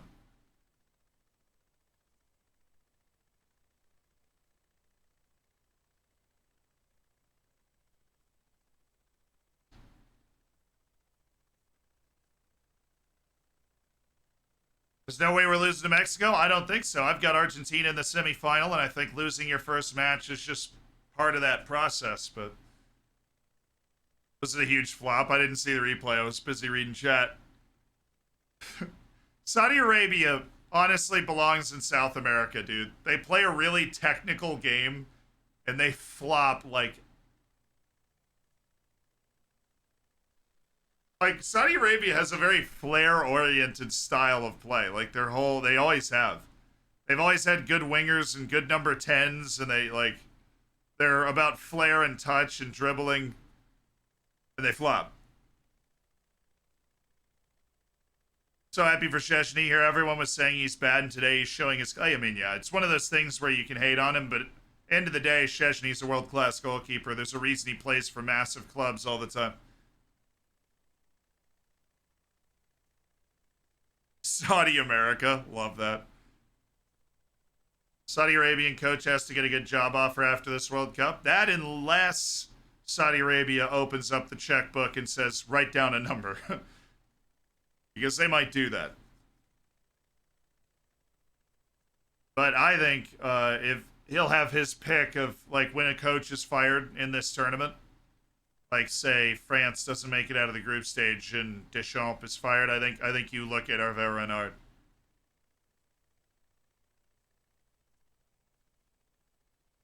Hello, Zealand, I'm a new fan. Well, Billy, welcome to the streams.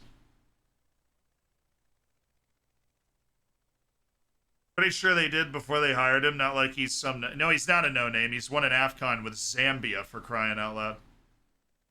But you don't know what Renard wants to do. Maybe he's obviously coached a lot of different national teams. He might like a new challenge every World Cup cycle. Oh, boyo, Al Oais. That was really composed stuff from Al-Barai.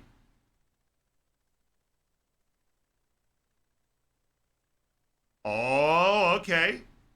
Al-Braiken. Oh, well, he messed that up.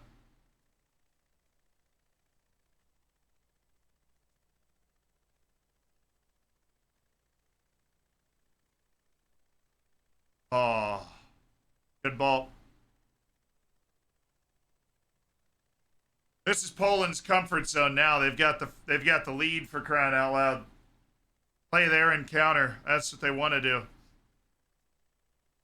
Oh, dude, Irv Renard coaching the U.S. Please. Please. Please. I would love Irv Renard coaching the U.S.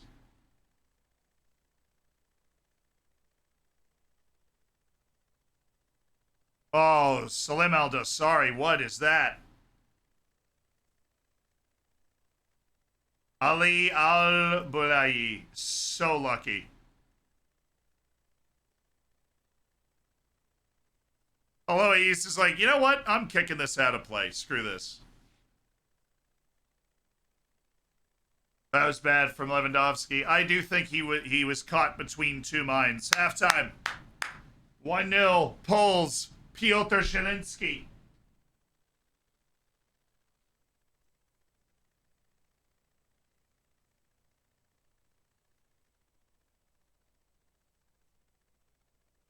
Da, da, da, da. What do we make of that first half?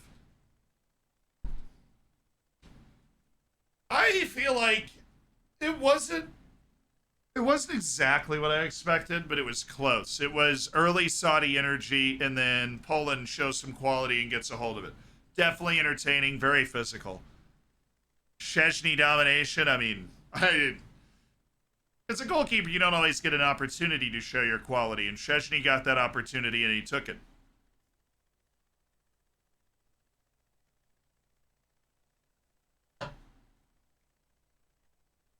Yeah. It's a shame Saudi Arabia Saudi Arabia is not very good at coming back in the second half, right? They're just not very good at it. Heavyweight kind of game. I mean, you can tell Poland's playing for its life. They felt the nerves early. They're playing hard, obviously. You don't get that many yellow cards without playing hard.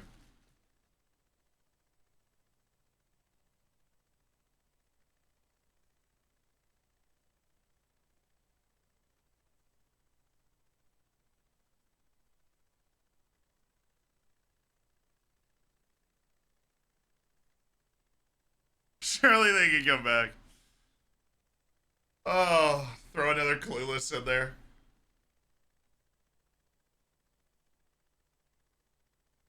I think Poland comes away with it. My prediction was Poland 2-0.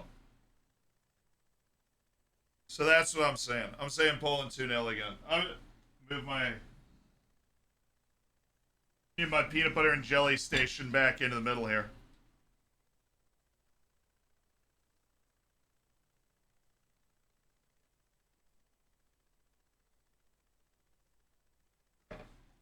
To name yourself after the highest peak in North America, you must have a lot of confidence, and we back up that confidence with the GMC Sierra. I'm a man, because I'm named after a mountain. Yeah. Pop quiz chat, what is the highest peak in North America?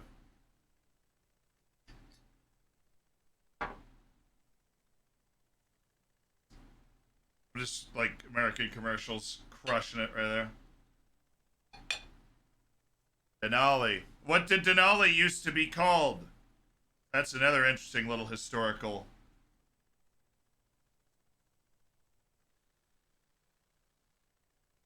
Zealand Widow's Peak? Tough. Mount McKinley, yep.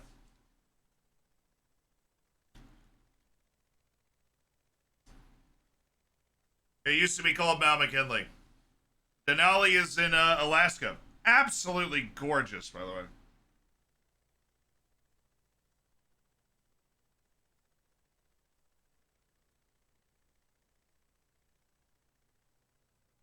All right, who's the player of the half? We have the yellow card, Irv Renard's hair, 11 unused Rolls Royces, and Szczesny's heel. This is a very important scientific experiment. Please do, please do vote in the poll.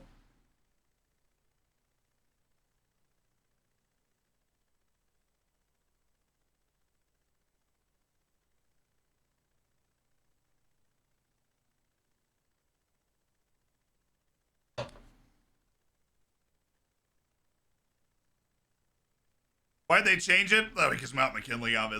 The Denali was the local name for it. Mount McKinley's just some random dude that saw it and was like, my name is McKinley, and that mountain is my mountain. Then named it Mount McKinley. So they were like, hey, why don't we just go back to what it was always called before some idiot named McKinley just showed up and was like, that is a mountain, I will name it after me to compensate for something.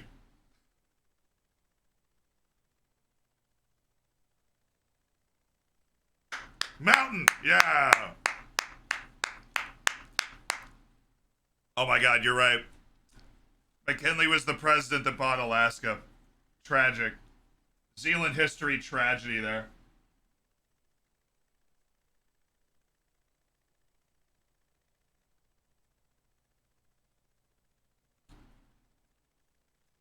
Zealand history tragedy. McKinley was the president when Alaska was added into the U.S. You have a degree in history. Yeah, well, the Ottomans didn't have a lot to do with late 1800s American politics. Okay.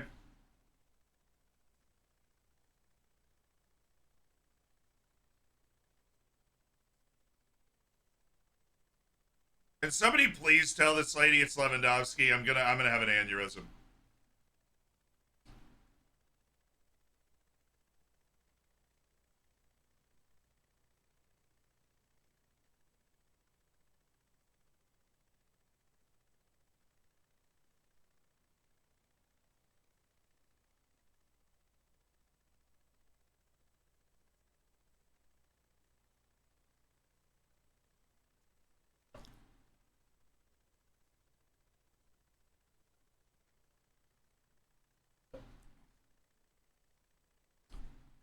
How does she say it? Or she says Lewandowski.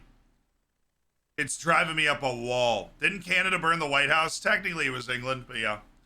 That was War of 1812. Is Planet Zoo good? Better than OG Zoo Tycoon? I loved OG Zoo Tycoon. Planet Zoo is good. I don't know where that question came from, but I would say Planet Zoo provides you the same feeling. It's a little different too because you're collaborating and you buy and sell your animals from other people's zoos. So, how good would the Ottoman national team be? Actually, would be sick with it. If you're talking like the OG borders of the Ottoman Empire, like Hungary down in the Balkans, Turkey, the Middle East, right, over to the Fertile Crescent. So that's got Iran going on. And then you bring it down, you get Egypt, you get kind of over to Algeria. I mean, that's a good national team. The Roman Empire would destroy them. Well, the Roman Empire's cheating. They've got France and Spain and Portugal and Italy going on in with like everything else that I just mentioned.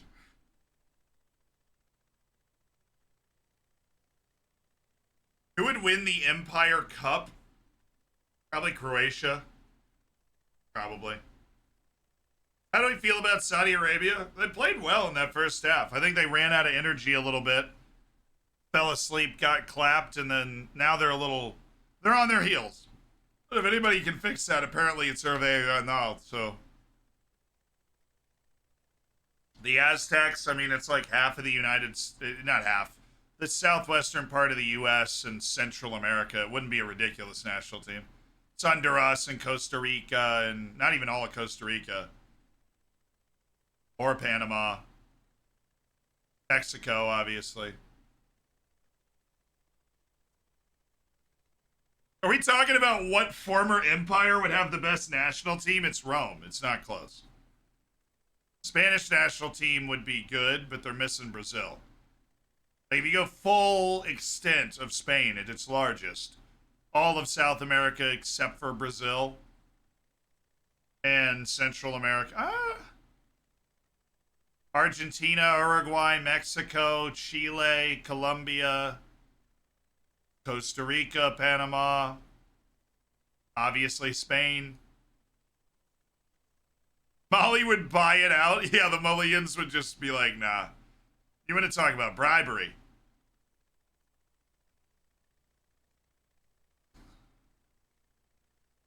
It might be the Spanish Empire. It might be the Spanish Empire. Then they also had like the Netherlands at some point. If you time it right where you can get the Netherlands in there too, you're just stealing more. The Mongolian Khan, yeah, but all of the land he had was like not good at soccer, right? It's like Russia and Uzbekistan and China. Like it's not. He would get a lot of the Ottoman Empire, right? Turkey, the Middle East, some Balkans. But I feel like, well, the Mongols were huge. They're coming up a little short in terms of footballing quality in their area. Old Portugal would have Neymar and Ronaldo together. That's true. I'm going to do this. I'm going to make this in Football Manager. I don't know when, but we'll make this in Football Manager. Quantity over quality. French Empire, half of Africa. Yeah, I mean, it would be like French West Africa, which is, Senegal, Ivory Coast.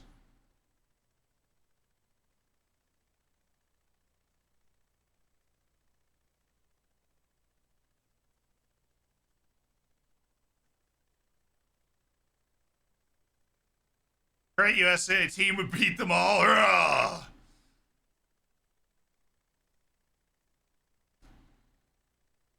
I wanted to say Roman Empire, but honestly, the Spanish Empire has a shout. Spanish Empire has a shout.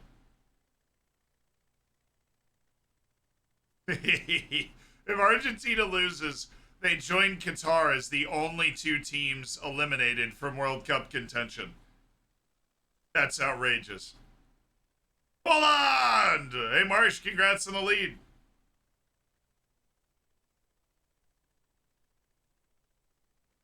What do you think of the Saudi? No, I think Saudi Arabia is playing really well. They need to get a second wind in the second half. They might start running out of oxygen. Napoleon's France might be a contender. They have Spain. I know they had like the area that is Germany, right? They had Poland and Czechia and Slovakia and all that. Gonna end 3-1 to Saudi Arabia. I had 2-0 Poland, so I might as well stick to my prediction. Do you play in real life? Yeah. I was a goalkeeper. My high school team was 6th in the country. I was the backup goalkeeper. But make up your mind. Who's got to make up their mind? I love the Saudi Arabian diehard fans of random countries in the world. It's kind of cute and creepy at the same time. It can be both, Samson. Who's the best national team with lowest population? Curacao. Curacao. Curacao lost to Panama on penalties the second to last qualifying round in CONCACAF and has a population of 140,000 people. And I am willing to bet that Curacao is not more than 2 times worse than Iceland if we're doing, because Curacao is really the only country that has a chance to break Iceland's record and be the smallest country to make the World Cup, at least the way Curaçao's playing right now.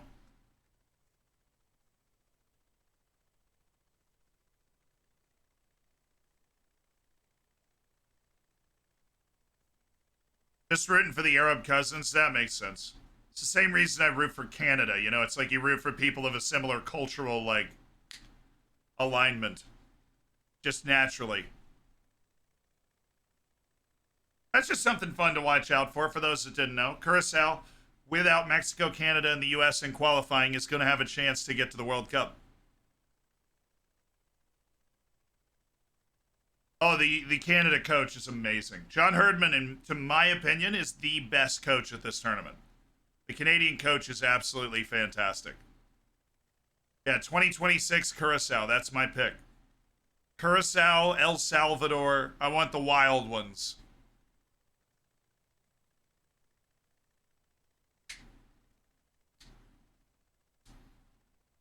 Hey! Yeah, Fabianski retired from the national team.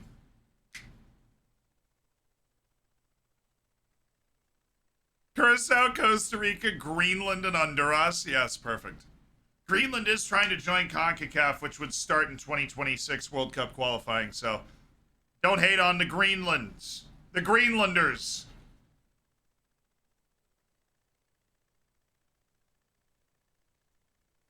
Oh, change. Sami Al-Naji is coming off. And who is coming in? Nawaf Al-Abid.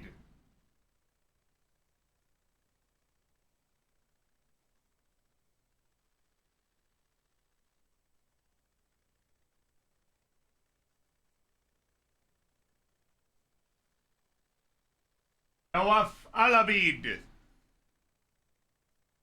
Ride into the sunset, Nawaf Al-Abid. Alright, the time has just started. Gotta get it lined up.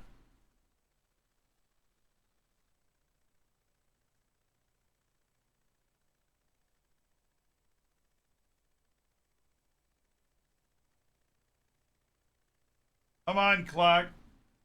Alright, there we go. There we go. Clock is running. Second half underway. Poland 1, Saudi Arabia 0. Second match of the day after Australia's third ever win at the World Cup this morning. Zirin, thank you for the $3 donation, my dude. Appreciate you supporting Amnesty International. Trying to make the world a better place. Help out the human rights of people whose human rights are threatened around the world, unlike Qatar. You think Canada has a chance? Yeah, I think Canada is just starting. I think Canada will probably be at the next, 4 World Cups. I mean, Honduras is out of their golden generation. Costa Rica's out of their golden generation. And Canada's into theirs. There's, CONCACAF's about to get more teams into the World Cup as well. I think Canada's absolutely going to be at the next bunch of World Cups. Because it's not just Davies and David. It's Steven Eustachio. It's guys like Kamal Miller in the back line. I mean, I think Canada will have it happen like it happened in the U.S. The U.S. did really, really well at the World Cup in 2006, 2010, 2014. That produces this generation of amazing players. The best team the U.S. has ever had because you're watching your team at the World Cup. I think there are secondary golden generations. And when, Alphonso Davies is 34 at his last World Cup, I think he'll be playing with 25, 26-year-old, 25-year-olds, 21-year-olds that were inspired by Canada at this World Cup.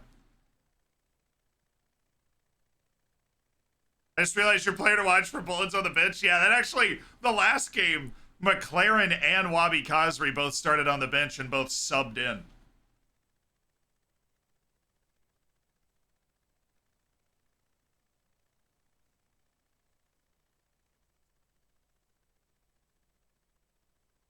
Slonina's up next for the U.S. Yeah, Slonina's the goalkeeper of the future for the U.S. Matt Turner is good, but I could totally see him losing his job to Slonina by the next World Cup.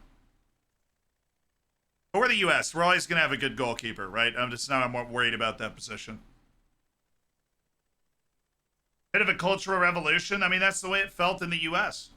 Watching this team, watching Pulisic break through, and then Aronson, and then McKennie and Adams, and Dest decides to play for the U.S. and it's like, my God, we have a right back on Barcelona, right? Even when I was a little kid, that was impossible to imagine having just one player on a team like that. And then McKennie's on Juventus with Ronaldo, and Dest is on Barcelona playing in El Clasico, and I'm like, yo, my timer synced properly? Yes. It's exactly right, actually. I've done an exceptional job syncing it. You stole our Slonina. He was born in the U.S., to be fair, and grew up in the U.S. You guys were trying to steal our Slonina. That's what it felt like. Oh, Eloy, dude, this goalkeeper is as cool as the other side of the pillow, man. That was so cool and smooth.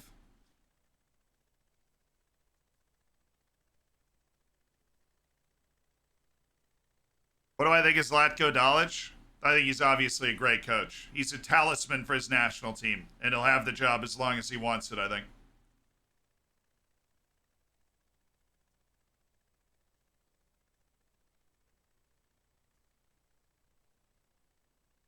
Yeah, Poland's all like Poland and the U.S. are traditionally good goalkeeping countries. I don't think like it's not gonna be easy for Slanina to break into the number one spot on either of those teams. Ow.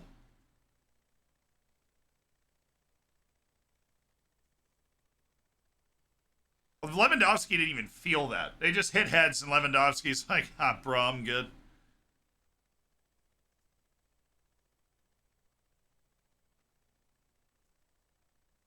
As cool as the other side of the pillow. That is not mine. That is a guy named Stuart Scotts. He has since passed away, but he was a very, very popular sports anchor on ESPN when I was growing up. And he had a bunch of like phrases like that, and one of his favorite ones was as cool as the other side of the pillow.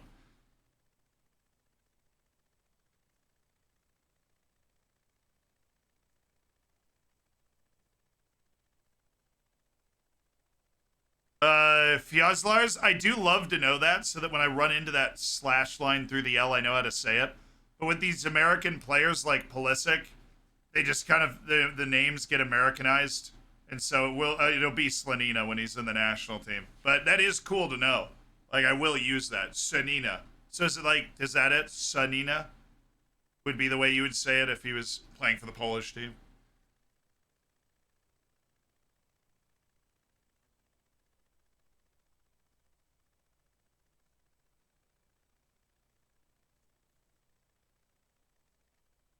Slanina, Slanina.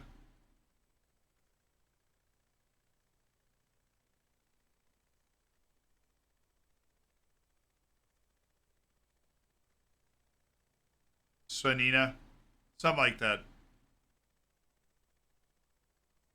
Oh, it's W, so Swanina. Swanina. Swanina. Well, let's say, well, yeah, obviously. Like, you don't, like, hard to explain. You don't grow up in the United States with your teachers reading off the frickin' roster at school, like, Pulisic? No. Like, the U.S., we're notoriously uneducated and bad at pronunciation, right? So, after immigration, which I think was one of Pulisic's paternal grandparent, right? Your name, like, this is what happened at Ellis Island all the time. Your name just becomes Americanized, is the best way to say it. It's not necessarily a bad thing. Like, Pulisic prefers Pulisic. It's just, that's what the name becomes, even though, like, obviously, and it really comes to the fore in soccer because you could be playing against the Croatian team where that exact same name could be said a completely different way. Pulisic. The way Americans speak is very frenetic. It's Pulisic. It's exactly what it says. Pulisic. Pulisic. No fancy anything. We keep it simple. We can't understand all them complicated letters and such.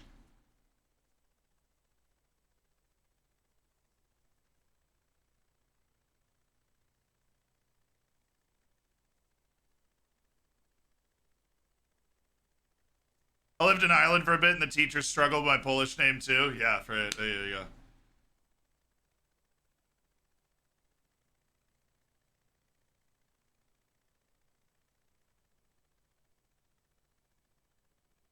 Try saying Malachi. I mean, I know that's Malachi. Really going to test my pronunciations of things. Like I know the particularly because I watch ball and spend a million hours playing Football Manager. I know the Croatian pronunciation of Christian's last name. Like it's Pulisic. Like I know that. But he is Christian Pulisic.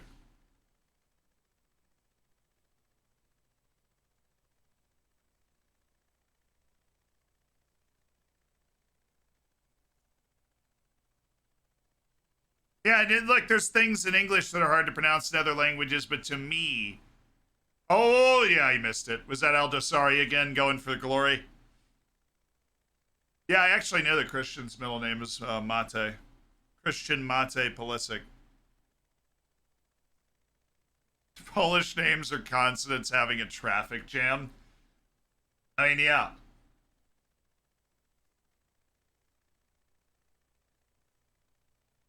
I remember Blashikovsky. I used to love that name. Sounded like blast off to me, like Blashikovsky, like he blasted the ball to the, you know.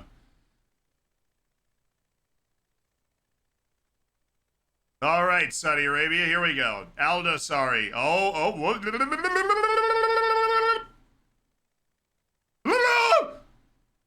What a save.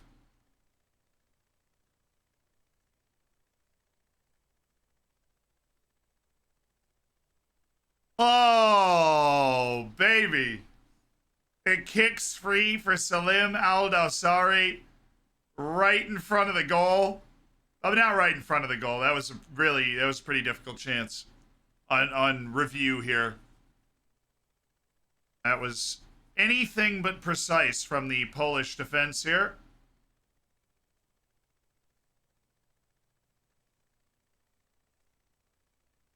Oh, good save. Great movement to get in the way there. Why do Americans pronounce Iran as Iran? That's just an American. I don't know. I think a lot of Americans don't even know they're saying it wrong. Now I do try and say countries the right way at least. Like I do try. I try to say Iran. But yeah, I think Americans project their way to make certain sounds when they read them.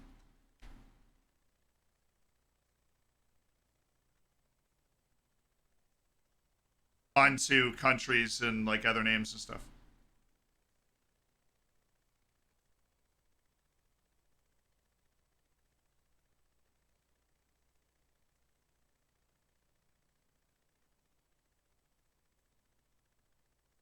Yeah, actually, the way we learned the Middle East in school was Iraq, Iran to Afghanistan.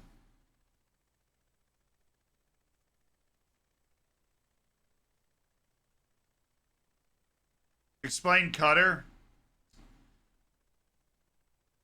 Looks like Qatar to me, brother. That's a foul-ish. Yep. Pronounce Curacao. Curacao.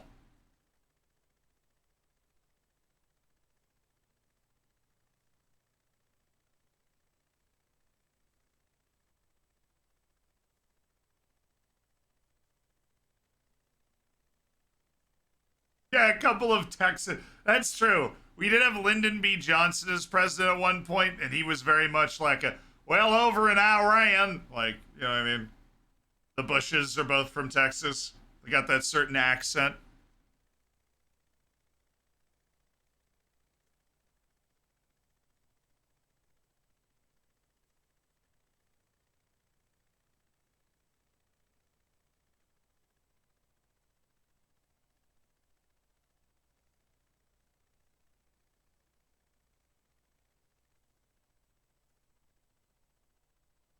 Even my brother does it, honestly. I keep trying to correct Adler on Glasgow. So I'm like, it's Glasgow. And he's like, or when are we going to Glasgow? And I'm like, dude, you're going to get beat up. Poland's got to be happy with the way this is going overall, though. What about Cote d'Ivoire? See, we translated to English, though, so Ivory Coast. Man, the crowd.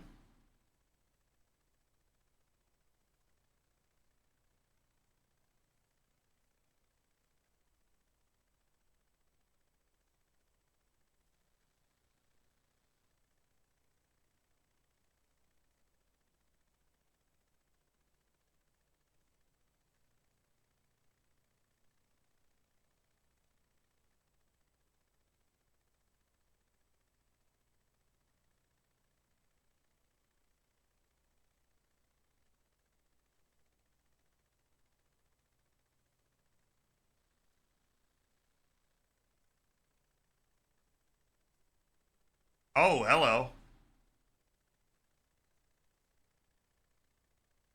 Poland can't get a sniff of it right now.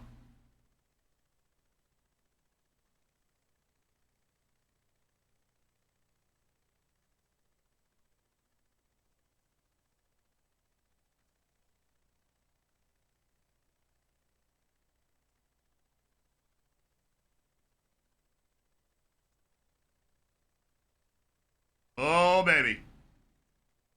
Oh! Oh! Farasa Baraikin nearly.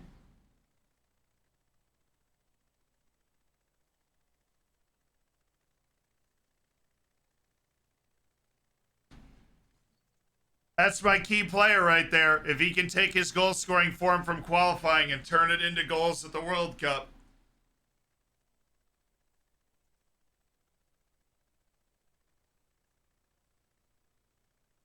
Oh. Oh, baby. El Sherry. That could be another pen. I thought that looked like a foul.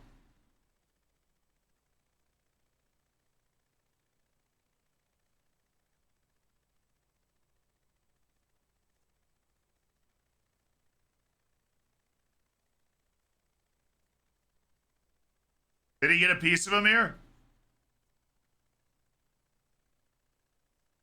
Nothing to it, no. I don't think he touched him.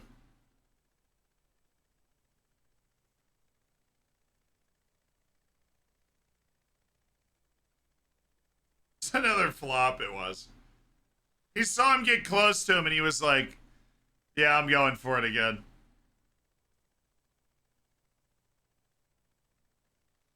Very physical duels over there.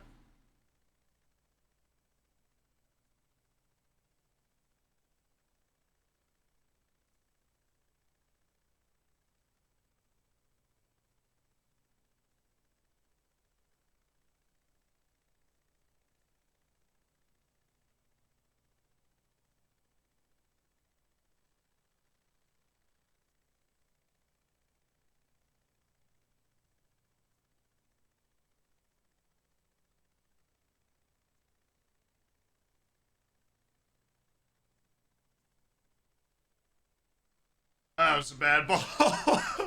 That was a waste of a really promising position.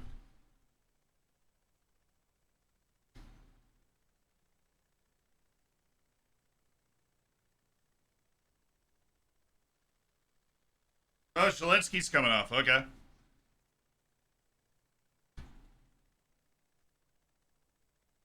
Who's coming in?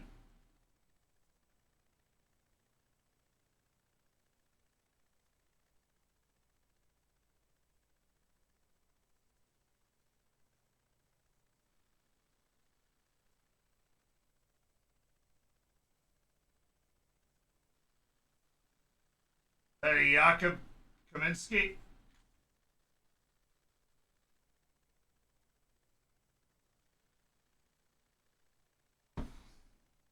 All right. Oh! Oh! Oh, Milik.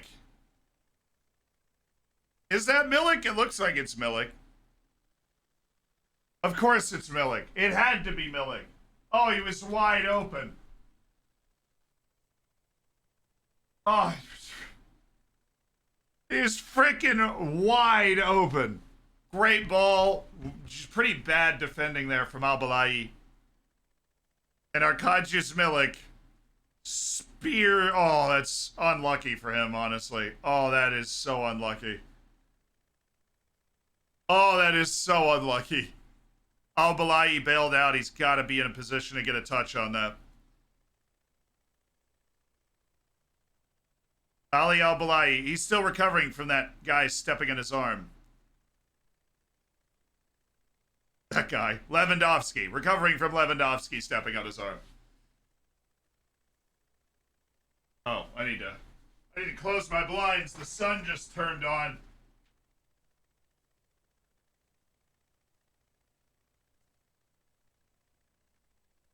There we go. Should be better lit now.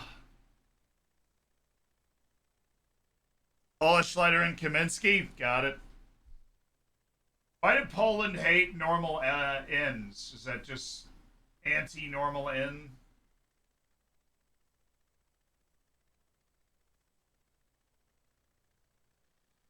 There we go.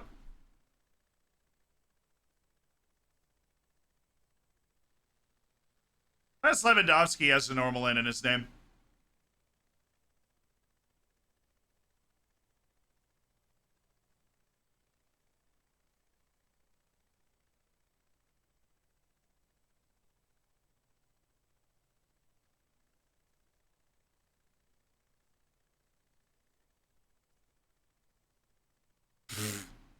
That was a flop.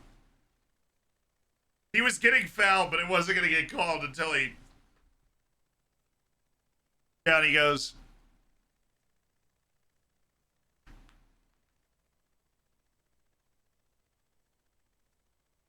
What are your thoughts on Argentina versus we have Spain at home, Mexico? Oh. Oh. Oh! Oh! Oh, was that a save? Poland's counterattacking has actually been very precise.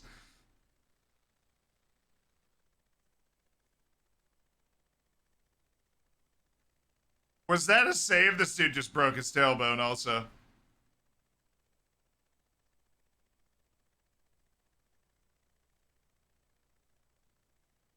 Bro, Matty Cash is living so dangerously.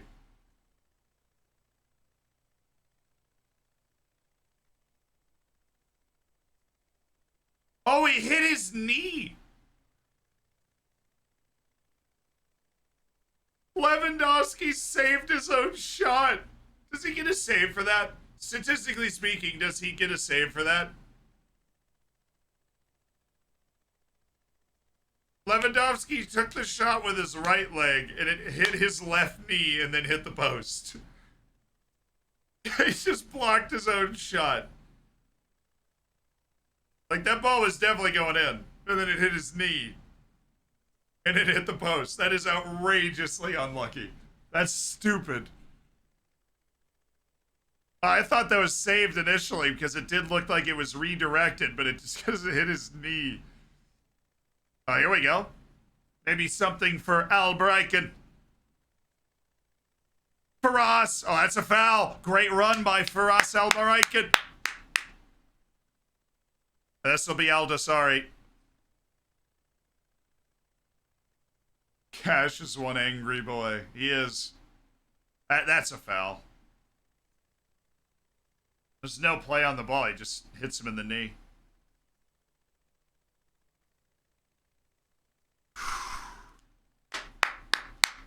This will be Salem Aldasari. Their left-footed takers apparently Nawaf Al-Abid, but there's no way he talks Aldasari out of this.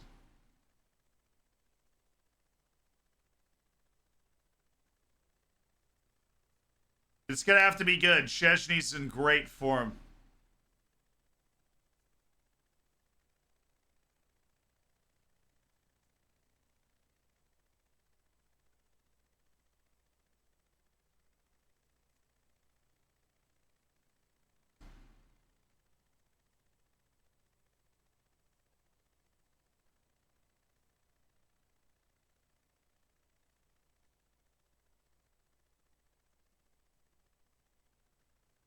All right. Oh my god, he actually did leave it for Al-Abid.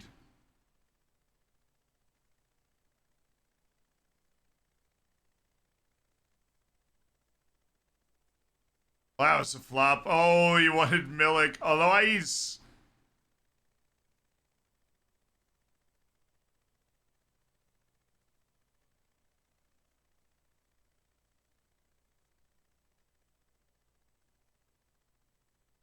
Oh, that's run away from him. Oh, he kept that in? What a play, Albrecht. Okay. Al-Abid. Aldasari! Ooh. Ooh, you cannot give Salim Aldasari that kind of space and expect to get away with it all the time. That wasn't his best shot, but that guy's got the shot.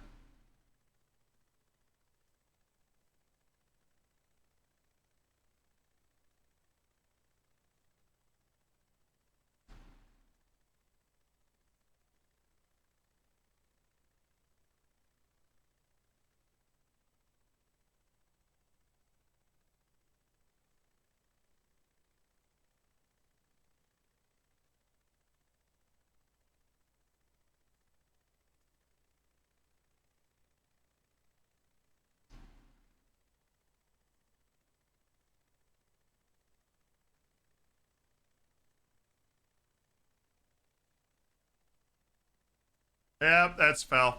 Sub for Saudi Arabia. Huh?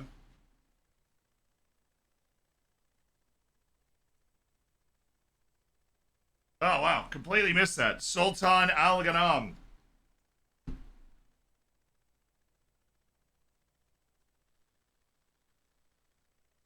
They took off Muhammad Al Baraik.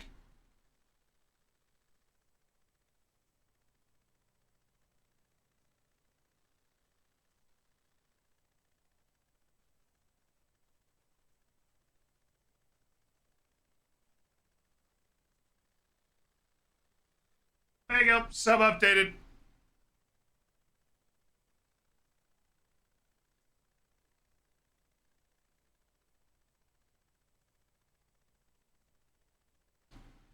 All right, who's Piatek coming in for? Oh, a Kaju's.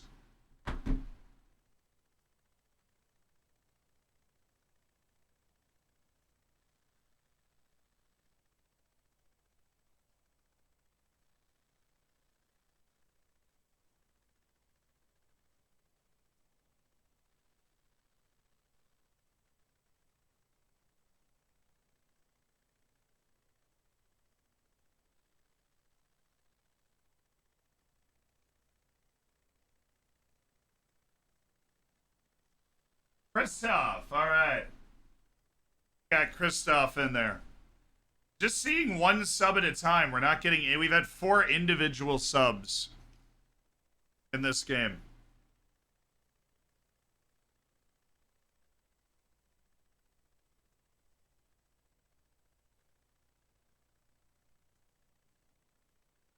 I knew there was a Polish letter in his name.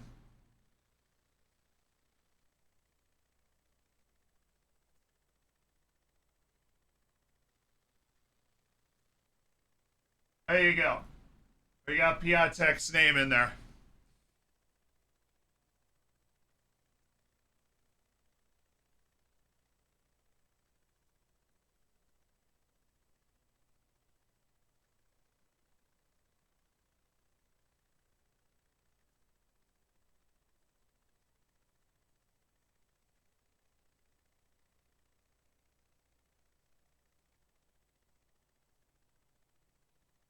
Doesn't Piatek mean Friday?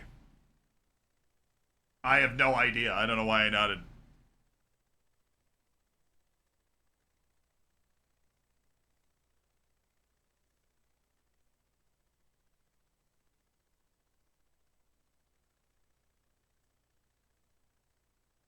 Oh, it's open. Oh my goodness, Lewandowski. Who's this?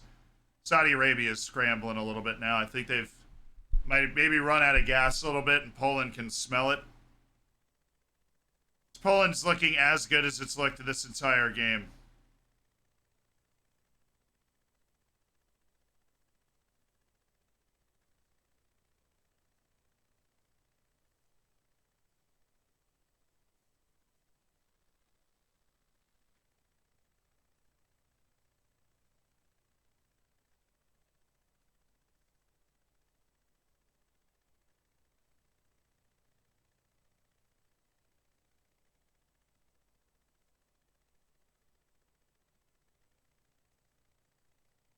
Nice leave by Algadam.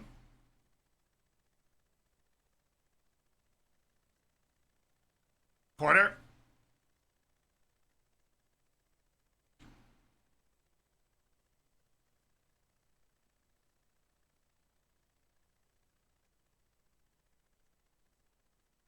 Lewandowski ever scored at a major tournament? Dude's got a bucket of goals at the Euros. He just hasn't scored at a World Cup.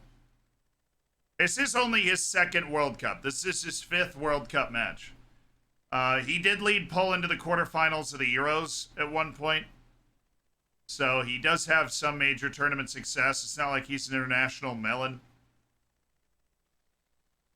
Oh, here we go. But Al Oais is there again.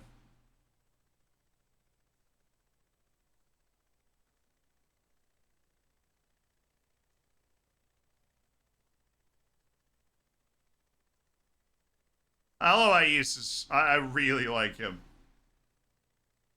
Very good. I mean, he plays the way they need him to in the system. Like, we're going to play a really high line and offside trap. We're going to need you to clean up those through balls that we might let through. make their passing harder to do.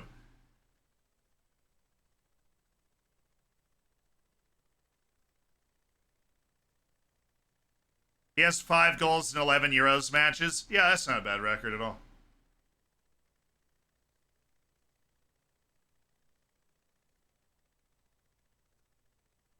A lot of these guys will get their FM ratings upgraded in the next patch. I think Saudi Arabia in general, the Saudi League is going to get a little bump.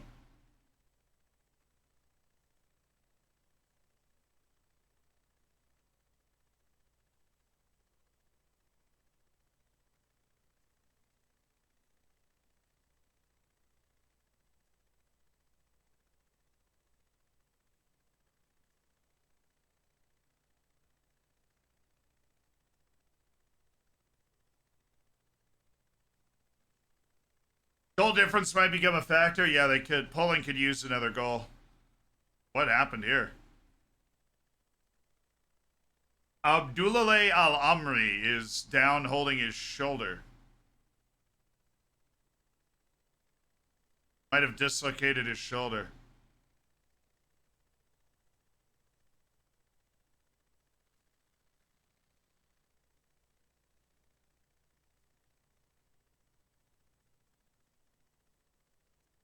No, I didn't look like any dislocating thing.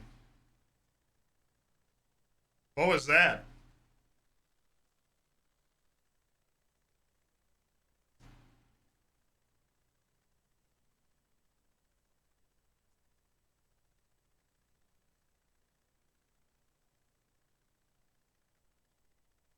It looked like he was in actual pain, and there's no reason for Saudi Arabia to be diving there. It's not like you're going to get a call or anything that helps you.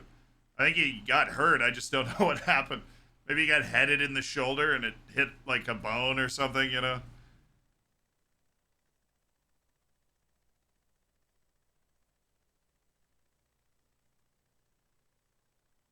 When was the last win that Poland had at the World Cup? Because it was a while ago.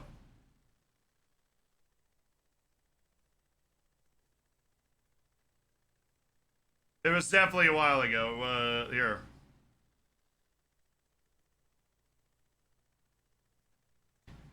Their last win.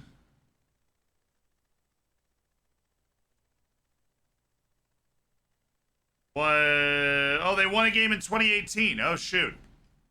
They've won one World Cup game since 2006.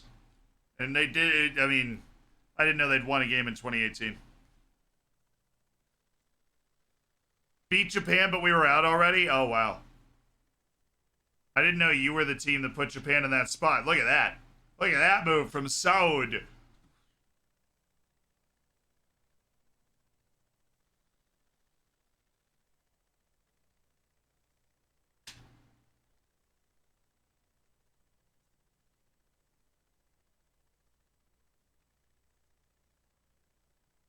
Yo. Poland hasn't made the knockouts at a World Cup since 1986, and with this win, they have 4 points and a real chance. But Al Malki is... I mean, it fell to the wrong guy. I don't think Al Malki's the guy. It fell to the wrong guy. They deserve... I think, honestly, I think this match should be 2-2, and it's 1-0 right now.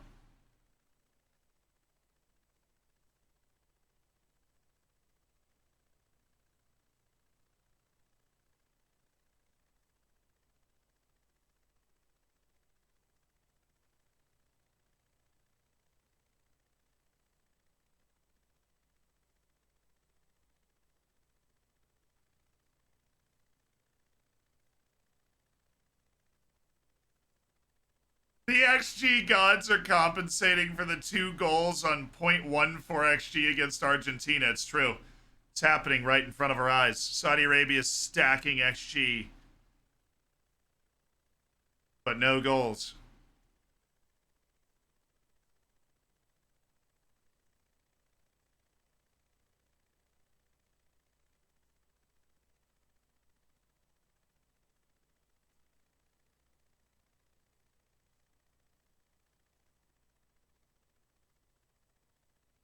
Hey.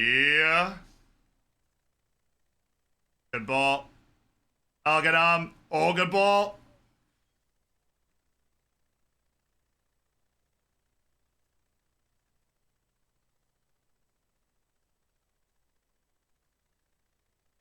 Oh boy. I mean, honestly, I like either result in this game. Yeah, like Argentina's in crisis mode regardless. I think a draw would be the best thing for Argentina, but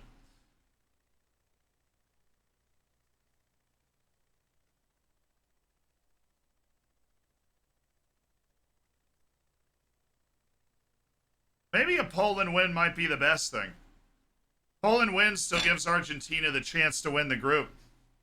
Argentina wins its last two matches. After Poland wins this game, Argentina can win the group. Totally control their own destiny. If they win their last 2 minute matches, they win the group. No debate. So, honestly, I should be rooting for this. Oh, baby. Oh. Oh. What'd you say about Australia before? What do you mean, like their chances? I mean, Australia has 3 points, right? They're going to need to draw Denmark.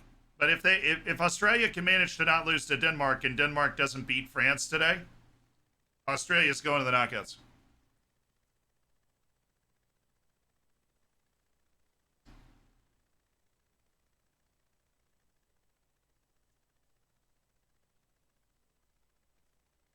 Oh, he did not. Oh, he didn't. Oh. What a weird way to get that is brutal. It's Almalki. It's the guy that just missed that last shot at the other end. Oh, that's horrific. Yikes. Congrats to Lewandowski, though, obviously.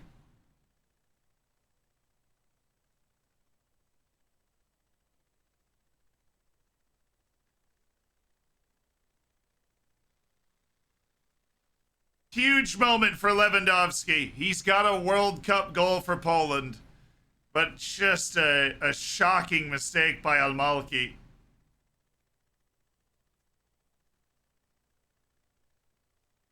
Oh, man.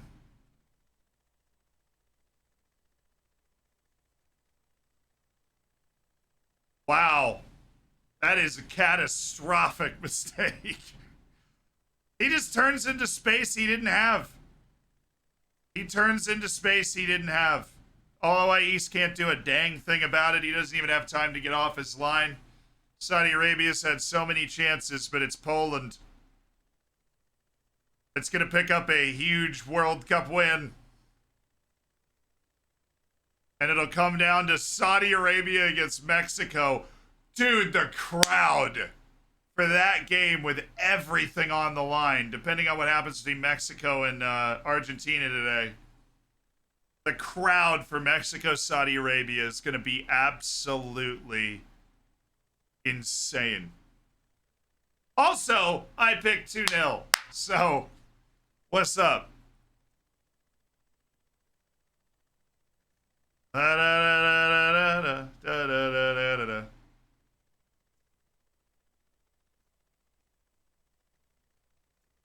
Well, now Lewandowski's looking swaggerific.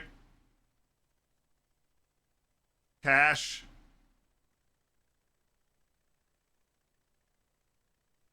Oh! Frankowski was like winding that.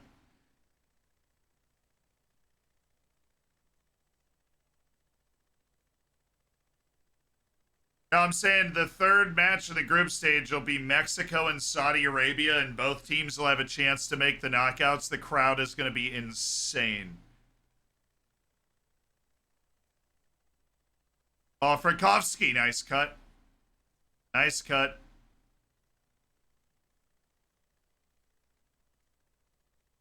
That's a tough call. That's a tough call on Kaminsky.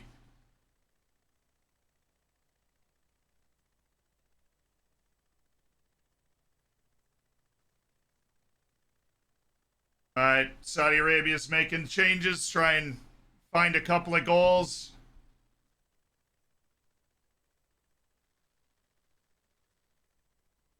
Abdullah Al-Malki's coming off. Al-Sheri's coming off.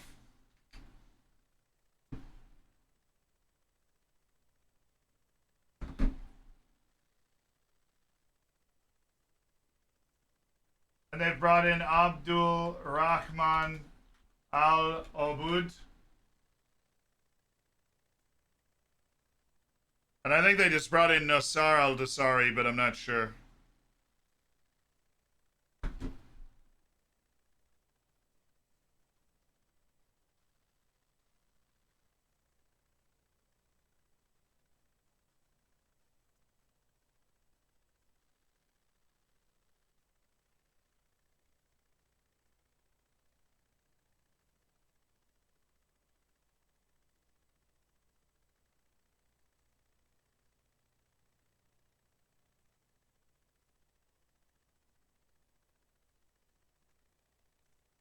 Lewandowski strikes again.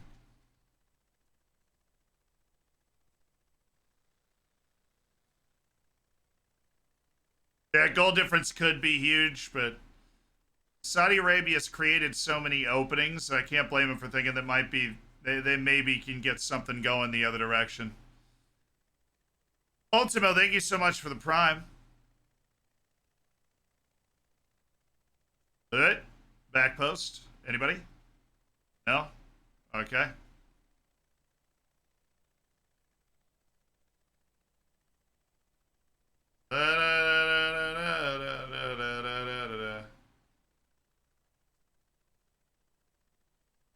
Saudi Arabia is going to annihilate Mexico in the last match. I mean, Saudi Arabia is capable, it seems, of hanging with anybody right now.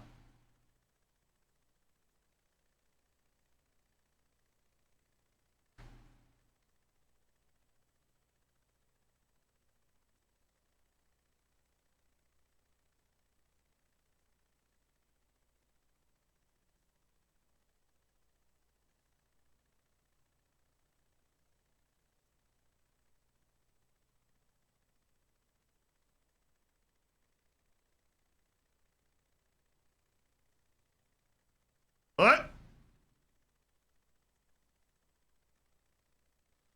Oh, little pace test from Alabud. The pace test passed by Berezhinsky.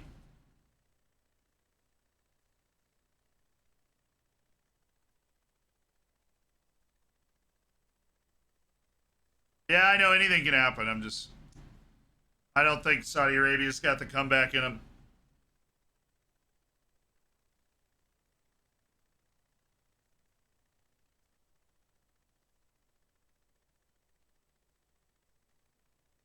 Oh, yo. That pass never works, though. Why'd he keep that in? He had a corner.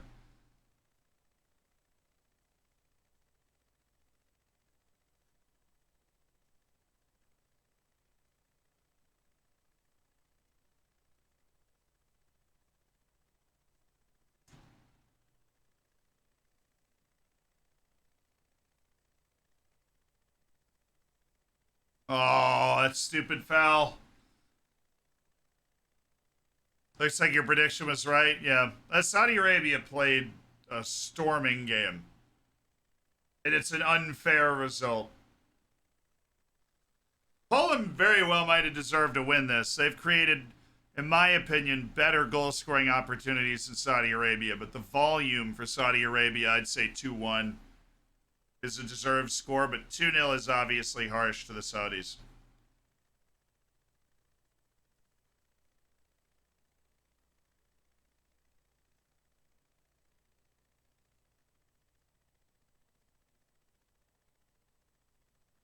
You know, Big Smoke, you know Saudi Arabia's had a penalty saved in this match and has outpossessed and outshot Poland as well. I don't think Saudi Arabia is as much of a fluke as you think they are. Oh, Lewandowski again! Oh, Ais! Oh, Ais, get out of town! Mohamed Ais! What a save. And then he gets drilled by Lewandowski. Yo. Got his hit. He didn't go up, too. That is such good training there. He doesn't go up. He goes forward. He cuts off the height before it can chip over him. He sticks his arms out forward and puts a lid on the chip. Oh, Mohamed Alois. Saudi Arabia's really opened up in the last 10 minutes, though. They need to batten that down a little bit. Maybe going for it a little too much. Because now you've got Lewandowski. It feels like the chains have been taken off.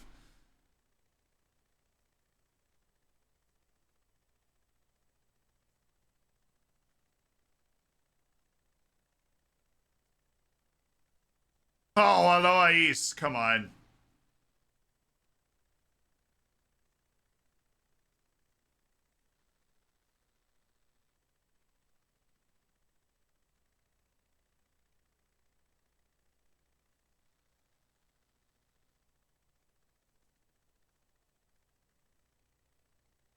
What would be your dream move for one of the Saudi Arabian players? I think somebody like Al Dawsari would go into. I'm trying to think. He doesn't slot in as a top 5 league playmaker. But I think if you had Salem Al Dawsari and you had.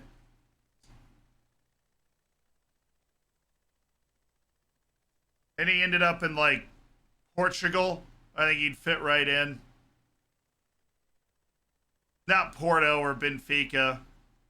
Probably not Sporting. Nice, Eloise. I think somebody like Mohamed Kanu could play in the Prem, though.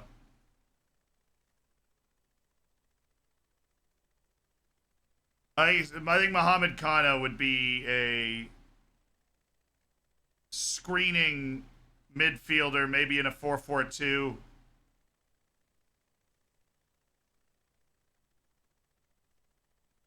Kano, he's classy with the ball at his feet. He's not like a really aggressive, progressive passer, but he's got great size. His screening play is fantastic. He was a big, big reason they beat Argentina. He hasn't been as influential today, but he still had that one nice run. I think Alois, if you're looking to play a possession style, I think Alois also fits as a goalkeeper. He's clearly comfortable under pressure. Very good shot stopper.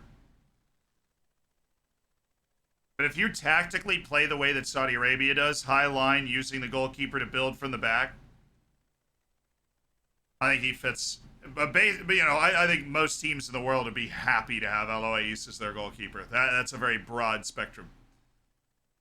Do I think it'll happen? Honestly, I feel like it probably won't. Saudi League pays really well. The entire team plays in the Saudi League for a reason. It's a very kind of closed footballing society in a lot of ways. And as a result, it's a huge culture shock going outside of that for your club ball.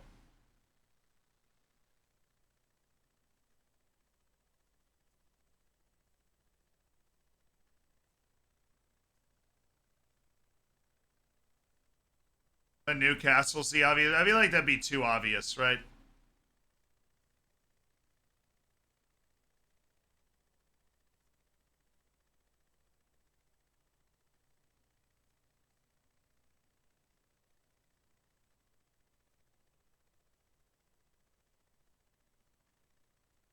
What? Oh, player down.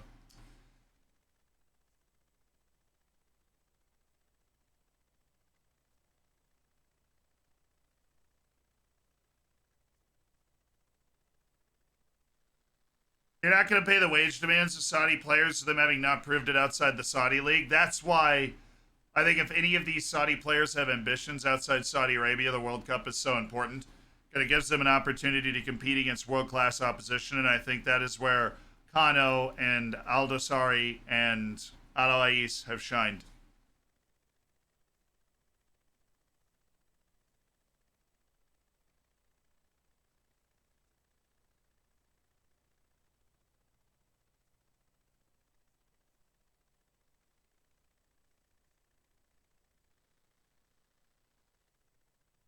All right, they just brought off Nawaf Alabi. They just brought off a sub for another sub.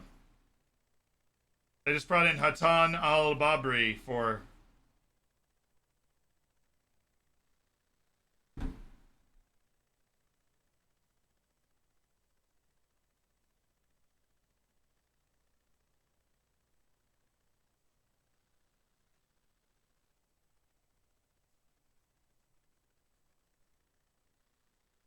now they're not figuring that out.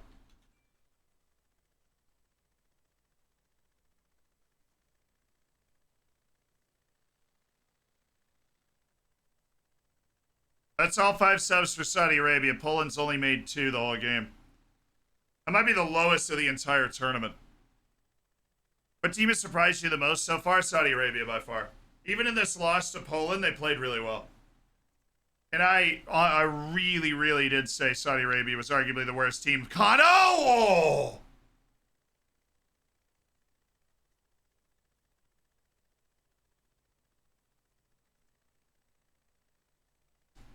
See, that's like Mohammed, the way he struck that ball. Mohammed Kano looks a fabulous player. Slipped into that space, hit that ball super well.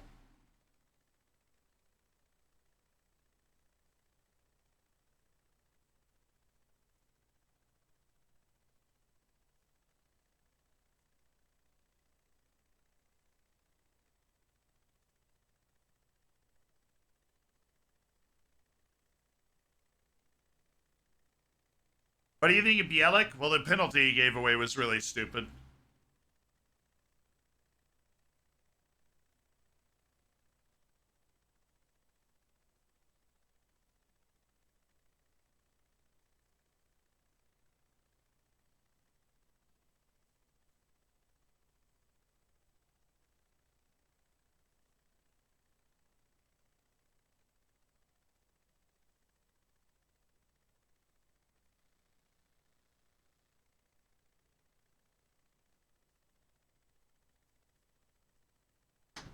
Final whistle.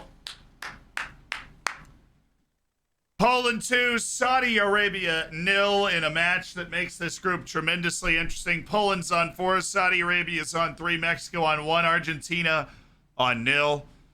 And that is going to be spicy. Huge respect to Saudi Arabia. They came out swinging. They came out playing really well. They couldn't make it count. And Poland could. Lewandowski gets off the schneid, and Saudi Arabia's defense might be a real problem. A real problem for them. Could have been worse than it was. For them, LOI East saving that 1v1 late. Szczesny stuffing the penalty and the rebound and everything else. Wild from Szczesny. Okay, we have a huge back end to this day ready to go. Huge back end to this day. We have Australia with the win, Poland with the win. We've got no nil-nils in the morning window. That's awesome. And we've got France and Denmark. We've got Argentina and Mexico, which is just off your camera over there. This huge match, especially for Denmark. Argentina can't lose or they are out. Mexico, with a win, can join Poland at 4 points and make things incredibly interesting and also knock out Argentina altogether. We are taking a break in the middle of the day today, so we'll be back for the afternoon matches, which of course start in an hour. So we will be back about 10 minutes before those. I look forward to seeing you guys then. Thank you, everybody. Tommy, especially the $5 donation that I just saw to Amnesty International. We're raising money for Amnesty International, a great human rights organization, trying to offset some of the bad that's been done by this World Cup and the putting of it together. So I'd appreciate it if you guys were able to donate if you did so. If you're not, I do appreciate you just being here in general. It's been a lot of fun. And 2 matches that nobody thought they'd care about, Tunisia and Australia, Poland and Saudi Arabia. Very interesting. Very good matches. I'll see you in an hour. Have a great break. Shower, eat, go to the bathroom, whatever you got to do, because we're coming back and watching 2 more World Cup matches in an hour. You heard me.